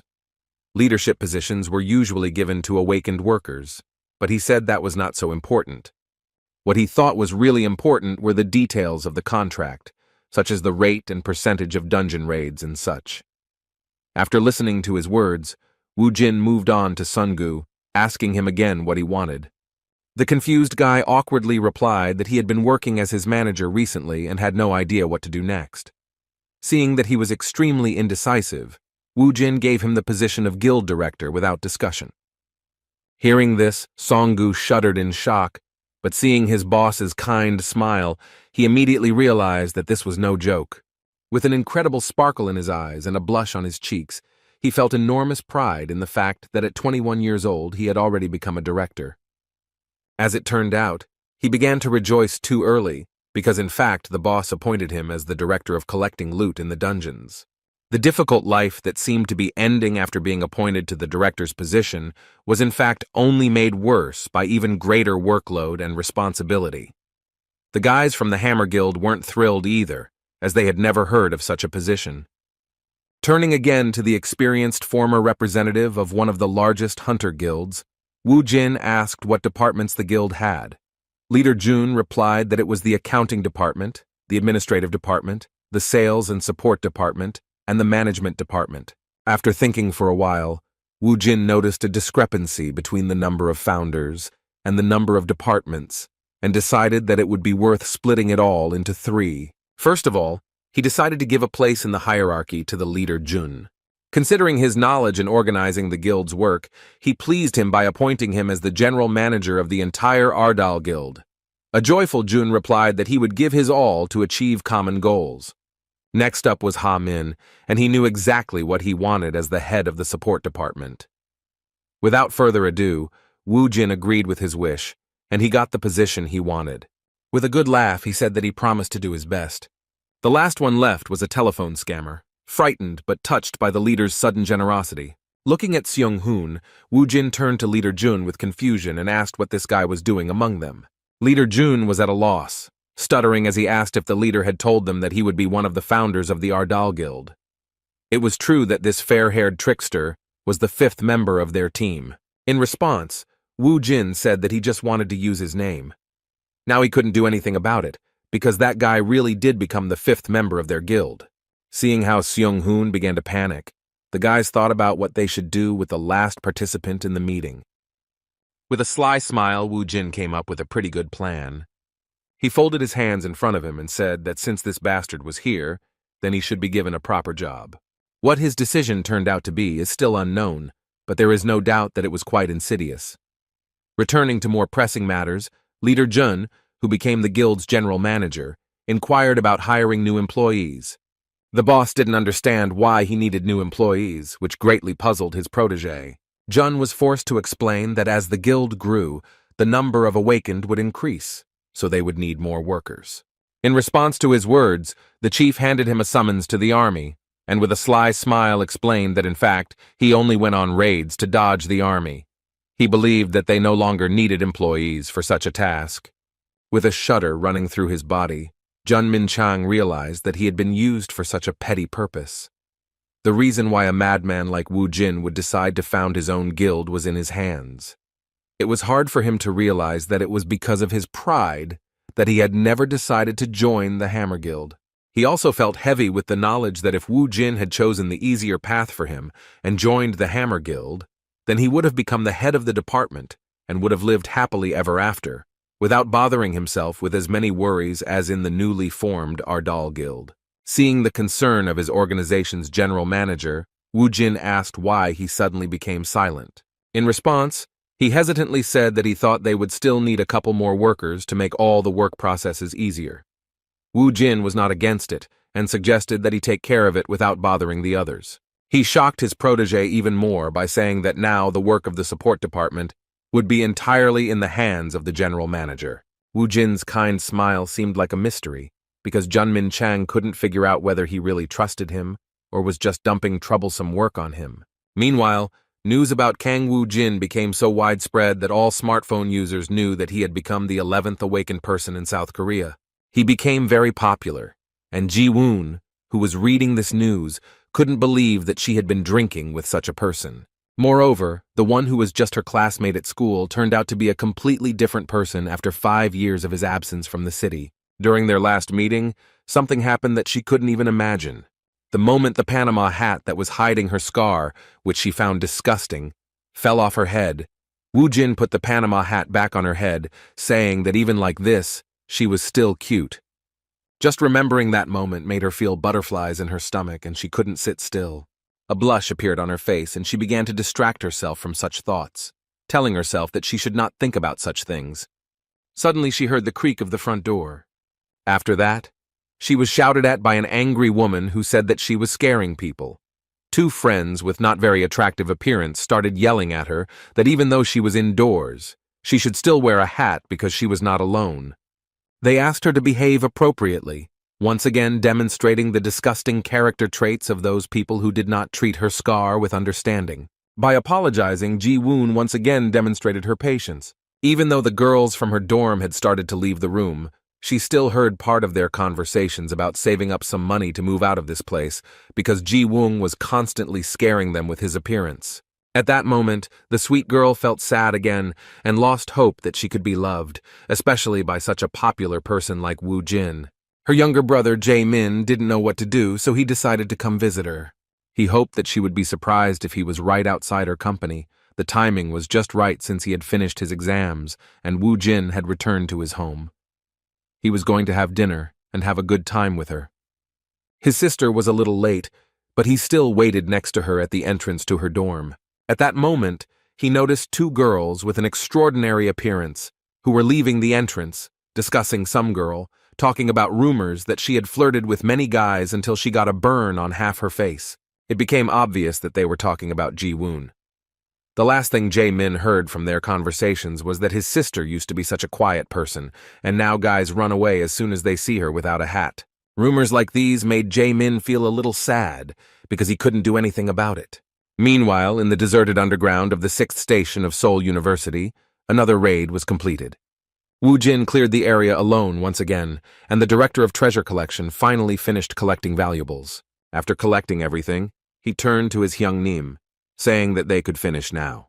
Unfortunately, this time they were only able to obtain common items. Useful artifacts were no longer encountered due to the fact that they had already conducted more than 3 raids on this dungeon. The quality of the loot undoubtedly decreased as the number of successful raids increased. After looking at his inventory, Wu Jin said with a smile that this was enough and that they had already obtained everything useful. After that, he collected all the loot in his inventory and used the return stone. As expected, a whole crowd of journalists was waiting for them outside. Seeing Wu Jin leave the newly cleared dungeon, they started running towards him asking how his latest successful raid went. Less than 4 hours had passed since the start of the passage, which was an absolute record even among strong teams of hunters. Suddenly, Seung-hoon broke through this crowd and congratulated the leader on his excellent work with a smile on his face. When Wu Jin asked him what he was doing there, he replied that Director Jun had asked him to take them to the office after they finished the raid. When asked where Director Jun himself was, he replied that since their guild had been approved, he had gone to the General Affairs Bureau, which is why he would return to the office a little later. Suddenly, their conversation was interrupted by some impudent journalist who, due to his rude behavior, even pushed Seung-hoon aside.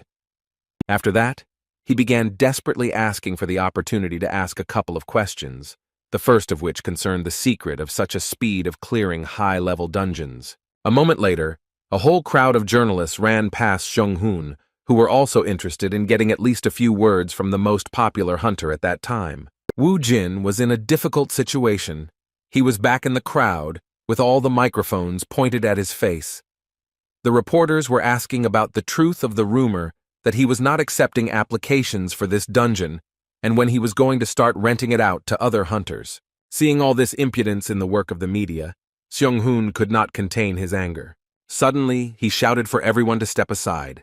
The crowd of journalists suddenly dispersed and began to look with interest in the direction of the sales director. At this point, Seung-hoon showed his character by shouting that Mr. Kang was tired of clearing dungeons, and that giving an interview at their guild happens after the application to their address is approved.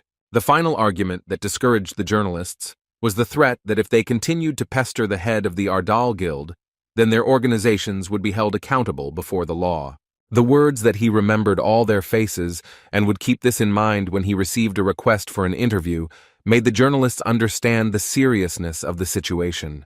There was no doubt that one of the founders of the Ardal Guild was definitely unhappy with this situation, which meant that it could jeopardize the possibility of interaction with one of the most unpredictable and scandalous hunter organizations in all of Korea. Seeing how effective a phone scammer could be, Woo-jin was genuinely surprised. A moment later, Seung-hoon pleased him by telling him that he should wait a little longer until he brought him the car. As the sales director ran towards the parking lot where his car was, Woo-jin continued talking to Sun-gu. He was surprised that the phone scammer was so angry about being pushed, and also asked if the strange guy had been so aggressive before. Taking advantage of the moment, Sun-gu decided to ask how his Hyun-nim knew Seung-hoon. With a sly smile, Woo-jin remembered that this was the guy who sold him the bad phone. As it turns out, the threat of being beaten works wonders. At first, Seung-hoon didn't know why he was called, but when he heard that all that was required of him was his name, his pride was hurt to such an extent that he firmly decided to make himself useful. For the sake of his goal, he had risked everything and even closed his shop, just because he had misunderstood everything. Now he had to stay in this guild at any cost, and was ready for anything, even for such blackmail, which he had scared off a crowd of journalists. Even 3 days later, the Ardal Guild continued to be at the top of all the news in the country. While in his office, Woo-jin was reading the news, and there were many interesting things among them. Many media outlets were discussing the fact that the much-talked-about Kang Woo-jin had passed the re-evaluation at the General Affairs Bureau and had officially become an A-rank hunter. No one knew what plans he and his guild had, but everyone believed that everything would be serious, because Ardal had already received approval from the General Affairs Bureau. He had many personal achievements to his credit, such as record-breaking speed in clearing dungeons and more. What Woo-jin was most interested in was the article comparing who was the strongest awakened in Korea. First of all, he was compared to Kim Kang-chul, a mysterious figure whose strength was rumored to be a hunter. When Sun-gu entered one of his offices, he asked him in surprise what he was eating. As it turned out, the jar that contained what looked like popcorn was actually overflowing with reinforcement stones that boosted a hunter's stats. Song-gu was shocked by this suggestion, saying that reinforcement stones were terribly valuable, costing around 1 billion won. He was embarrassed to ask for something like that, so Woo-jin decided to offer him a few himself to make his work easier. Sun-gu's hands, which were stretched out towards the benefactor, trembled at the mere thought of receiving such valuable stones. Hyun-nim told him that these 3 stones would increase his strength, agility, and endurance.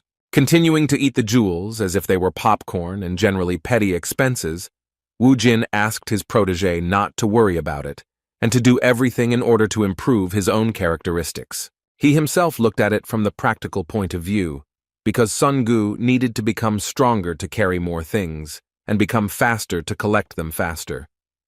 Of course, he also needed good stamina to work even harder for the benefit of their guild. At that moment, Jae-min suddenly came to visit them, and from the very beginning it was noticeable that he was not in a very good mood. Seeing his sad comrade in front of him, Woo-jin wondered what was wrong with him. A moment later, Jae-min said that he wanted to talk to him about something important and personal. He asked to give him a few minutes, and Woo-jin didn't mind. Half an hour later, Sun-gu visited his boss again, who was in his office. The first thing he asked was why Jae-min left so quickly. Upon learning that he had indeed returned home, Song-gu asked what had happened to make him look so serious and depressed at the same time. While choosing a suitable shirt, Woo Jin replied that it was a long story, something like a brother's love for a sister. These words seemed like a riddle. The boss continued that he needed to go out for a short walk. When Sungu asked him where he was going, he replied that he wanted to meet Ji-won. He also suggested that his protege take advantage of the moment of calm and leave work a little early. Hearing that the boss was going out with a girl, Sungu shouted in surprise that it was a real date. At that moment, Seung-hoon walked down the hallway and managed to hear such a mention. While doing all sorts of petty office work, like watering flowers, he decided that he finally had a serious task, a chance to show himself from his best side. He decided to act openly, so he immediately entered his boss's office. With a sly smile, he said that hiring him was an excellent decision. Hearing such a sudden speech, Woo Jin tried to find out what he was talking about and what had suddenly interested him in the conversation. Without mentioning that he heard about his boss's date, Seung-hoon said that they should trust him because he was a real expert in this. As a result, the guys went shopping in one of the rather premium stores, despite the fact that the clothes in this place looked rather primitive. Looking around, Sungu, who was in such a place for the first time, was surprised to ask if this was really the same Korea in which he lived. They were in the VIP room of this store. The guys couldn't even imagine that there was such a place in the shopping center where the customer is given special attention. 3 consultants worked with Woo Jin at the same time, taking his body measurements to select the perfect clothes. Sun Hong seemed like the 4th consultant, as he tried his best to get to the guild leader by offering him various options for formal suits. Woo Jin, who was the center of attention, still didn't understand what all the fuss was about. An hour earlier, he learned that Seung-hoon was interested in helping him with the walk. Then he said that there are many ways to win a girl over, but among them it is worth paying attention to the most effective ones. According to him, the most important thing is sincerity and the first impression. After that, he asked the kids to just do as he said and dragged them along with him on a shopping trip to the mall. Woo Jin still didn't fully understand what the phone scammer wanted from him. Winking back, Seung-hoon then said that wearing the right clothes is the first step to a girl's heart. Although the guild leader didn't take it as seriously as his charges, he still wasn't against it, thinking that sometimes it wouldn't hurt to buy something stylish and new. When he showed up in front of the guys in his new clothes, a crisp black suit with a dark blue shirt, the consultants could barely contain their delight, and the more sincere Seung-hoon and Sun-gi said that he really did look great. With a kind smile, the far from modest guy asked the guys to be quiet, realizing that their reaction was indeed genuine. Seung-hoon, who had been following him closely, once again suggested that he improve his appearance. This time he said that a suit and a watch would complete the look. Putting the watch on his hand, the leader began to walk towards the exit, but Seung-hoon asked him to take something else important. As it turned out, it was a plan to have fun in the area where his boss was going to meet a girl. When his subordinate asked him to just follow his plan, Woo Jin realized that he had been misunderstood. Still, he wanted to have a good time relaxing, so he decided to listen and thanked Seung-hoon for his efforts, saying that they could leave work early in honor of the upcoming weekend. Sun Hong was very happy with the result of his efforts, so he finally wished the leader good luck, shouting that he would succeed. As soon as he left, Song-gu fell onto the sofa in relief and said that now they could finally rest. As it turned out, this was not the end, because according to Seung-hoon, he still had one more tricky business left to do for the good of his leader. After that, he said a phrase about how every time he tries to bring people together, they inevitably become couples for life. Sun Hong was determined from start to finish, and even openly admitted that he was going to help the leader with his love. Hearing this, Sungu was at a loss, because he had just heard from his boss that he just wanted to go for a walk. He couldn't believe that Hyun Nim was actually going to meet her, and Seung-hoon only confirmed these words, although he himself was only relying on guesses related to part of the conversation he overheard. The sales director glanced at his watch and said that time was short and he had a lot to prepare. He then headed towards the exit, wishing the director good luck with collecting trophies and a good weekend. In just an instant, Seung-hoon disappeared and Sungu was left alone, without receiving answers to all his sudden questions. Despite how desperately his colleague tried to help the leader, he doubted that Hyun Nim was going to confess his love since he was telling him about some kind of medicine or something like that. Meanwhile, Ji-woon finished another workday and returned to the dormitory of Daesan Company. She was sad as usual, thinking that another day was torture, which she successfully overcame again. As she emerged from the shower, she noticed that she had a new message on her phone. As soon as she picked up the phone, she found out that Woo Jin had suddenly invited her out for a walk. Seeing this, a sparkle of happiness appeared in her eyes. She couldn't believe that he was actually inviting her for a walk, which could most likely be considered a date. Within a moment, she remembered her low self-esteem and inferiority complex due to the scar on her face, so she stopped even thinking about the possibility of someone asking her out. She decided that he must have some other reason for meeting. At that moment, Woo Jin called her on her mobile phone and shocked her by telling her that he was already right under her dorm. Coming to the window, she made sure that he had really come. She was simply shocked when she saw how he prepared for their walk. For the first time in her life, she saw him like this, in a smart formal suit that was perfect for a date, not an ordinary walk. After a few minutes of walking, Ji-woon finally decided to ask him why he wanted to meet. She was wondering why he was in such a hurry and why he had suddenly asked her to go downtown with him. Woo Jin surprised her with his answer, saying that he didn't have anything special in mind, because he just wanted to give her something and go on a date with her. Hearing about the date, Ji-woon was very confused, but after a moment she felt warmth and a blush appeared on her face again. Looking at Woo Jin, who had become incredibly famous, she wondered if he really liked her. She found the situation extremely unusual, due to the fact that she was worried about her appearance. Moreover, she was surprised that he had prepared so well by choosing a suit. She didn't know how to act in this situation, because she hadn't even prepared herself by choosing the right clothes. Woo Jin was trying his best not to make her worry, so he took full responsibility for the date and suggested going to a movie while it was still too early for dinner.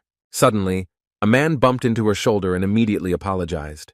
At that moment, Woo Jin noticed that she was very worried about whether her cap had fallen off her head. Seeing her excitement, he immediately remembered what the problem was. He couldn't forget how she felt about her burn and how insecure she became because of the scar on her face. She was afraid of people's judgment, so Woo Jin asked her if it was true that she cared so much about what others thought. Her silence spoke for itself. She could not behave differently, realizing that people were uncomfortable seeing her open face. At that moment, Woo Jin once again demonstrated that he was a real man who could solve problems. He grabbed her hand and hurriedly led her into an alley with small market stalls. The products that interested him made Ji-woon feel at a loss just by looking at them. Taking one of the masks from the counter, Woo Jin held it out to the confused and unsure girl. With a kind smile, he made it clear that this masquerade did not concern only her. Having bought these masks and put them on their faces, the boys caused a lot of joy among those around them. They walked around in them in broad daylight, and it looked quite funny. Some thought it was crazy, but no one could argue that they looked good. At first, people assumed that it was some kind of holiday, but later there were even thoughts that they were celebrities. Ji-woon still felt a little awkward, and didn't know if they would really be walking around wearing these masks.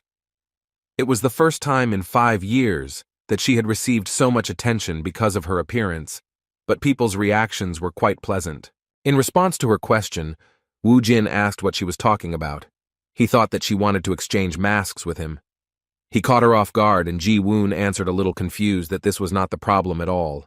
Hearing her words, Woo Jin decided that in that case there were no problems, and then suggested that they go on further, since they were already late for the movie. His care and ease became what awakened feelings in the girl who had long since lost love for herself. The movie they came to see was a romantic film about the love between 2 high school students. While in the cinema, they sat without masks, and Ji-woon felt quite comfortable. As it turned out, the 2 of them were the only ones in the room. Looking around and looking at the calm Woo Jin, Ji-woon didn't understand what was going on, because it was said earlier that all the tickets were already sold out. Woo Jin didn't show it, but she knew that he was probably involved in the fact that they were the only 2 here. As it turned out, half an hour ago, when they came to the cinema, they were told that all the tickets had already been sold out. Woo Jin felt a little awkward. Ji-woon tried to calm him down, saying that they didn't have to watch the movie, they could have a good time without it. Guildmaster Ardal agreed with her words, saying that they really didn't have much of a choice. Suddenly, a man wearing a cap and a mask on his face approached them, saying that he had urgent business, because of which he was ready to give them his tickets. After handing over the tickets, the stranger ran away, wishing them a good time. At that moment, Wu Jin realized that the person who gave them his tickets reminded him of someone. As it turned out, the whole situation was a cunning trick by Sheng Hun. The thing he was talking about was a cunning plan to buy out all the tickets. When the movie started, he refunded all the tickets except for the ones he gave to the guild leader. He was very persistent in returning his tickets. As it turned out, he managed to cheat by saying that he was buying them for a large group of people. To get his money back, he started shouting that he had bought them only 10 minutes ago. To the saleswoman, he seemed crazy, but his plan worked. When they left the cinema, Ji-woon shared her impressions. She really enjoyed it, and the last time she went to the cinema was about 5 years ago. Wu Jin replied that he enjoyed it too, since he hadn't been to the cinema for 20 years. The girl took his words as a good joke, although he wasn't joking. Suddenly they heard a man shout, calling them a couple of Beauty and the Beast. A stranger in a clown costume invited them to come over and play roulette, which was free. This roulette had as many as 8 prizes and only one chance to lose. According to the stranger, such an opportunity will not present itself again because the chance of winning is as much as 90%. Looking at Ji-woon, Wu Jin asked if they should try it with some distrust towards the proposal. She was not ready to take responsibility for the decision, saying that she was very bad at such things. With nothing to lose, Ji-woon tried her luck, but the roulette wheel stopped at a loss. In response, the stranger suggested not to be upset and asked the monster to try his luck, because it would be nice to give a gift to his girlfriend during a date. Wu Jin didn't refuse, even though he didn't really believe that this was a good idea. He started spinning the roulette wheel with the thought that unless he was cursed or something, then he was unlikely to lose either. It seemed that he had also lost, but at the last moment, the stranger quietly caught the roulette wheel with his hand and moved it to prize number 8. Ji-woon was delighted that Wu Jin managed to win the prize. She never noticed the trick and happily said that it was the first time she saw someone win something like that. Scratching the back of his head, Wu Jin thought that something was wrong here, but the stranger, without wasting any time, brought congratulations for Ji-woon and gave her a prize. Now the real monster didn't even doubt what was happening. Noticing his intense gaze, the stranger decided to stop hiding. Lifting his glasses, Seung-hoon winked at his boss, who began to wonder what his ridiculous subordinate was trying to achieve by continuing to follow him. Mentally wishing his boss luck, Seung-hoon let him go, trusting him to take the last steps of the date on his own. Wu Jin actually managed to win the other games. Although it was not easy, he still managed to beat the stuffed animal machine, getting the prize as a gift for Ji-woon. Their next stop was some kind of clothing sale, and as it turned out, Seung-hoon was still following them. Even when the guys went to dinner, the cunning phone scammer, who was trying to be useful to his new boss, was next to them, carefully monitoring the process of the date. After this eventful day, the guys decided to take a walk along the empty streets of the city and stopped in one of the parks. Ji-woon felt such incredible lightness and calmness for the first time in 5 years. She wondered how much time had passed since she stopped being bothered by the looks of others. At first, she thought it was the mask, but after that, she corrected her guess by thinking that if Wu Jin hadn't done this with her, then she most likely wouldn't have been able to pull off something so daring. Looking at him, even through the mask, she felt incredible warmth and sincerity in his behavior. She thought that if this was a dream, then she no longer wanted to wake up. At the end of their date, they decided to sit down to rest after a busy day. Ji-woon shared her emotions, saying that the day was just amazing and she really enjoyed everything, even wearing a weird mask. She enjoyed watching movies and eating at restaurants with him, even though people might think they were weird. In response to her hesitant remark about them being weird, Wu Jin asked how that could possibly affect them. Ji-woon responded to his words with a kind laugh. Rising to her feet, she said that he was right. Although she still did not have the courage to walk where there were many people, she admitted that it still felt like a dream to her. Now she has started to defend her feelings again. Looking at the sky, she began to think that sooner or later the dream would end, and if this dream continued, then she would fall in unrequited love. Taking off her mask, she said with some sadness that it was time to return to reality. Wu Jin joined her, lifting his mask slightly to reveal his face and kind smile. Coming closer to her, he said that in order for her to regain the courage she had previously possessed, he had one good gift for her. Ji-woon was very confused because it was about a gift, and she had no idea what it was about. Suddenly, this touching moment was interrupted by a sudden fireworks display of incredible proportions. After this, another unexpected event happened. A huge number of people crowded around them and began to congratulate them. They were holding flowers in their hands, and as soon as they saw Ji-woon's face, they began to act rather confused. As it turned out, they started saying that her face scared them a little, but after that, realizing their mistake, they continued talking, saying that the guy next to her really loved her. The cunning swindler's latest plan was about to fail, and he began to get nervous, realizing that he had made a mistake. He had previously told these guys to clap and liven up the atmosphere, but instead, they had once again reminded the girl of what she had been worried about all this time. He had no idea what had gone wrong at all, since he had never seen Ji-woon before. Removing the mask from his face, an enraged Woo Jin couldn't believe that Seung-hoon had continued his ridiculous attempts to bring them closer, and had even made such a terrible mistake. Seeing how Ji-woon grabbed her mask, he knew she wanted to hide from all those gazes directed at the flaw on her face. He saw no other choice but to use his power. Suddenly, for everyone present, Woo Jin created a bone wall that separated them from the crowd of ridiculous guys who failed the task from Seung-hoon. Opening her eyes after the sudden noise that startled her greatly, Ji-woon looked at Woo Jin and asked where they were. The surroundings were pitch black due to the bone wall completely blocking them from the surroundings. Looking into her eyes, Woo Jin asked her to close her eyes. Ji-woon was so touched that she couldn't utter a word. As it turned out, her brother Jae-min actually came to the office regarding her problem, which was preventing her from living a normal life. He told him that during the dungeon breakthrough, they lost their parents. From that moment on, Ji-woon stopped doing what she wanted, all for him. On that terrifying day, she was hurt by a monster during a dungeon breakthrough. That's how she got the scar that they couldn't get rid of in any way. The modest guy felt guilty for turning to his friend, and still asked him to help her if it was possible. Although Woo Jin didn't answer him, he thought that as a man, Jae-min shouldn't be afraid to ask others for help, especially when it comes to his loved ones. Taking out his gift, he turned to Ji-woon and said that from now on, she would wake up from the dream she had mentioned earlier. By applying the healing ointment to her forehead, he released some mana. With this rare item, even irreversible curse wounds could be repaired.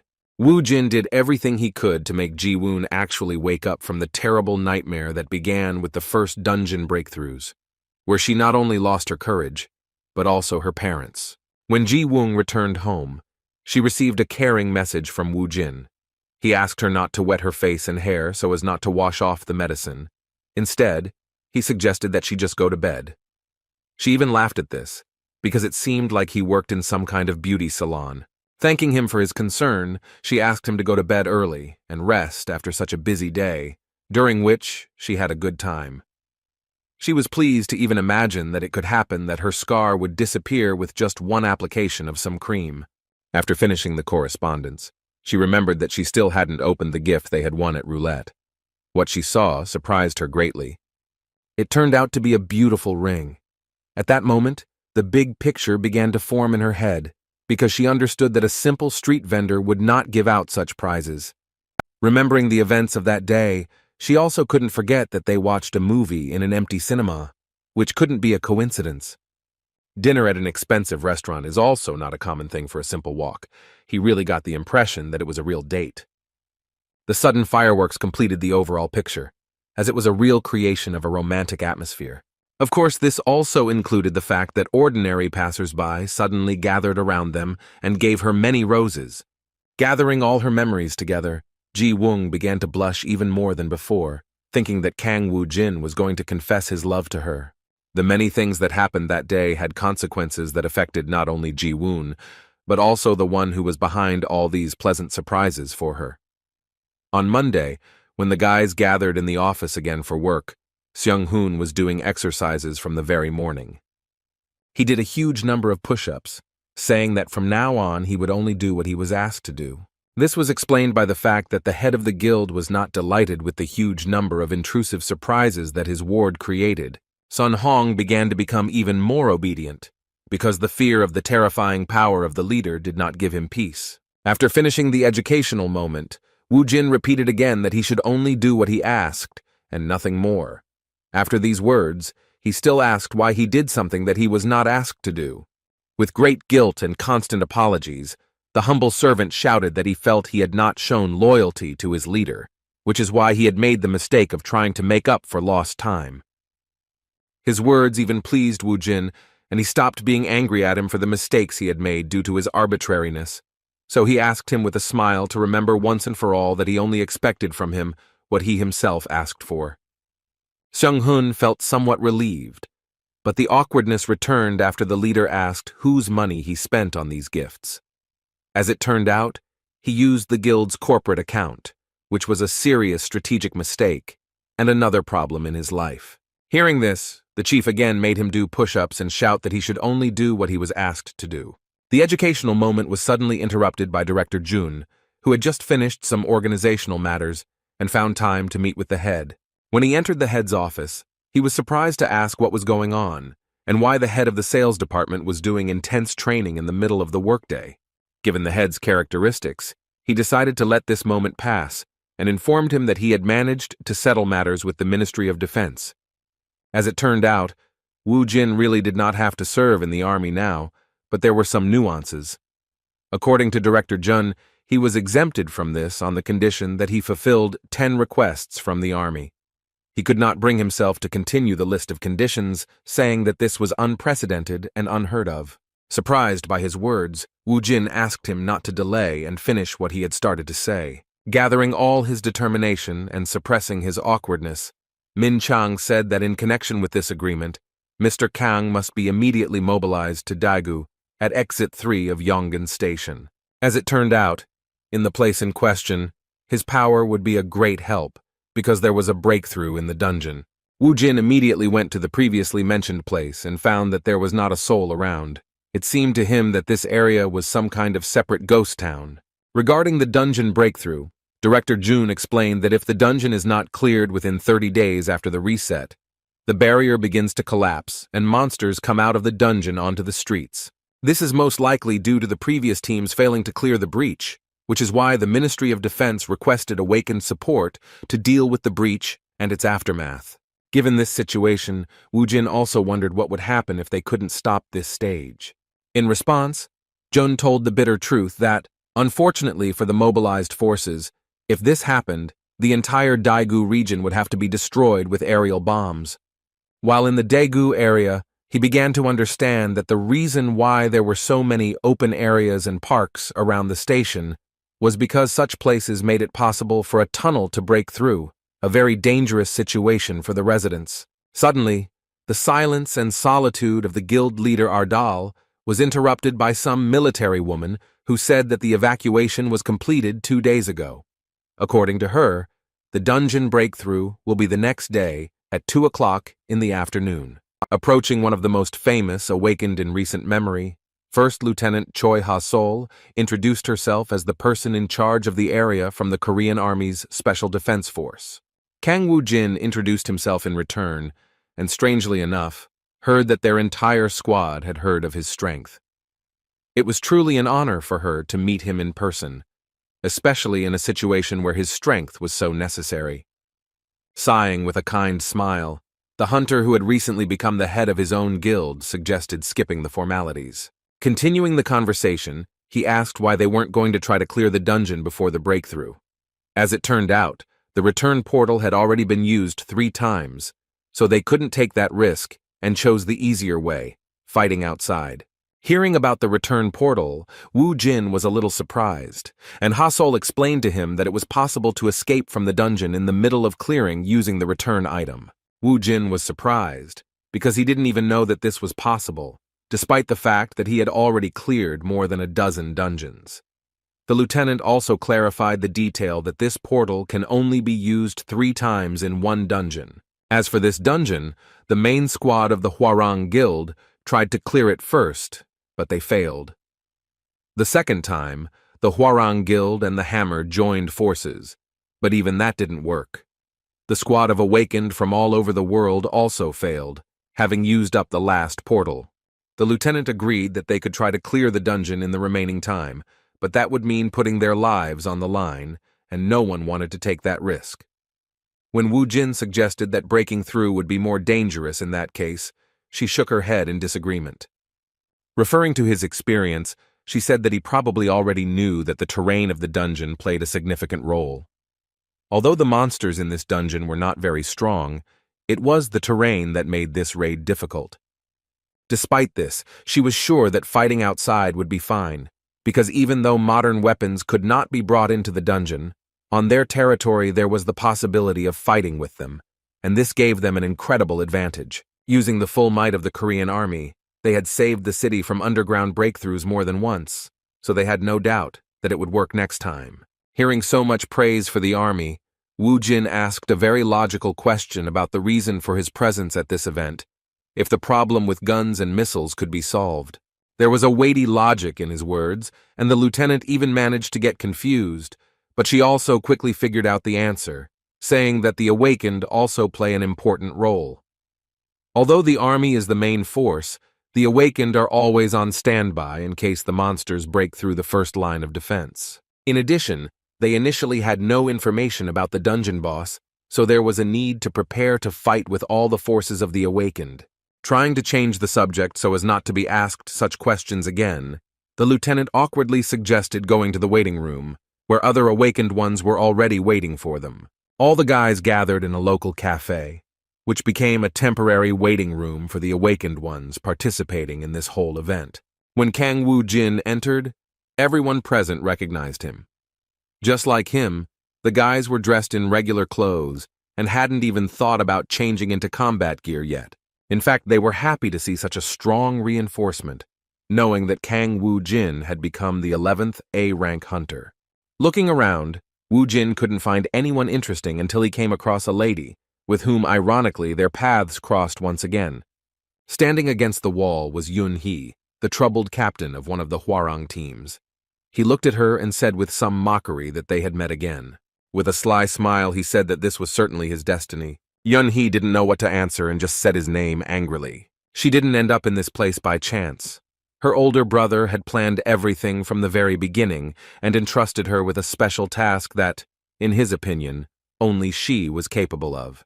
Having made an appointment shortly before this incident, he explained to her the whole essence of his plan. What was discussed shocked her in some ways, but it is not known what they talked about that evening. Lee Sang-ho had high hopes that she would play her role correctly in this matter. Remembering that request, Yun Hee, despite her anger, was forced to follow the plan, not making any mistakes even when communicating with that guy. She still had some freedom, because it was the final result that was important, not the way it was achieved. As the conversation continued, Wu Jin continued to tease her and even apologized for cutting in line at Seoul Station, noting that 5-star dungeons weren't that important. With a sly smile, he hurt her pride by saying that in such places a whole squad was not needed because it was a waste of time. However, these words were not enough to undermine Miss Yun Hee's self-confidence. She withstood his pressure and even came up with an answer, saying that she was surprised that she remembered how just yesterday she had trampled his face into the asphalt, and now he had become stronger. Hearing her words, which were the real truth, the guys inside the temporary awakening room began to discuss her words, being surprised that Lee Yun Hee and Kang Wu Jin had fought before. They were delighted at the news that she beat him and even thought that the rumors about him were exaggerated. Her counter-provocation seemed to have an effect on Kang Wu Jin, but he most likely reacted this way on purpose to start a fight. After shouting whether she really wanted to try fighting him again, he released an overwhelming aura of a necromancer. Lee Yun Hee also had no intention of standing aside and showed off her powerful warrior-class hunter aura. Lieutenant Choi Ha-sol, who was standing next to them, was very confused, because even though she was awakened, her strength was not even close to these monsters. She began to frantically beg them to stop, addressing the participants of the conflict one by one. The words that they were allies, that tomorrow they would fight shoulder to shoulder, brought the parties to the conflict to their senses a little. Having stopped pressuring him with her impressive strength, Yun Hee admitted that he had indeed become stronger, but noted that his behavior was still that of a child. Demonstrating her dominance in the conversation and the situation, she warned him that he shouldn't worry about it, because people could die because of his one mistake. Kong Woo Jin continued to be angry at her words, replying that he didn't understand why she was so stuck up and who she was to speak to him in such a tone. In an attempt to stop him, Ha-Sol informed him that Yoon-hee would be the leader of the awakened support team, and therefore such conflicts could not be carried out with her. Feeling victorious in the verbal altercation, the red-haired girl turned around with a smug laugh. At this point, the conflict ended. Everything went without a fight and no casualties. Once the two calmed down, the lieutenant who was in charge of the Awakened's participation in the operation to clear the breach let out a sigh of relief. After that, she was surprised by Kang Woo-jin's words that he couldn't do anything about it, so he wasn't going to disturb the peace of this group. He then turned to the lieutenant and asked if she could get information about what was inside the dungeon, which no one had been able to clear out, even despite using joint efforts. The lieutenant was a little worried, because soon there would be a dungeon breakthrough and she did not understand why he needed this information. In response, Woo Jin asked if it was a state secret, since she refused to answer him. In an attempt to befriend and maintain a good relationship with the promising hunter, Ha-Sol nevertheless agreed to let him print out the information, saying that it was available to anyone who wanted it.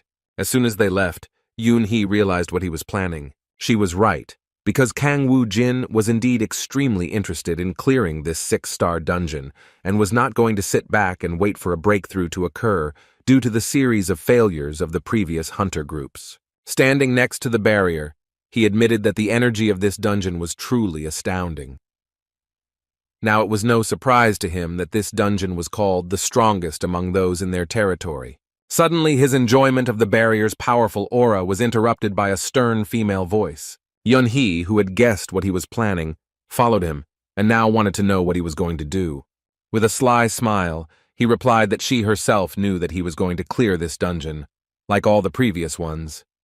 In response, Yoon-hee suggested that if he was going to do something so crazy, then he was definitely not in his right mind. Woo Jin responded to her suggestion with a sly laugh, because in his mind, things were not quite as she thought. He thought that the one who would share experience points and achievements with the army and other awakened ones would be more likely to be called crazy. Despite his self-confidence, Yoon-hee's common sense once again gave her a reason to warn him, saying that the best awakened had failed 3 times in this dungeon. She assumed that he was simply a fool who was seeking a hard death. As soon as she started talking about how it was no longer possible to use the return portal, he interrupted her, saying that she was talking too much. After that, he once again hurt her pride by saying that she was nothing more than a scared cat, saying that she was incapable of anything without the return portal. He touched the barrier and asked her to wait for him outside. A timid cat named Yoon-hee had no choice but to fall for his provocation. She was furious the moment he walked inside, trying to drag her with him into such a crazy place. At this time, President Hwarang was enjoying the evening while his sister had to carry out the plan. The call he received from the minister was something he clearly did not expect. They agreed with him that a breakthrough would occur, and the unfavorable area of the city would be erased from the earth in order to sell this territory to large corporations. But everything did not go according to plan, and the minister reported that Lee Yun-hee had begun clearing the dungeon in question.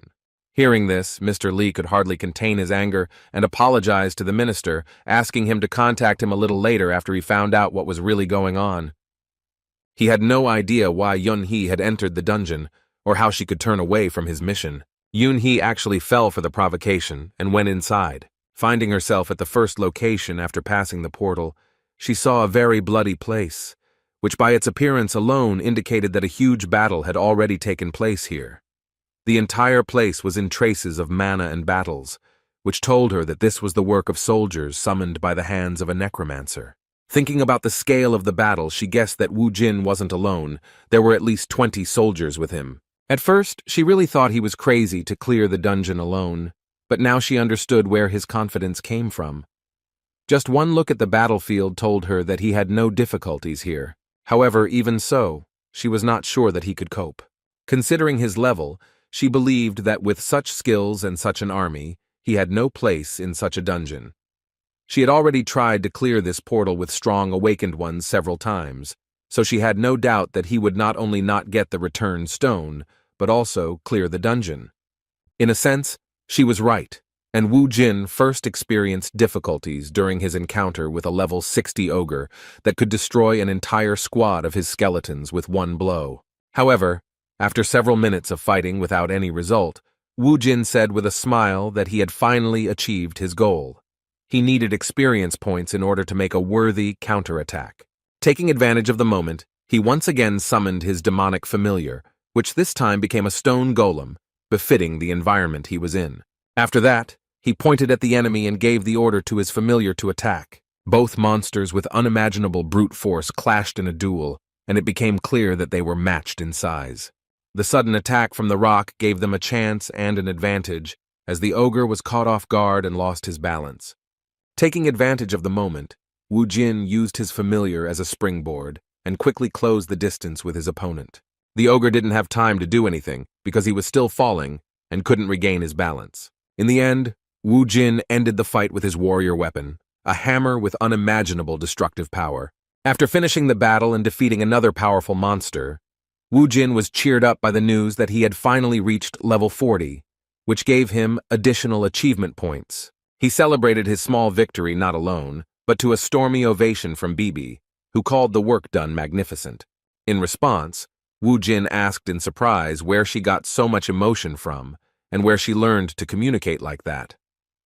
Most likely, life in the body of a cat gave her some feelings, because even when she met Rocky after a long time inside the seal, she hugged him and called him a good man. Upon hearing that the golem had a name, the necromancer came to the conclusion that Bibi was watching too much TV, which is why she had similar feelings and desires to communicate even with the golem, calling it by a fictitious name. He was not going to delay, so he went further and asked to hurry up and not waste time on such things. However, taking a few more steps towards the supposed center of the dungeon, he discovered something very unexpected. He encountered a peculiarity of the landscape that was the reason why this dungeon could not be cleared by other awakened. Right under his nose was a huge cliff, due to which the path to the next part of the dungeon was blocked for most awakened. In his case, the situation was a little different, because he came to this place with an experience that no one else among the awakened of Earth could boast of.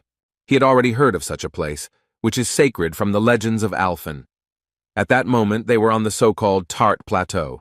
After looking around this location, Wu Jin remembered a lesser-known name for this place. It was also known as the Temple of the Giants. This ravine was the reason for the previous raids to fail, so he had to prepare thoroughly. This was the right time to unlock special level bonuses. This time, he gained the skills of the Necromancer class, which included armor and a phantom spear, which were necessary for using subordinate souls in physical form, which could either defend or carry out attacks. He had previously learned the soul extraction skill, right when he was rescuing Songgu during their first joint raid. Now he has gained the ability. He has the opportunity to use an advanced skill related to soul extraction. After raising the phantom armor skill to level 10, he summoned the wandering spirits to himself. In this way, he was able to collect the spirits of most of the defeated opponents, replenishing the scent of 100 subordinates to the full. After finishing this, he gathered his strength and unlocked a new skill of the warrior class, namely the weapon of the altered form, the Great Sword, which he could not use before. Once he had access to this weapon, the system automatically gave him access to the Great Sword techniques and the cleavage skill. The final stage of preparation for the final battle was the summoning of the crystal with the seal. Bibi happily recognized the object, as it contained one of the familiars she had previously fought with on Alphen under her master's command. Wu Jin waited with a smile for his new assistant to gradually reunite with his previous warriors. As it turned out, he knew in advance that Shinshin was inside the demonic stone. A moment later, the seal opened, and a powerful demonic beast appeared before them. Shinshin is a horse that once obediently served its master, the most powerful necromancer of Alphen. It is a phantom warhorse with blood boiling in its veins that not only moves its master, but also attacks without fear of death. Bibi immediately rushed to her old comrade and happily asked him if he missed her or not. Even the rock, having cast off its golem form, flew closer to the phantom horse with joy at the reunion. Everyone was excited about this moment, but the owner suggested that they leave the touching reunion for later. They had a serious challenge ahead of them, a battle with the final floor with a limited time to clear, so he suggested that they hurry. Using the phantom charge, the horse easily jumped to a great height and helped them overcome the large distance of the cliff between the temple and the rest of the surface. Ogres continued to appear even after the boys reached the site of the giant sacred temple. As an A-rank hunter, Yun-hee had no fear of such enemies, having cleared similar dungeons more than once. Her steadfastness was also due to the fact that she possessed a huge reserve of deadly skills. Using one of them, she turned a huge level 60 ogre into a drushlak in an instant. The monster was defeated, and the way forward was open and safe for the swordswoman. Continuing to slowly move forward, Yun-hee assumed that she would soon meet her offender, an overly impudent and arrogant newcomer among the awakened of her rank. However, as soon as she reached the cliff, she saw something she clearly could not have expected. Wu Jin was in the sky, riding on some kind of horse that was summoned using his necromancy magic. She assumed that he would find a way out of this situation, but she could not even imagine that he had such a large stock of necromancer tricks. There was little time, so she decided to hurry. From previous raids, there was a rope left in this place that connected the giant temple and part of the surface to the cliff. Yun-hee was not going to stop and prepared to overcome this obstacle. In fact, the main reason why they couldn't clear the dungeon wasn't the ravine, because they could use the flight abilities of some awakened ones. The real problem was what they were facing in the temple grounds. There were only 3 monsters behind this ravine, guarding the stone of return. It was because of them that they decided to retreat, not continuing the battle due to the high risks. For greater benefit, it was decided to allow the dungeon to be breached in order to completely destroy and then rebuild the area around it. Although she didn't like this political decision, the final decision still rested with the leader, so she had to obey. However, this was an exception. She couldn't allow anyone to clear the dungeon after their guild failed the mission. Also, she felt angry at the thought that, in the future, it would be said that one person had performed better than their party. Yun-hee was in a hurry to catch the man who could shake the status of their organization, which was run by her brother. For the sake of the honor of the Hwarang Guild, she felt it was her duty to stop Kang Woo-jin's purge. An hour before the dungeon breakthrough, the guys were still inside, and Lee Sang-ho gave a press conference on behalf of the Hwarang Guild. A huge crowd of journalists gathered in one place wanted to know what chances of survival Lee Yun-hee and Kang Woo-jin had, who entered the dungeon. With complete seriousness, the president of the organization replied that such a probability was extremely low and that he expected that most likely even his sister would meet a sad end in such a difficult place. One of the reporters mentioned that there was about an hour left until the dungeon breakthrough. Mentioning that Lee Yun-hee was his sister, he wanted to ask the Hwarang Guild president what he thought about it. The question was personal, so Mr. Lee asked if they were really interested in what he thought. Showing feigned trembling throughout his body and anxiety about the situation, he said that one of his family members was about to die and he was unable to do anything. He began to act like an incredibly weak person, overwhelmed by the weight of imminent loss. After this answer, the Hwarang Guild president jumped up and said that the press conference was over. As expected, this behavior was just an excuse to avoid talking to reporters. When he left the room, one of his charges met him and said that it was a great performance by the head of their guild. Looking at his watch, he asked if there was any change. Upon learning that everything was heading towards a dungeon breakthrough and the death of his sister, the hypocritical Hwarang Guild president responded that it sounded like a real relief, after which he suggested returning to headquarters. The subordinate was shocked by such an answer, but tried not to show it. He did not know about the political plans for this region, and therefore could not even imagine that cooperation with the minister was more valuable to the head than the life of his own sister. Thinking about the leader's words of relief, he felt a certain fear due to his superior's cold-bloodedness, as it made him think that even his own sister was just a common card in his guild's deck. Leaving this place due to the danger of the imminent breakthrough of the dungeon, they began to walk towards the parking lot where their car was parked, but suddenly stopped, seeing people shouting about some boss of their guild. Mr. Lee asked what was going on, and his protege replied that the guys who were organizing this commotion were employees of the Ardal Guild, which belonged to Kang Woo-jin. At this moment, the head of the Hwarang Guild learned for the first time that the Awakened One, whom he so wanted to get under his control, had organized his own organization in such a short time, under whose command there were several very brave and very loyal guys. Meanwhile, Wu Jin reached the floor of the giant temple and thanked Xin Xin for his excellent work. Looking around, Bibi was surprised that this place was actually called a temple. She said that she would have believed her master's words if he had said that this was just some kind of cemetery. There were a lot of strange stone statues everywhere, which made the place truly creepy.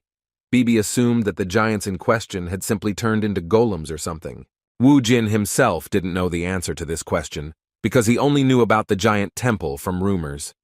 Even so, he had a way to check whether this place was safe, or whether he should expect a sudden attack from the enemies. Turning to the rock, he suggested that he try to eat the stone statues. The order was quite unexpected, but the familiar immediately placed his demonic soul into one of the statues. In an instant, he had completely taken over the stone and returned to his golem form.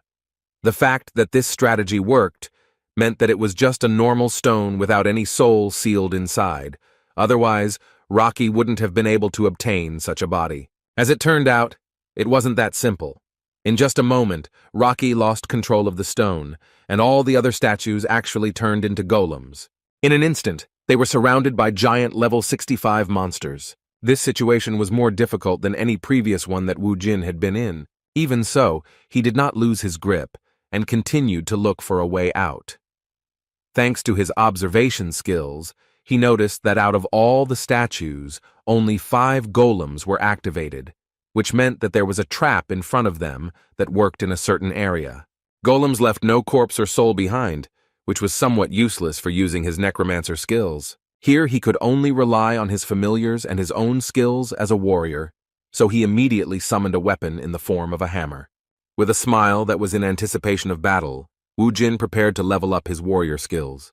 Meanwhile, Yun-hee was already very close and managed to see the beginning of his battle. She was amazed by his agility and strength.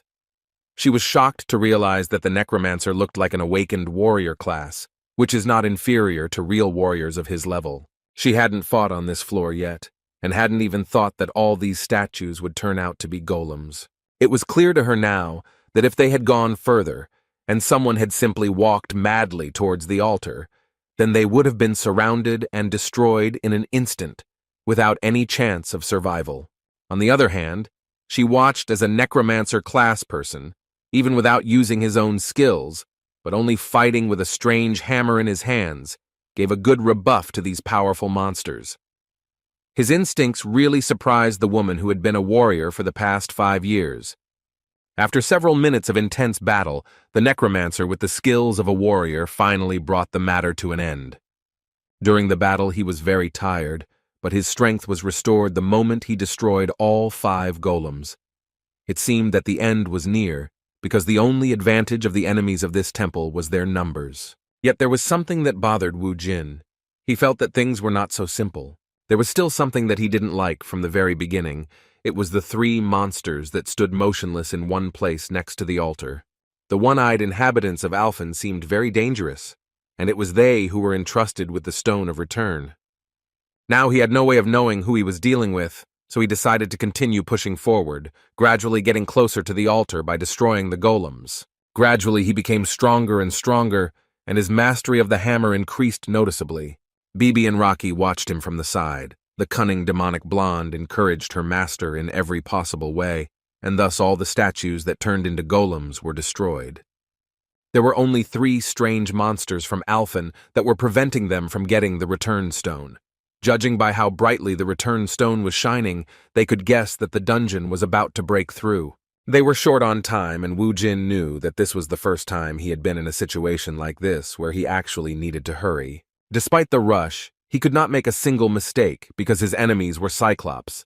Cyclops are one of the races that originated from the line of ancient giants. Although they are descended from the same stock as the ogres, they differ from them in that they lack the barbaric qualities and savage nature. The Cyclopes actually inherited wisdom from a race of ancient giants. Their race prospered due to its civilization. They are strong and truly worthy of being the final boss guarding this temple. One of the 3 Cyclops, seeing Wu Jin in front of him, said in the language of Alphen that it was surprising for him to meet such a person in such a place. Wu Jin didn't know him personally, so he was surprised that his name was known to this Cyclops. As it turned out, these guys were also familiar with his demonic familiars, because they called Ricky a giant god of destruction who could charge up. Bibi received a cute nickname that she hadn't heard since Alphen, where she was called the Witch of Hallucinations. Wu Jin himself was called a ruthless necromancer, which made him smile from the pleasant memories. Hearing this, he assumed that even among the clan that belonged to the giants, he was still quite famous.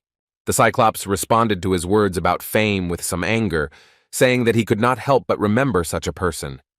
Within a moment, their bodies began to suddenly increase in size, proving the fact that they were the heirs of the giants. Clutching his weapon angrily in his hands, he said that the ruthless necromancer was remembered by them as the King of Death, the immortal Ardal. There was no surprise that his name from the time of Alphen was spoken out loud, but Wu Jin was extremely concerned about the gigantification ability that the Cyclopes had demonstrated. In just a moment, the huge Cyclops aimed his shining, deadly mace at his opponent. Wu Jin reacted skillfully and ordered his familiar to take a defensive position. Rocky, using his entire body, successfully blocked the blow of a large mace. It was not possible to destroy a person in an instant using surprise. Having escaped this deadly attack, Wu Jin began to prepare for the fight, but first decided to check if Tranit had sent them, like his previous opponents. The Cyclops, who was expected to be a proud being representing the race of wise giants, responded quite shamefully, as he said that Tranit was the new order of their universe, which would fix everything. He was sure that Wu Jin would not be able to cope and stop his army. When he continued his shameful speech, saying that the immortal Ardal had already lost when he escaped from Alphen, Wu Jin became seriously angry. Continuing to irritate the legendary necromancer from Alphen, the Cyclops said that his anger confirmed his words. Wu Jin lowered his eyes and said with an evil smile that he shouldn't cross the line because he would pay a very painful price for it. Having transformed his warrior's weapon into a spear, he rushed into the attack, and only at the last moment did the Cyclops realize that this attack could no longer be dodged. The giant monster's only eye was pierced by a spear. This is the weakest point of this Alphen race. Wu Jin thought with a satisfied smile that this was the end for his opponent, and there were only 2 of them left. However, a moment later the Cyclops unexpectedly struck back, slapping him with his palms. Squeezing his palms with all his might, he said that now the immortal Ardal had come to an end. However, just a moment later, Wu Jin proved that he was still not suppressed, and used a whirlwind of blades to cut his limbs like tofu, freeing himself from his grip. Returning to the surface, he ignored Bibi's concerns, and uttered words of incomprehension regarding the Cyclops being normal, even after he pierced his eye with a spear. In just a moment, the system reported that the Cyclops had completely healed all of its wounds, and the lost limbs had returned to their original appearance. This news was quite bad. It was too powerful an ability that Wu Jin did not expect to see in such a place. Meanwhile, the conflict between the military and the guys from the Ardal Guild continued outside. A scandal broke out at the 4th guard post because the guild founders asked to let them through to the place where their guildmaster entered the dungeon. They were refused to find out about his condition, no matter how much they asked. According to army representatives, they have already reported all the necessary information to the media, and being in such close proximity is too dangerous due to the threat of a dungeon breakthrough. Ji Wung, who came to this troubled place with her brother, couldn't stop worrying about whether Kang Wu Jin was okay or not. She lowered her head and tried to hide her emotions, because if she thought about the worst, she couldn't even imagine what would happen to her life. Gritting her teeth, she began to pray, strengthening her faith that he would return alive and well. Her prayers came in handy as Wu Jin continued to fight fiercely against 3 gigantified monsters at once. As the experienced warrior Yoon Hee watched him fight, she was amazed at how he continued to resist despite the enormous pressure. She acknowledged that the Cyclopes had monstrous strength due to their gigantic bodies. Equally exciting was their almost instantaneous ability to regenerate. From the outside, this whole situation seemed hopeless to her, and she was incredibly interested in what he would do. Continuing the battle, Wu Jin chose a more mobile weapon, the legendary sword, with which he could inflict deadly cuts. However, even this did not bring any results, because the Cyclops continued to regenerate without stopping the moment they received a fatal wound. There was no end to this, and all his efforts were in vain. He already understood that if this continued, then a breakthrough of the dungeon could not be avoided. It was the first time he had seen and never heard of Cyclops with such a regenerative ability. He understood that this was their native land, but such an ability seemed too imbalanced.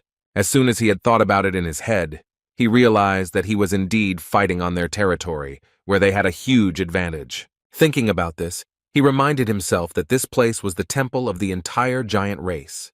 From the very beginning, the Cyclopes guarded this temple, which meant that it was not only about its cultural value, but also about preserving the power of this place and using its advantages for protection.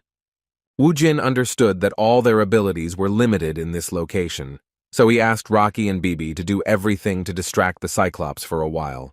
Looking at the huge Cyclops with crushing force, Bibi began to panic, saying that she could not imagine how they would cope with such a task. In response, Wu Jin put his hand on her head and said that he believed that they could do it. Having offered them an excellent training that they couldn't refuse, the cunning master ran away from his charges, leaving them to be torn apart by monsters like mad dogs. It wasn't the first time Rocky had been in a fight where he was just a body to be beaten, but this was the first time Bibi had tried on such a role, and the sight of the terrifying Cyclops alone sent shivers down her spine. With some panic, she looked at the enemies and politely asked them to stop for a second to give her a chance to concentrate on the fight. Meanwhile, Wu Jin climbed up the huge statue that these Cyclops were guarding. This statue was so huge that without it, no one would have known what kind of temple it was. The ironic thought was not only about the decoration, but also the functionality of such a thing in such a place. Wu Jin guessed that the divine relic kept in this temple bestowed buffs to its believers. He guessed that in this case, it was a regeneration buff. Just as he thought that this relic was the statue beneath his feet, he saw one of the enraged Cyclops rush towards him and begin to shout angrily for him to remove his feet from their deity. With a sly smile, Wu Jin replied that his reaction meant that he had finally managed to find out their weak point.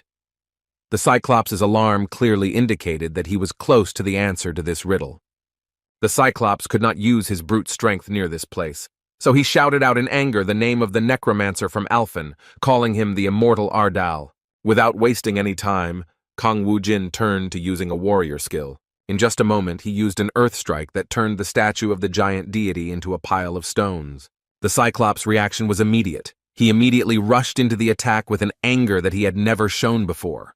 Now he was not afraid to swing his huge mace, which indicated that the counterattack would have the desired result. Using his legendary sword, Wu Jin decapitated his opponent with one precise cut. As soon as the Cyclops fell to the ground, it became obvious that he was no longer able to receive the terrain buff. His regeneration was not able to restore him after such an injury.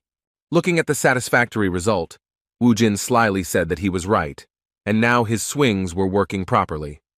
Turning to the other two monsters, he asked if they would like to repeat their words about him being a frightened fugitive who had left the battlefield. The battle was now more fair, as they had almost the same level of regeneration at their disposal. With a determined look, he stated the fact that despite their tricks, they could no longer continue to spout their nonsense, confident that they would defeat him. The last two monsters were not much of a problem, and Wu Jin had access to a lot of items that could quickly increase his power level in less than a minute. Seeing the giant's belt and the Cyclops' tears in front of him, he was so delighted that he didn't even pay attention to Bibi's worries. Looking through his inventory, Wu Jin thought about how he was starting to drift further and further away from his former self. His strength stats were already almost on par with his magic stats, and that was only after several battles with monsters that his skeleton army was no match for. It didn't matter much now, so he suggested that his familiars hurry up with their return. Bibi was delighted with this suggestion, because she was already missing the carefree life while watching TV series. However, as soon as they returned to the altar, they discovered that the return stone had disappeared. Wu Jin immediately asked the familiars if they had taken it, but it turned out that they had done nothing of the sort. It seemed as if the stone of return had been stolen by some ghost, but a moment later the answer to their question appeared before them. A cunning cat thief appeared before them and, showing them the stone they were looking for, asked if they really needed it that badly. For the first time since entering the dungeon, Yun He appeared before Wu Jin, fully appreciating his abilities in battle. Wu Jin hadn't noticed her before. He asked her with confusion what she was doing here. and whether she really just fell for his provocation and followed him. As it turned out, the Hwarang Guild president actually asked her to make Kang Woo-jin enter the dungeon that would break through at Yongan Station. Hearing such madness, Yun-hee couldn't understand what her brother was even thinking. He explained that Kang Woo-jin was a dangerous person because he was an individual with unknown abilities and past. That was why he believed that there was no better place to find out his secrets than the breaking dungeon where he would be forced to fight at the peak of his abilities. Mr. Lee wanted his sister to risk her life and observe him up close to find out what kind of abilities the mysterious necromancer had and what skills he possessed. He considered him a serious threat, so he was interested in who was supporting him and everything he could find out about this hunter. Hearing such a difficult request, Yoon-hee was not thrilled. She wondered why she had to do this and whether it was possible to send someone of lower rank. Mr. Lee replied that he was sure that only she could do that. In addition, he really wanted to have Kang Woo-jin on his side, but it was impossible due to him founding his own independent force, the Ardal Guild. Now he didn't care what Kang Woo-jin was doing, because the fact that he was able to clear dungeons single-handedly in the shortest amount of time meant that it would not be difficult for him to carry out a revolution in the Bloodstone market, which would shake the authority of the strongest guilds in Korea that were in balance. While in this place, Yoon-hee knew that she wouldn't be able to get him, so she thought about how it would be better to get rid of him before he gained influence. For the first time since they met, the red-haired girl showed some respect towards Woo-jin, saying that she was surprised when she heard that he was clearing the dungeon alone. She initially thought he was using some tricks, but now she admitted that he was indeed strong. Despite her words, Woo-jin was still wary and replied that he didn't need her gratitude. After that, he reminded him that the dungeon was about to break through and he had to return the hearthstone to him as quickly as possible. Hearing his threatening tone towards her, Yoon-hee rushed to the attack without hesitation and tried to strike first. Woo-jin was amazed by her strength, as she was indeed a true A-rank warrior class. After blocking her attack with difficulty, he angrily asked her what she was doing and whether she knew that they would both be finished if they were in this place during the dungeon breakthrough. In response, the mad woman said that it just so happened that she could not allow him to leave this place alive. Meanwhile, the guys from the Ardal Guild continued to try to get to the entrance of the dungeon, saying that they had a direct relationship with the person involved in this incident. They were not going to find out the details through the media because we are talking about the leader of their organization. Their conversation with the army representative was suddenly interrupted by Mr. Lee, the president of the Hwarang Guild, whose interests also affected this situation. Upon seeing him, Min Chung introduced this red-haired scoundrel to his colleagues, the founders of Ardal. When he approached Mr. Lee, he was counting on his help, so he introduced himself as Director Ardal and explained that they were there because they heard that their guild master had entered that dungeon. Analyzing the situation, Lee Sang-ho came to the conclusion that both the boss and his subordinates simply did not understand the hints from their side. He decided that Woo-jin really fell for Yoon-hee's provocations and followed her lead, signing his own death sentence. Adjusting his glasses, he warned them that a dungeon breakthrough was coming soon, so they had better stay away from that place. He immediately began to lead them to think of a tragic outcome, saying that responsibility and compensation for the losses would happen after they dealt with the breakthrough. Director Jun couldn't believe that President Hwarang was willing to just accept the loss of his own sister. Sungu was always convinced that his incredible boss would return. He asked in bewilderment, with a cry of confusion, why the dungeon had to break through, and then spoke words of faith that his Hyun Nim would definitely break the barrier and return soon. As expected, his straightforwardness really offended the one who thinks that everything in this life is under his control. Mr. Lee's self-confidence and arrogance were hurt by how some boy sincerely believed in his comrade's success. Suddenly, their tension was interrupted by a commotion among the military. Those near the entrance to the station where the dungeon was were shocked by what they saw, as the barrier suddenly stopped responding. This was unlike any dungeon breach they had encountered before. Their cries of someone leaving the station left Mr. Lee in shock, as he now realized that his plan had been ruined and the consequences of breaking the agreement with the Prime Minister were inevitable. It was still unknown who the steps that were heard at the exit belonged to. An hour before this event, The battle inside the dungeon against the inhabitants of another dimension had been completely completed. But even despite this, the sounds of battle continued to fill the area. The cruel Li Yunhee tried with all her might to destroy her opponent, Wu Jin, who threatened his guild and could upset the balance of power among all the guilds with his incredible power. The sheer brute strength of this crazy red-haired girl was enough to drive the necromancer into a corner. However, she had no intention of playing with him and even resorted to using the skill before he even began to resist. Her Shadow Dash skill made it clear from the start that this was a movement speed on a whole other level. Seeing the superior warrior class hunter approaching at an incredible speed, Wu Jin realized that he was in a very bad situation. Just as he prepared himself and took a stance with his sword to try and stop her attack, Yunhee suddenly appeared behind him and prepared to attack. Even though the necromancer managed to notice her moving so quickly behind him, he still didn't have time to dodge. The fatal blow was aimed at his back, and fortunately, he managed to use a barrier that at least somehow weakened the attack.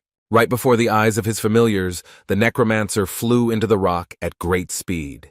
Within moments, Rocky had joined the fight, his sphere beginning to gather stone to recreate the golem's body. With a loud animal roar, he rushed to attack, but Yunhee was still calm. She didn't feel any danger, and even mocked the situation, saying that Wu Jin was such a weak warrior that he hoped that summoning a golem would help him with something.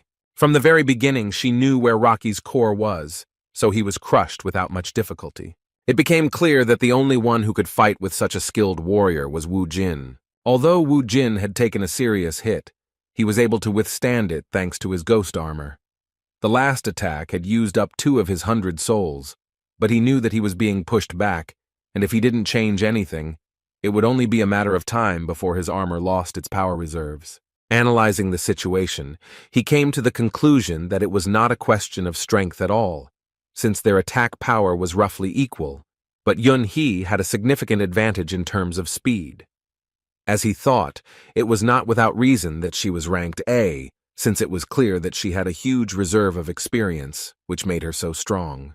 As soon as Wu Jin started to approach the warrior from the Hwarang Guild, she said with particular interest that the barrier would not help him, because he was weak. She wondered what he was trying to achieve by just blocking her attacks, because if he waited too long, the dungeon breakthrough would be inevitable. In response, Wu Jin mockingly called her funny, noting that she was talking as if a breakthrough would affect her.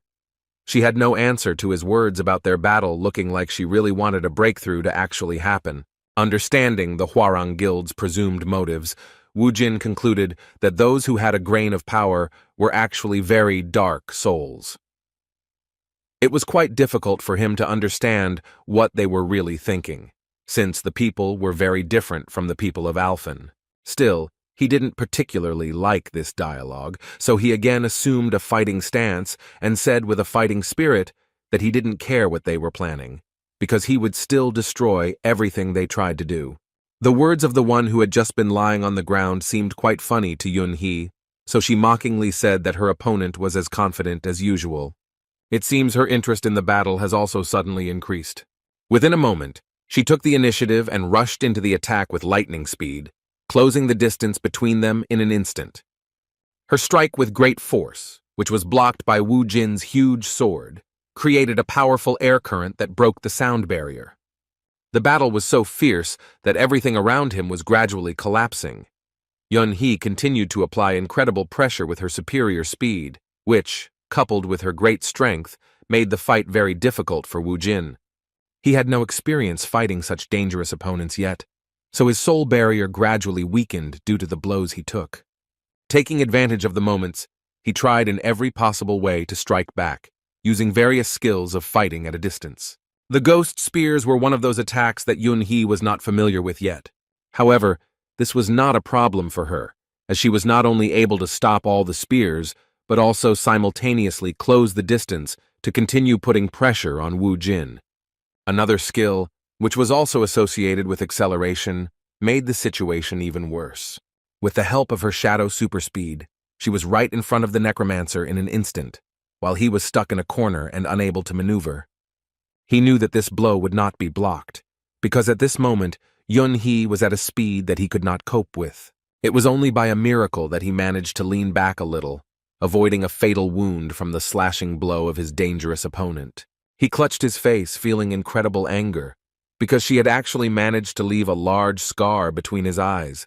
While he was barely coping with this pressure, Yun-hee became more and more serious. She believed that she was already one step away from victory, since Wu Jin's barrier had reached its limit. Noticing this, she suggested that they finish quickly so that one of them could get out of this dungeon. Her next deadly attack was the Moon Slash skill, which released even more of her magical power than any move she had used before. Despite such danger, Wu Jin looked quite calm as he watched her with a confident smile on his face. In just a moment, Yun-hee rushed forward and aimed a direct blow at him, which at first glance seemed impossible to escape from. Bibi couldn't help her master in any way and only screamed in panic for him to run away. At that moment, Wu Jin disappeared from their sight due to the dust that rose up after using the deadly Moon Slash. After this attack, Yun-hee said with a sly smile that she had not enjoyed a battle so much in a long time. She already thought that everything was over and her victory was already in the bag, so she disrespectfully said that she was glad that they would not meet again. However, just as the ardor began to fade, she saw that it was not the mortally wounded Wu Jin who stood before him, but one of his skeletons, whose chest she had pierced. After that, she heard the voice of her opponent, who mockingly said that it was not customary to say goodbye at the beginning of the fun. The skeleton continued to hold her sword despite taking damage that should have turned it into dust. Seeing Yun-hee's gaze, Wu Jin wondered why she was so surprised and guessed that she had never met a familiar like that before. As it turned out, Kang Wu Jin had managed to escape from her attack and was only waiting for such a moment when his opponent with superior strength would be immobilized. He finally caught her, and it became clear to everyone on this battlefield.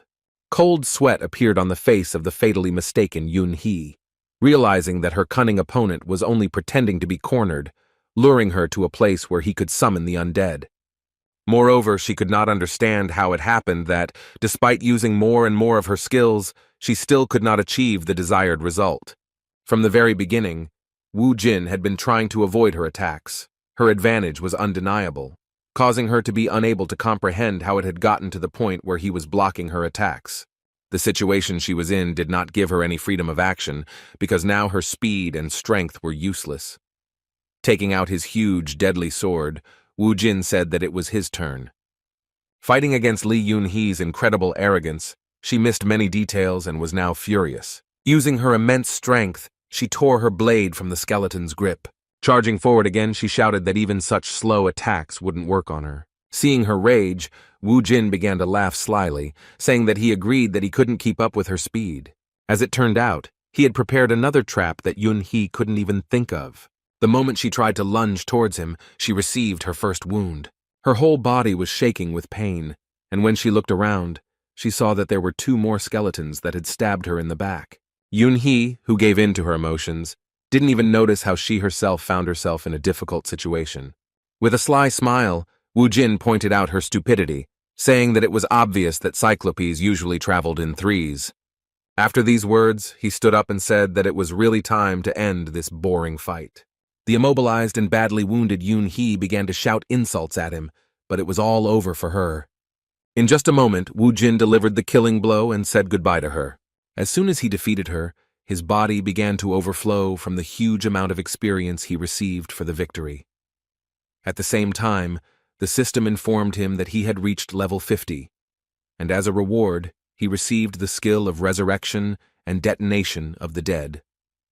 After this fight, Wu Jin immediately used the return stone and found himself outside in his hometown again. He didn't pay attention to the shouts at the entrance to the fenced area, but he heard that the voices belonged to his friends. The Ardal Guild founders standing outside were trying to break through to the entrance of the dungeon, saying that if the barrier had disappeared, there was no longer any danger for them. Suddenly, the continuous arguments with the army representatives stopped, because Wu Jin had gone upstairs. He didn't look the same as before, but the guys were incredibly happy that he came back alive. Seeing his friends, Wu Jin asked in surprise when they managed to arrive at this place. The guys didn't care about his questions because they wanted to hug their boss as soon as possible, for whom they were so worried about like never before. Director Jun said that they came running as soon as they heard the news. They were all horrified when they saw the wound on Hyung Nim's face, but the boss asked them to ignore it, saying that it was only temporary. Turning to the boys, he remembered that he had left his clothes and phone somewhere nearby, after which he asked them to look for right-handed things. Director Jun again could not understand his boss, because at that moment, the whole country was indebted to him for saving a huge residential area of the city, and he was only concerned about things. Just as Woo Jin gave a small task to the excited founders of his guild, he heard a young girl's voice shouting his name. It was Ji-woon, and she rushed at him with great speed and hugged him. With tears streaming down her face, she began to scream at him for being a fool for making her worry so much. She wanted to know how he could just rush into such a dangerous dungeon alone. Woo Jin was pleasantly surprised by her reaction to the situation, but decided to pay attention to how she looked. Saying that all her problems should have passed by now, he asked why she was still wearing a cap. As soon as Ji-woon looked up, he said that she had become even more beautiful. As it turned out, in this situation, she thought that her scar disappearing meant nothing compared to the huge wound left on his face. Woo Jin, who had already forgotten about his scar, replied that it would also disappear after he used the ointment. It seemed that the worries should have passed, because Woo Jin was safe and sound in front of her. But this was not the end of her difficult conversation. Taking advantage of the moment, she decided to mention the ring he gave her. She was overwhelmed with emotion, and closing her eyes began to scream that if he really wanted to date her, then she was okay with it. Without listening to her speech to the end, Woo Jin caught the girl with a red face by surprise by saying that he did not know what ring she was talking about. The confused girl began to explain in a trembling voice that he was talking about that incident and that he had probably prepared it so that she would receive exactly that kind of gift. The confusion in Woo Jin's eyes told her that she had misunderstood.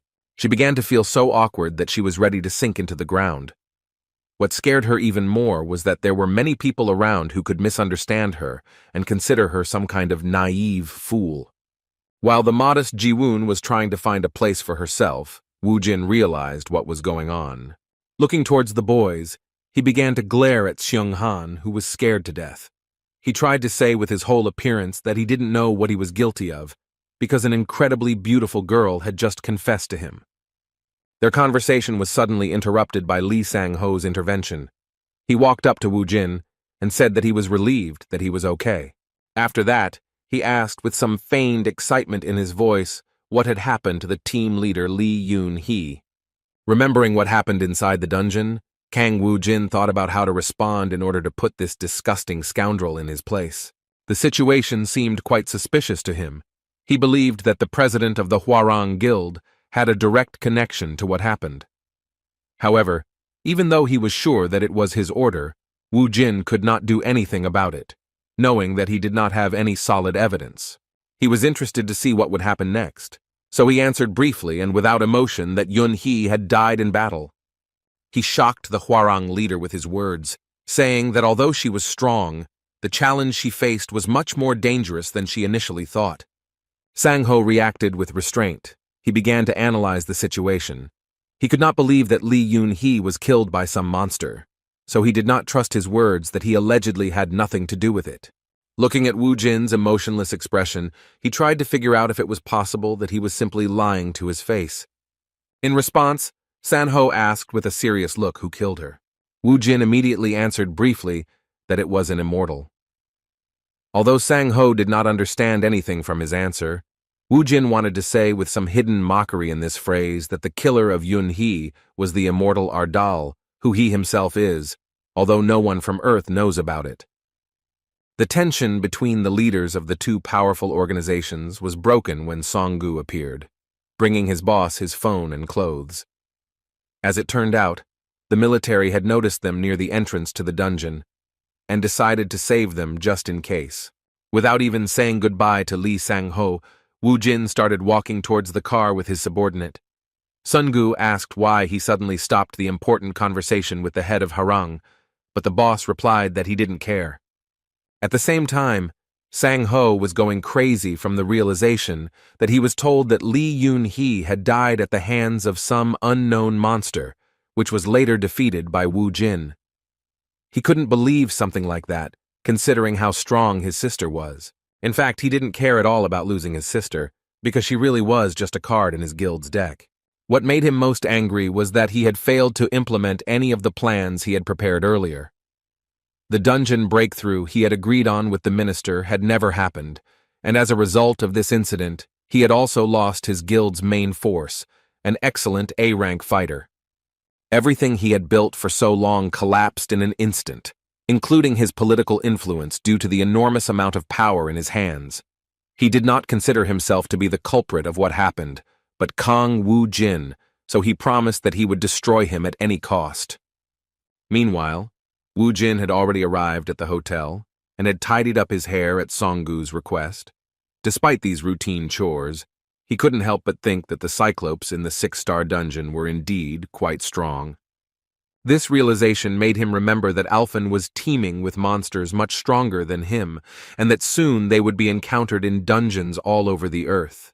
He was sure that things could not end so simply, and that more and more of Tranit's impressive power would appear in various dungeons. When he got out of the shower, he noticed a story that was on one of the channels of the TV that was on. There was a man on the screen who was talking about a thorough study of the dungeon, and that he had answers to questions about where the dungeons come from and how they change. Dr. James Toppler was the mysterious figure who agreed to tell us about where the dungeons came from and what they would be like in the future. A mysterious scientist with a thick gray beard, folding his hands in front of him, said that the monsters were just an alien life form, the existence of which they could only guess about before. According to his hypotheses, the dungeons are just the aliens' paths to Earth, and he was sure that these are some kind of steps so that life forms unfamiliar to them could get to their home planet. Wu Jin, who heard his words, could not understand where he got such assumptions from and how he was able to figure out so well what was really going on. For the first time, he was so interested in a scientific broadcast that he sat down in front of the TV to listen to the old man's ideas until the end. According to Dr. Toppler, aliens will not be able to cross the border simply by creating a gate, because the underground will break through only after 30 days. He had a theory as to why it took so long for monsters from other universes and planets to get to Earth. This theory concerned the return stones, and he judged them by the fact that they were found underground in the form of mines, and also served as a key to the exit. Looking at it from the monster's perspective, he believed that these stones could be used as a key to open the gates to Earth. To activate this peculiar key, it would logically take exactly 30 days, which corresponds to the time needed to break through the dungeon. As an argument, the doctor mentioned that previously, rather weak monsters came out of the dungeons, and these places were not so dangerous. The reason why humanity suffered so many losses was that they had nothing to oppose to the monsters. Wu Jin, who continued to listen to this theory, thought it was plausible. After seeing footage of the monsters from Alphen on TV that had landed on Earth, he noticed that they were small, and their movements were different from those in the dungeon. Based on this, he assumed that they could not show strength. This information was already enough to understand that the materialization of monster powers on Earth is limited, as in the case of Bibi. The doctor continued to share his assumptions, saying that after the shaking of the dungeons, stronger variations began to appear more often and aggravation is inevitable. Wu Jin also noticed that after a short period of time, more dangerous dungeons began to appear. There were many more of them, and it became a problem for ordinary hunters. He also thought about it, but it was more important for him to find out what this phenomenon was connected with. The scientist continued to share his theory, saying that in fact, the dungeons are not only mines, because the bloodstones are just bait that the monsters installed there for some benefit. At that moment, Wu Jin realized what was going on.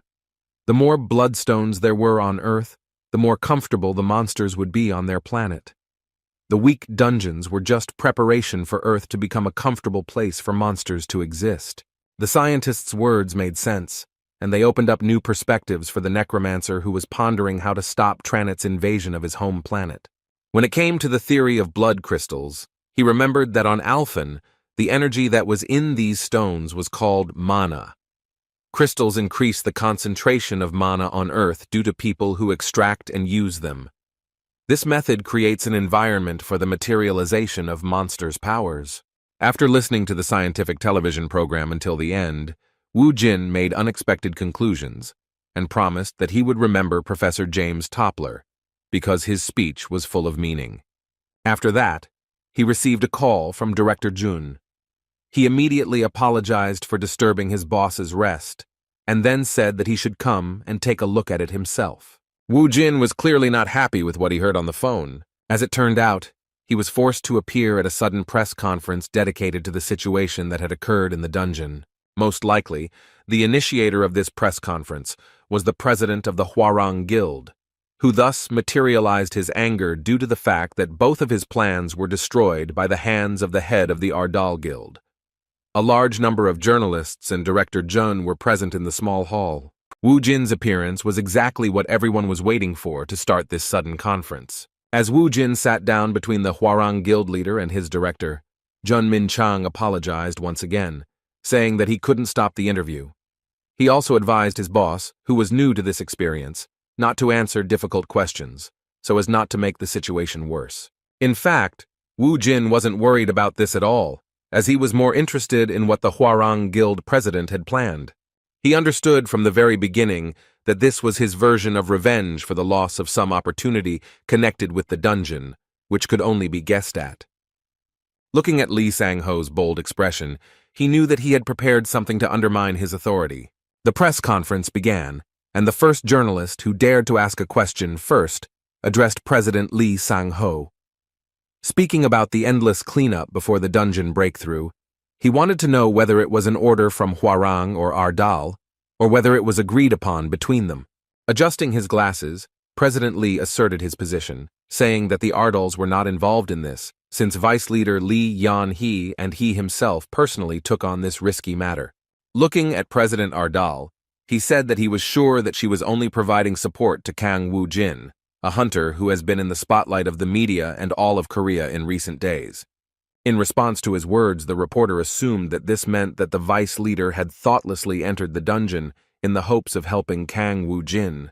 The next question was aimed at the guild leader Ardal. He was interested in what kind of teamwork he and the vice leader of the Hwarang Guild had when they were clearing such a difficult and unpredictable dungeon. He was interested in the details of the clearing and the moment of Lee Yun-hee's death. The question of how she died and whether he did everything he could to save her made it clear to Wu Jin that Sang-ho had worked with this journalist in advance to put him in a difficult situation. While he remained silent, the reporter continued to emotionally try to get at least some kind of answer, asking if there was a conflict between him and Lee Yun-hee inside the dungeon. Watching this, Mr. Lee, whose hands had organized this meeting with prepared questions, enjoyed how the leader of the Ardal Guild was under such pressure. He believed that Wu Jin would regret daring to get involved with the Hwarang. At that moment, when Wu Jin suddenly refused to continue the conversation with him and silently left with his protege, President Hwarang addressed the reporters with the message that he had some suspicions about Kang Woo-jin. He believed that from that moment on, the entire Korean press would never let him go. The mood was heating up. The reporters were playing their part in Lee Sang-ho's plan and doing it well. The one who started asking questions sowed doubts among those present about whether Wu Jun was a hero. He said that the country had the right to know, and he should answer instead of remaining silent. Everyone present began to whisper about whether Lee Yun-hee's death might be related to Kang Woo-jin. The reporters began to believe that it was possible, and Director Jun was horrified to realize that this had unexpectedly turned into a public hearing, a real trial among the media. If Jun had known in advance that this would happen, he would have definitely rejected this press conference. Seeing how his boss was lost in himself due to being accused of killing an A-rank hunter, he asked him to keep a low profile with some panic. Despite his words, Guildmaster Ardal boldly jumped up from his seat and asked directly with a disapproving look what they wanted from him. The reporter continued his speech about how the country had the right to know what happened inside, but Wu Jin would not tolerate this and sternly said that he should stop his meaningless chatter. This was the first time that such a bold response was directed at a reporter by a guild representative. The man in a white shirt was simply shocked by something so unexpected. Kang Woo-jin wasn't going to stop there, and immediately turned his attention to the culprit of all this chaos, the president of the Hwarang Guild. Mr. Lee Sang-ho didn't expect something like this to happen. He had no idea what the so-called defendant wanted from him. A moment later, Woo-jin unexpectedly kicked him in the shoulder, causing him to flip over along with his chair, and his glasses flew off to the side. Such rudeness was unheard of. It simply shocked all the reporters, and the director of the guild, Ardal, opened his mouth from the realization of the consequences they would face due to such behavior of their hot-tempered guildmaster. President Lee's free fall was short-lived, but he fell to the floor quite painfully. Rising to his feet, he, continuing to play the victim of the situation, grabbed his shoulder and in an angry, threatening tone asked his offender what this meant and what he wanted to tell the media present at this press conference with this unheard-of behavior. In response, Woo-jin said with an evil smile that this all looked like a very bad joke. He then accused President Lee of cheating and asked how he dared to use his dirty tricks right in front of his eyes. Continuing with this madness, Woo-jin walked up to the president again and grabbed him by the shirt, then lifted him into the air. Lee Sang-ho, who was shaking from the situation, hoped that he would gain an advantage from being beaten. Continuing to play the role of the victim, he asked what Woo-jin was trying to achieve by doing this in the middle of a live broadcast. There was genuine anger on his face. He was already enjoying the victory he had anticipated due to Kang Woo-jin's thoughtless actions. With some mockery, he said that the impudent man named Kang Woo-jin had made a serious mistake because the entire country was watching him at that very moment. However, his words did not shake Woo-jin's confidence at all, and with a sly smile, he asked his enemy if he was sure that it was really a mistake. While all the reporters present were taking pictures and videos of what was happening, Woo-jin wondered what the population was like on Alphen, where he had ended up 5 years ago.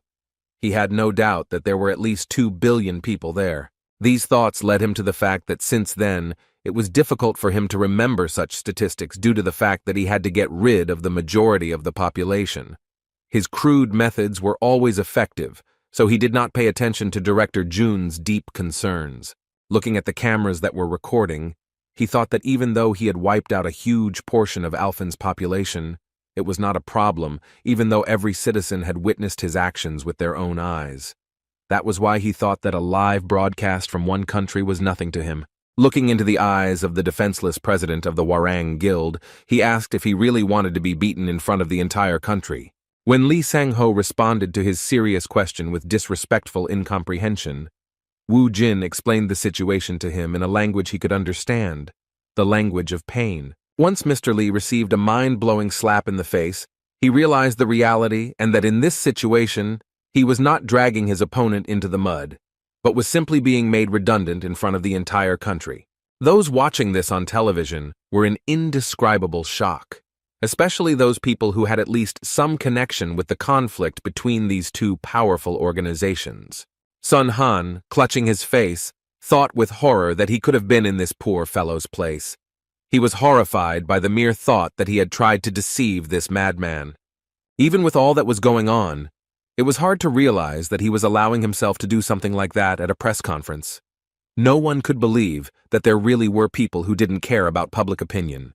Beating up leader Lee on live TV was not in the media's plans, so they stopped the broadcast and started another TV show. After this happened, Chung Han calmed down a bit and sighed heavily as he thought about how they would get out of the situation when their beloved leader was causing a fuss. This broadcast managed to fly all over the internet, and headlines about Kang Woo-jin's attack took first place. In parallel with this news about some new saint gained unprecedented popularity, which greatly interested one of the directors of Ardal. He decided to watch the video that went viral, and saw a woman in a beautiful dress with fair skin and hair, who had some marks on her forehead. Apparently in this video, she was supposed to demonstrate some kind of miracle. The host of this online program greeted the viewers and said that he was near a miracle that the whole world is talking about. Hundreds of people came to this place to receive favor from Saint Merdi. The woman with delicate white hair and marks on her forehead resembling drops of water looked unimaginably beautiful. When Seung Han saw her for the first time, he almost had a panic attack because her beauty was simply beyond their world. A little later, the host said that she could be attributed to the race of elves, whose appearance is indeed distinguished by its tenderness and sophistication. The people gathered around her were watching a man sitting in a wheelchair. It was Mr. Smith, who had a congenital weakness of the body. It seemed that this was some kind of cult, but the experienced swindler's instinct told him otherwise. Meanwhile, the host, wondering whether Mr. Smith would be able to get back on his feet, invited all viewers to see this miracle with their own eyes. Placing her hand on the sick man's head, the saint began to release mana, causing a soft blue glow to appear. In just a moment, something happened that shocked everyone, even Sun Han. He was sure that this was not a performance, and that the man was actually healed thanks to her power. With a tremor running through his body and tears in his eyes, Mr. Smith began to sincerely thank Mrs. Murdy for saving his life. In response, she said that the Lord's favor has no limits to those who believe in him. She did not consider herself a benefactor, since she presented herself as a messenger of the Lord. It was hard to believe something like that, but Seung Han had no doubts about the authenticity of this video. There were plenty of awakened people with similar abilities or access to potions, but none of them could cure someone who was sick from birth. There was particular interest in this throughout the world, especially those who witnessed this miracle in person. The amazing power, the miracle of healing did not leave people indifferent to her personality. It seemed that she was truly a messenger of the Almighty. Hundreds of thousands of people were already following her and were ready to become members of the Arya Order. No one had yet doubted her miraculous abilities. A representative of one of the major guilds in the United States knew more about her than anyone else, but Murdy remained a mystery to him. He found it funny that after she came out of the dungeon, she was in a state where she couldn't speak or understand human speech properly. Despite this, she managed to learn English in just a couple of days. The goddess whose messenger Murdy was is the goddess Arya, who is the goddess of fertility and providence in the world of Alphen. Murdy, once she mastered the local language, introduced herself as a priest serving Arya. Afterwards, she demonstrated many miracles, because she not only has magical healing, but can also convey Arya's prediction through divine revelation, which is truly incredible. Due to her ability to predict the location and time of a dungeon's appearance, the awakened were able to excel at this, clearing 5-star and 6-star dungeons in just 1 week. What was also known about Saint Murdy is that there is a condition to using this power. To use her help, one must found a squad of paladins serving the goddess Arya. A man with long white hair, who is a guildmaster of one of the large organizations in the USA, decided to create a squad of paladins with his own hands. They received a lot of applications, and according to his subordinate, it takes time to process such a large amount of information.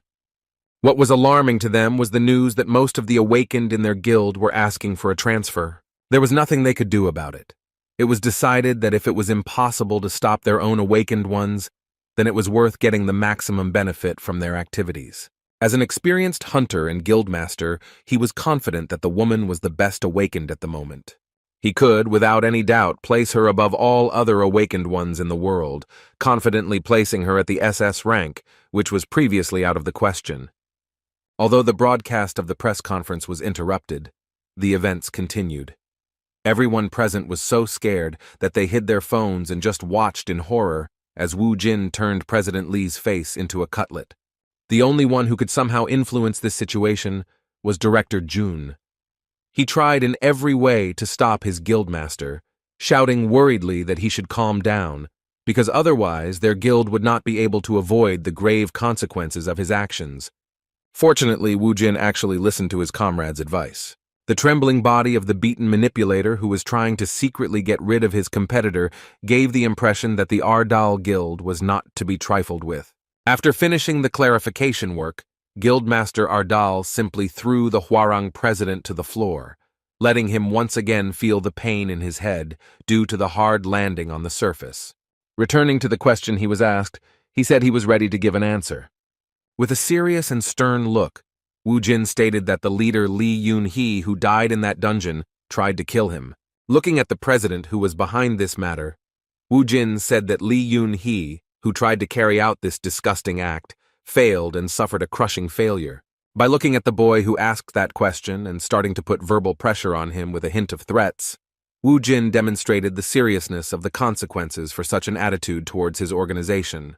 With anger on his face, he threatened that if he saw this vile, corrupt journalist at his press conference again, then he would not get off so easily.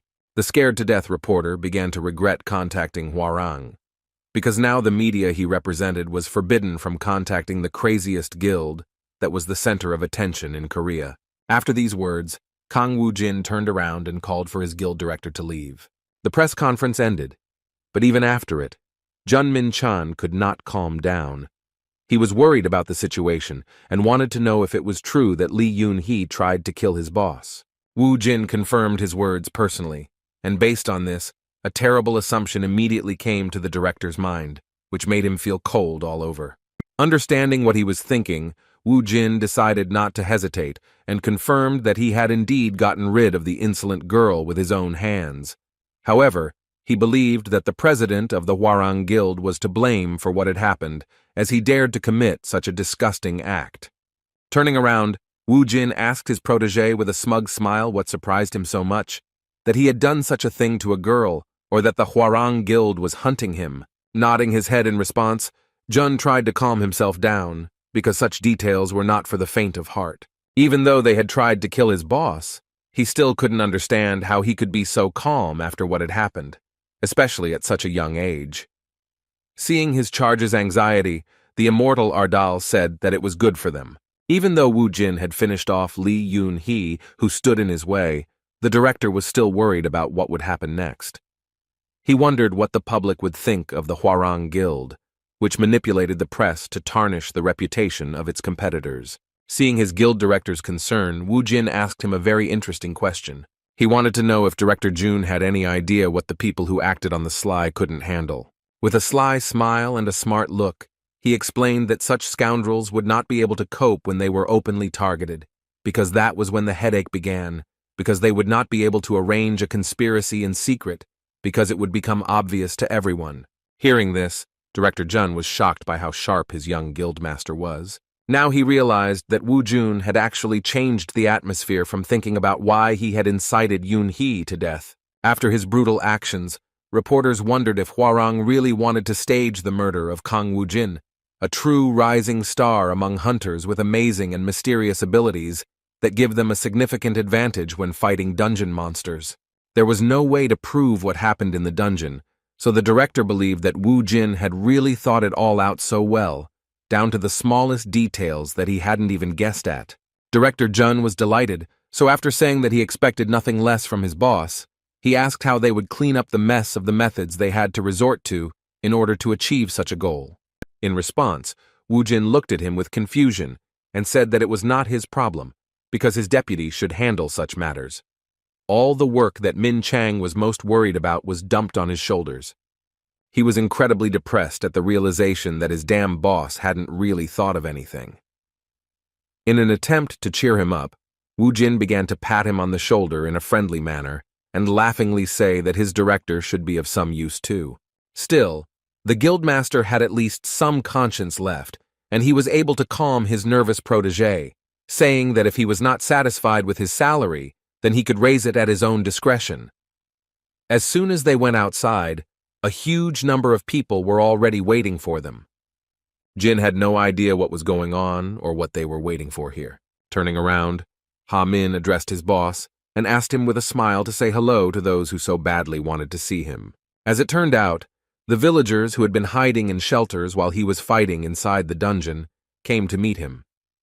He saved them not only from the monsters, but also from the army that was going to turn their area into dust, not caring that they were still in the operation zone. All these people came to the press conference to thank their savior. They were sincerely grateful for the protection of their home and promised that they would root for him no matter what happened. There were not only adults and children here, but also old people who, realizing how quickly the world was changing, could see a ray of hope in the darkness. This ray of light for them was Woo-jin, the man who saved them from especially dangerous monsters with his own hands. After all the people thanked him for saving their lives, they let a little girl go ahead, who held out a bouquet of flowers towards him, and calling him a good uncle, thanked him for what he had done for them. The immortal Ardal, the cruelest man Alphen had ever known, was touched by the fruits of his labor. Holding up the bouquet that the little girl had given him, he thought that such things really bring joy and give hope that there are people on earth who believe in him. Watching this with a smile, Director Jun told his colleague that he couldn't understand their guild master's behavior with his mind. After thinking for a moment, Ha Min replied that Wu Jin was simply on a completely different level, so he would always be a mystery to them. At that moment, he was not just a hunter, but a hero who protected an entire city. Meanwhile, President Li, who had received a fair amount of slaps in front of the entire country, began to regain consciousness. The left side of his face did not look its best, and he himself was so furious that as soon as he came to his senses, he began to angrily shout the name of his offender.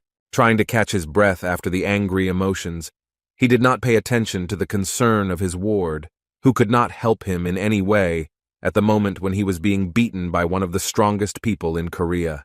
Thinking back, he couldn't find words to describe his hatred for Kang Woo Jin, who humiliated him like that. All his manipulation was destroyed by the most disgusting method, brute force, which Lee Sang-ho couldn't boast of. The glasses that had flown off his face during the first blow had fallen victim to the wrath of their owner, who had clutched them in his hand with all his might. The Hwarang Guild president, who had lost everything he had been trying to achieve for a long time in one night, was shaking with anger. He promised himself that he would do everything possible to finish off the leader of the Ardal Guild. What was happening in Korea did not worry the United States at all, because what was happening in Manhattan was more astonishing. The Order of Arya was founded in the headquarters of the Titan Guild, and there was already a temple for the goddess. The messenger of the goddess Arya, known as Saint Merdi, prayed to the deity in her native language, the language of Alphen. At such moments they tried not to distract her, but she devoted all her free time to prayers, so one of the guild was forced to interrupt her with the message that the guildmaster had arrived to meet with her. Upon meeting the saint, the guildmaster first paid his respects by kissing her hand. The immaculate being that Merdi seemed to be took this for granted, for addressing her meant respect for the entire church, and in particular for its deity. Looking at the kneeling guildmaster, she asked how the process of creating a squad of paladins was going. The blond man replied that everything was going even better than they had planned. They were still getting a lot of requests, so he had no doubt that everything was fine. In response, the saint said that the goddess would be glad to hear such news. According to her, the Order of Paladins would be heroes in a holy war that would save Alphen. She wanted to use the power of the Awakened of the Earth in order to retake Alphen back, freeing it from the influence of the invader. Looking at the light that was shining through the windows, she mysteriously said that it would be too late if the enemy's main forces invaded the Earth's territory, which would not be able to withstand such a load, not to mention that the resistance force at this moment was negligible. The goddess's messenger feared that the Earth would suffer the same catastrophe as Alphen. The guildmaster already knew what was going on. They had no choice but to follow the saint, agreeing to a holy war to protect both worlds, which, as a result of their faith, would be at peace. As before, he still found it hard to believe such a terrifying truth. He thought that if it was true, then this was not a problem that their guild could solve alone. It became obvious that the power of the Paladin Order alone was not enough, and they would need the help of people from all over the world. Rising to his feet, he took the tablet from his secretary's hands and announced that he had one more piece of news that needed to be told urgently. Holding the tablet out towards the saint, he delighted her with the news that he had finally found the man she had mentioned in her prediction. However, as soon as Saint Merdi saw who was depicted on the tablet screen, she was horrified and barely said that she could not believe that this was possible. Her whole body began to tremble, and she was so shocked that she asked herself how it was possible that this person was on Earth. The guildmaster of the Titan Guild saw the saint in such a state for the first time. She worriedly asked what happened and if there were any problems. Looking down, the goddess's messenger said that the last thing she wanted in her life was to see the ruthless, immortal necromancer again. As she looked at the screen, she felt terrified that Kang Woo Jin, known as the immortal Ardal of Alphen, was indeed the savior that her goddess had prophesied. 6 days after clearing the 6-star dungeon and all the subsequent events, Woo Jin finally returned to his office, where he gathered with the other founders and began the workday with some unpleasant news. In his hands was a letter, which turned out to be a subpoena. The boys were worried, and Director Jun explained that after what happened at the press conference, the president of the Hwarang Guild could think of nothing better to do than sue him. Hearing this, Wu Jin felt incredible anger and rage towards himself for having pitied the insignificant Sang Ho and left him alive, unlike his sister. Having calmed down a bit and looking at the accusations again, he asked his team with complete seriousness whether it was worth killing this problematic person. He admitted that he was going to forget about that incident, but what was happening would haunt him for a long time. The boss's words made the boys feel uneasy, because they couldn't understand how anyone could forget about beating up a man on live TV. Not only could they not forget it, but it also affected the majority of the Korean population, while the perpetrator of this massacre was quite calm. The silence was broken once again by the mad guild boss. He turned to Sun-gu and asked him to prepare the car quickly. In response, the trophy collection director replied that the boss had 2 more days before he had to report to the police. As it turned out, he misunderstood him, and in fact Wu Jin didn't even think about going to the police station. His answer made it clear that the boss was up to something else, most likely illegal and no less problematic than his previous exploits.